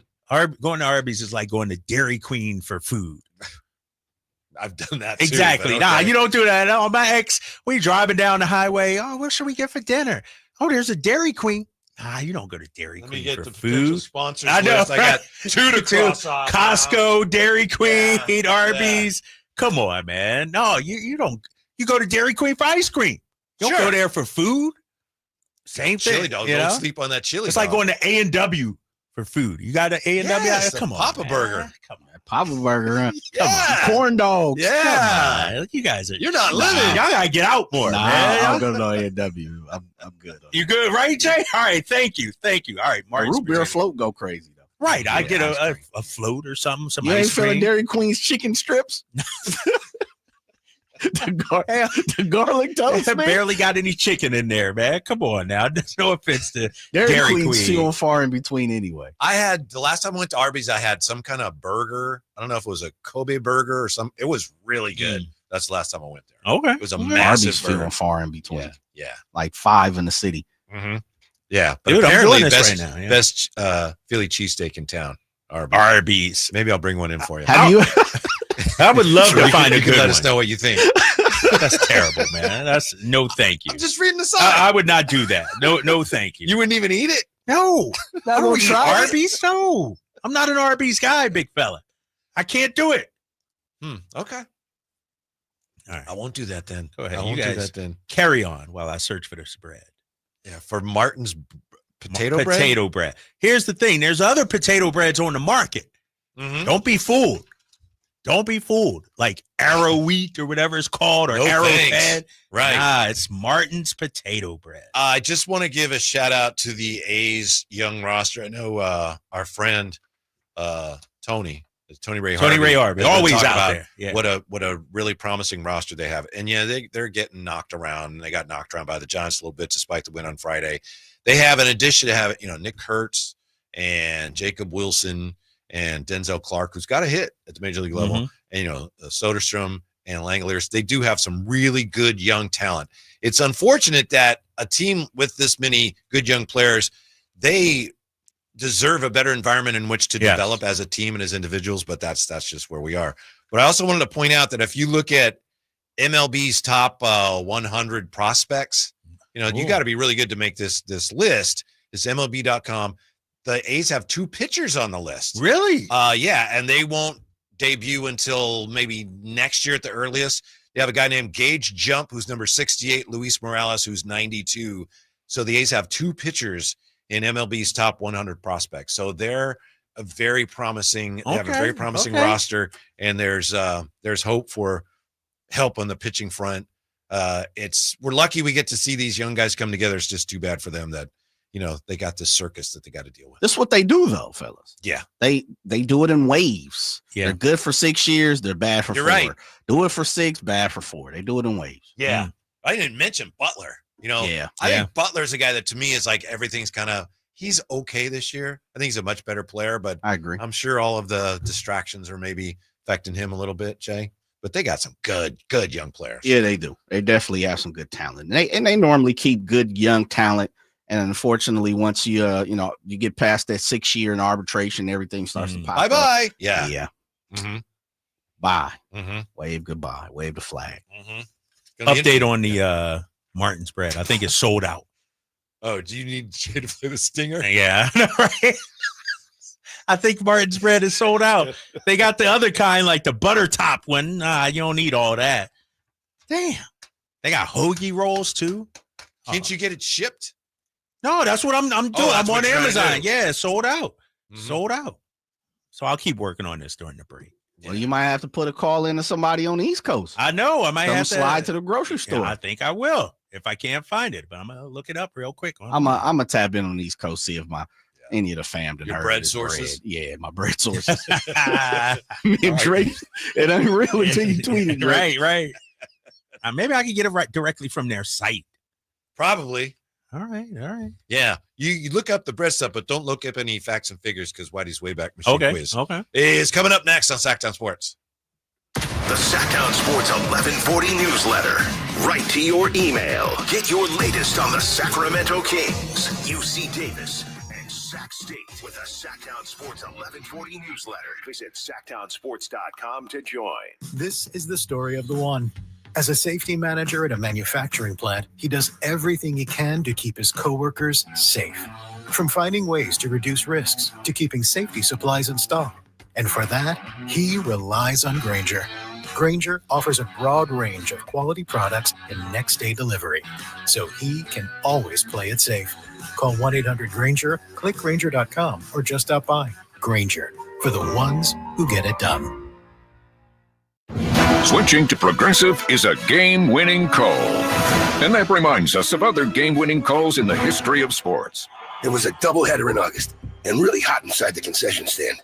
So instead of waiting for people to come to me, I figured I'd walk around yelling, "Hot dogs here!" And that's how I became the first hot dog vendor in sports. Okay, not really a game-winning call, but it was a good call. You can make one too. Switch to Progressive and you could save hundreds. Progressive Casualty Insurance Company and affiliates, not available in all states. For 25 award-winning years in Northern California, Ashton & Price is your local injury law firm. Pro attorney tip: if a firm presents as local, but they're in LA, red flag. If your first consultation is not with a lawyer, big red flag. At Ashton & Price, your first consult is with a local attorney, and if serious injury prevents travel, a lawyer will come to you. Still not enough? George Washington's my uncle. At Ashton & Price, no red flags, just red, white, and blue. Remember, for the best advice, don't think twice. Call Ashton & Price. Folsom Lake Ford announces the final days of employee pricing during the 4th of July Sell-a-thon, plus 0 down deals. Right now at your truck headquarters, FolsomLake4.com. This is the story of the one. As a lineman, he does whatever it takes to keep the power on in his community. And he wants a partner like Grainger who does the same. Grainger offers the professional-grade products he needs, from voltage detectors to harnesses to hard hats, plus fast, dependable delivery, so he can rise to every challenge. Call 1-800-GRAINGER, click Grainger.com, or just stop by. Grainger, for the ones who get it done.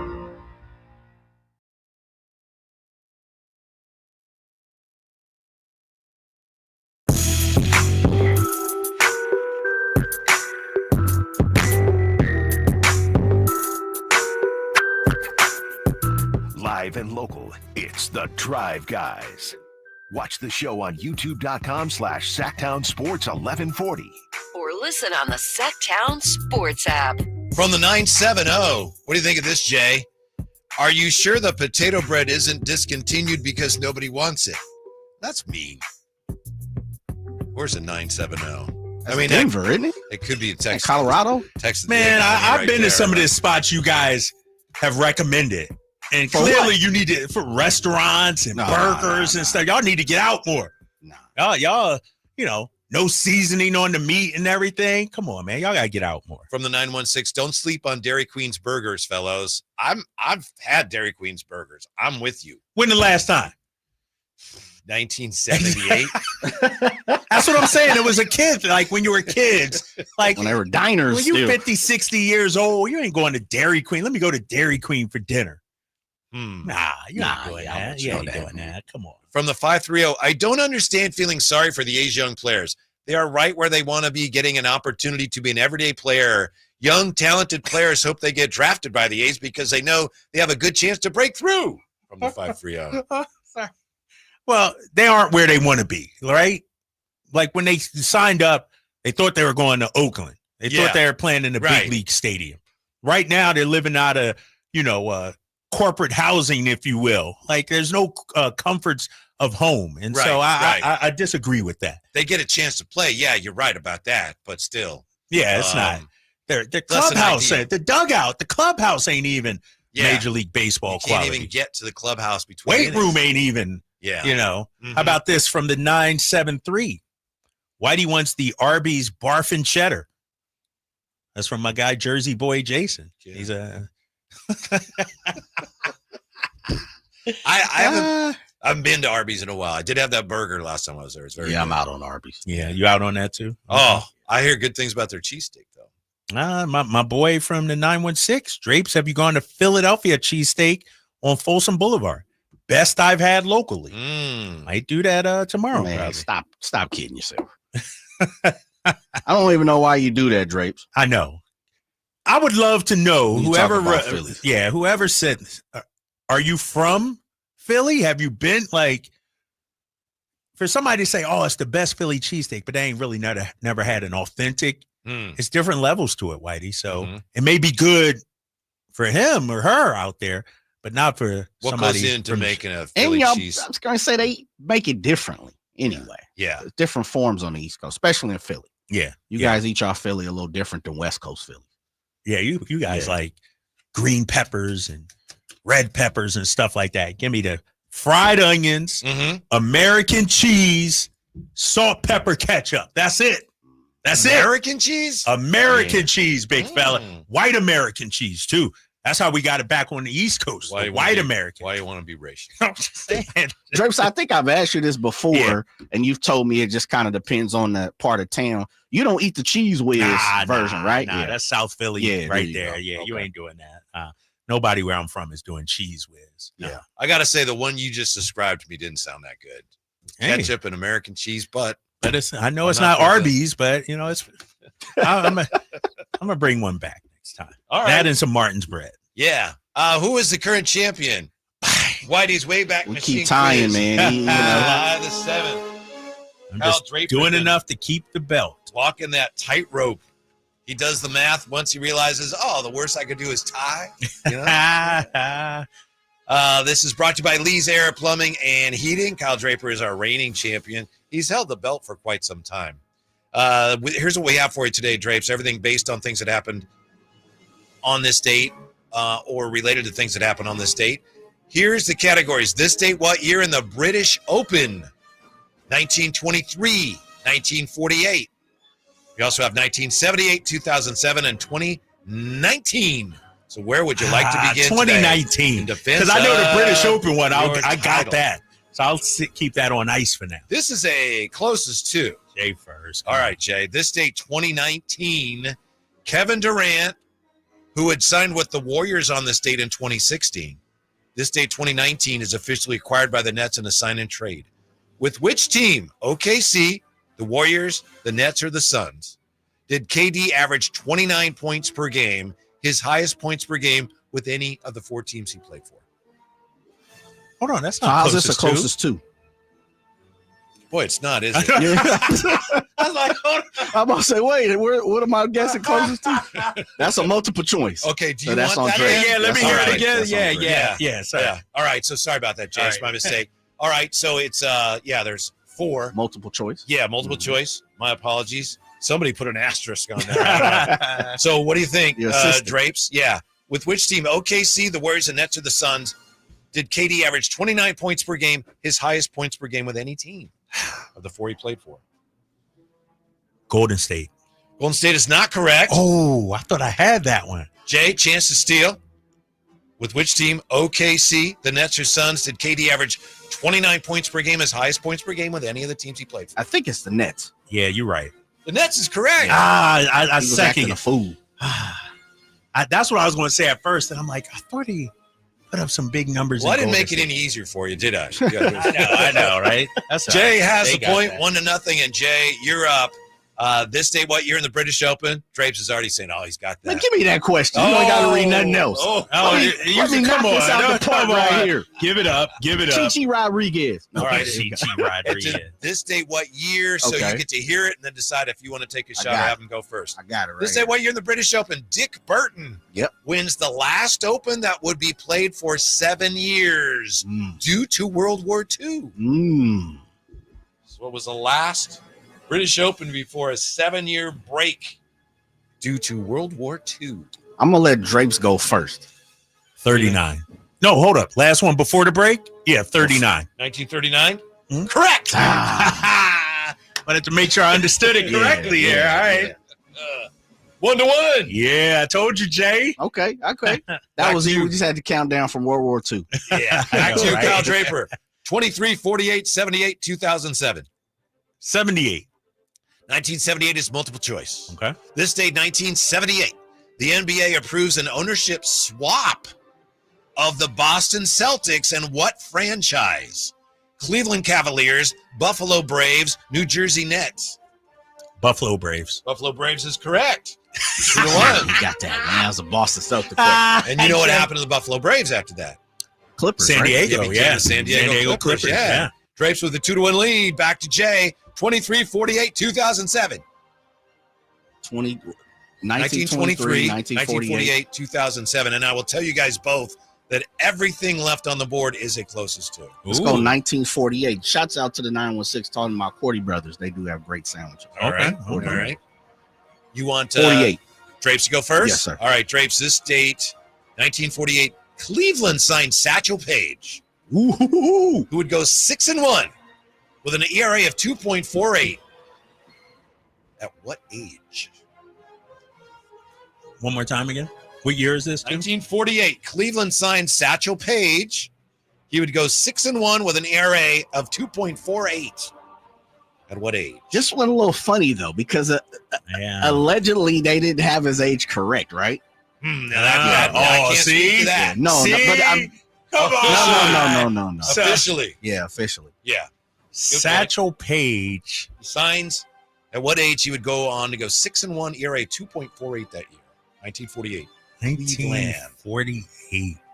Satchel Paige, 48, 50. Drapes with the lead 2-1. 20. Carried a 1, 37. Drapes has been playing very well today. 26. 26? Yeah. Okay. What do you think, Jay? Cleveland signed Satchel Paige, who would go 6-1 with an ERA of 2.48. At what age? I believe he was 41. No way. I'm gonna say Satchel wasn't that old. Yeah, was he he? was. Yeah. How long did he pitch? He pitched allegedly till he was 50. I'm gonna say he was 43. He was 41. 41. Oh, yeah. 41. Was he that old? 42, then? 43. Yeah. And Damn. he pitched in Okay.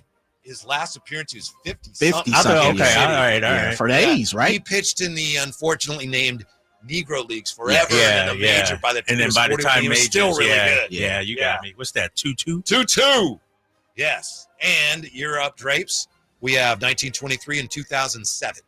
2007. And everything is at closest to. Jay first, 2007. 2007. Jay, this day, 2007, Venus Williams wins her 4th Wimbledon title, despite entering the tournament as the very low what seed. When I say low, Yeah. I say one's a high seed. Right. She was a very low what seed, 2007, but won at Wimbledon. I think she was 17th.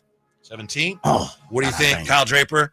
Venus Williams wins her 4th Wimbledon title despite entering the tournament as the very low what seed? Very low, you said. Yes, and Mr. Jay Johnson says 17 seed. 2-2 ball game. That's a tough one, Jay. If I say 16 seed Venus Williams, I say 18. I'm going to go 18. 18. She'd been injured. She'd struggled. She was the 23 seed. Jay, that was a good one, man. I knew she was down there. Yeah. 3-2 Drapes. Yeah. So, Jay, right. you can force the overtime Here we here. go.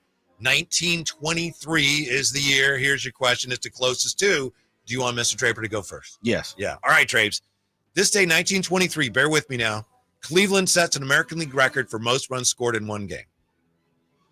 The current Major League record is held by the Texas Rangers, who scored how many runs in a win over Baltimore in 2007? So we're looking for the Major League record for most runs by one team in a game. In a game. And it was Texas in 2007. 29. 29. Jay? 28. Baltimore 3, Texas 30. Come on, man. What a guess. Hal Draper emerges victorious. Jay, what a guess, I thought it was 28, too. Jay's I like, said, come on, man. dang, I don't remember 30. Yeah, 30 was. Whew. Thought I remember 28, 29. And when you didn't hit 29, I said, gotta be 28. Damn. 30? Your boy Ramsey had it here. This is Ramsey. 30-3, he said. Wow. Man, there Ramsey, you go. yeah. Good thing you weren't playing Ramsey. I know he might have got me today. Yeah. Thanks, Jay. Yeah, congratulations. And for your victory today, you have earned a month's supply of Martin's potato bread. Yeah. Shout out to my boy Jersey Boy. He said he's going to send me a lifetime supply of Martin's bread. Nice. So hook it up. Best bread out there. Man, this bread better. I mean, I'm gonna bring some in, knock man. my A1s off because this bread. You're already saying it's overrated, Jay? Overrated. All right, we'll see. It's like a rookie coming into the league. Bring in your best bread. I'll bring in mine. Let's do it. It's the bread The off. bread off. You got to have you and the high flyer got to have your tie off before we get to the bread please. His Men's Warehouse ties. Come on now. Cross that off as a sponsor too. Yeah, there we go. Have a great evening. Right, Thanks for being with us. on all the time. We got the GR Sports Brief show next on Sacktown Sports.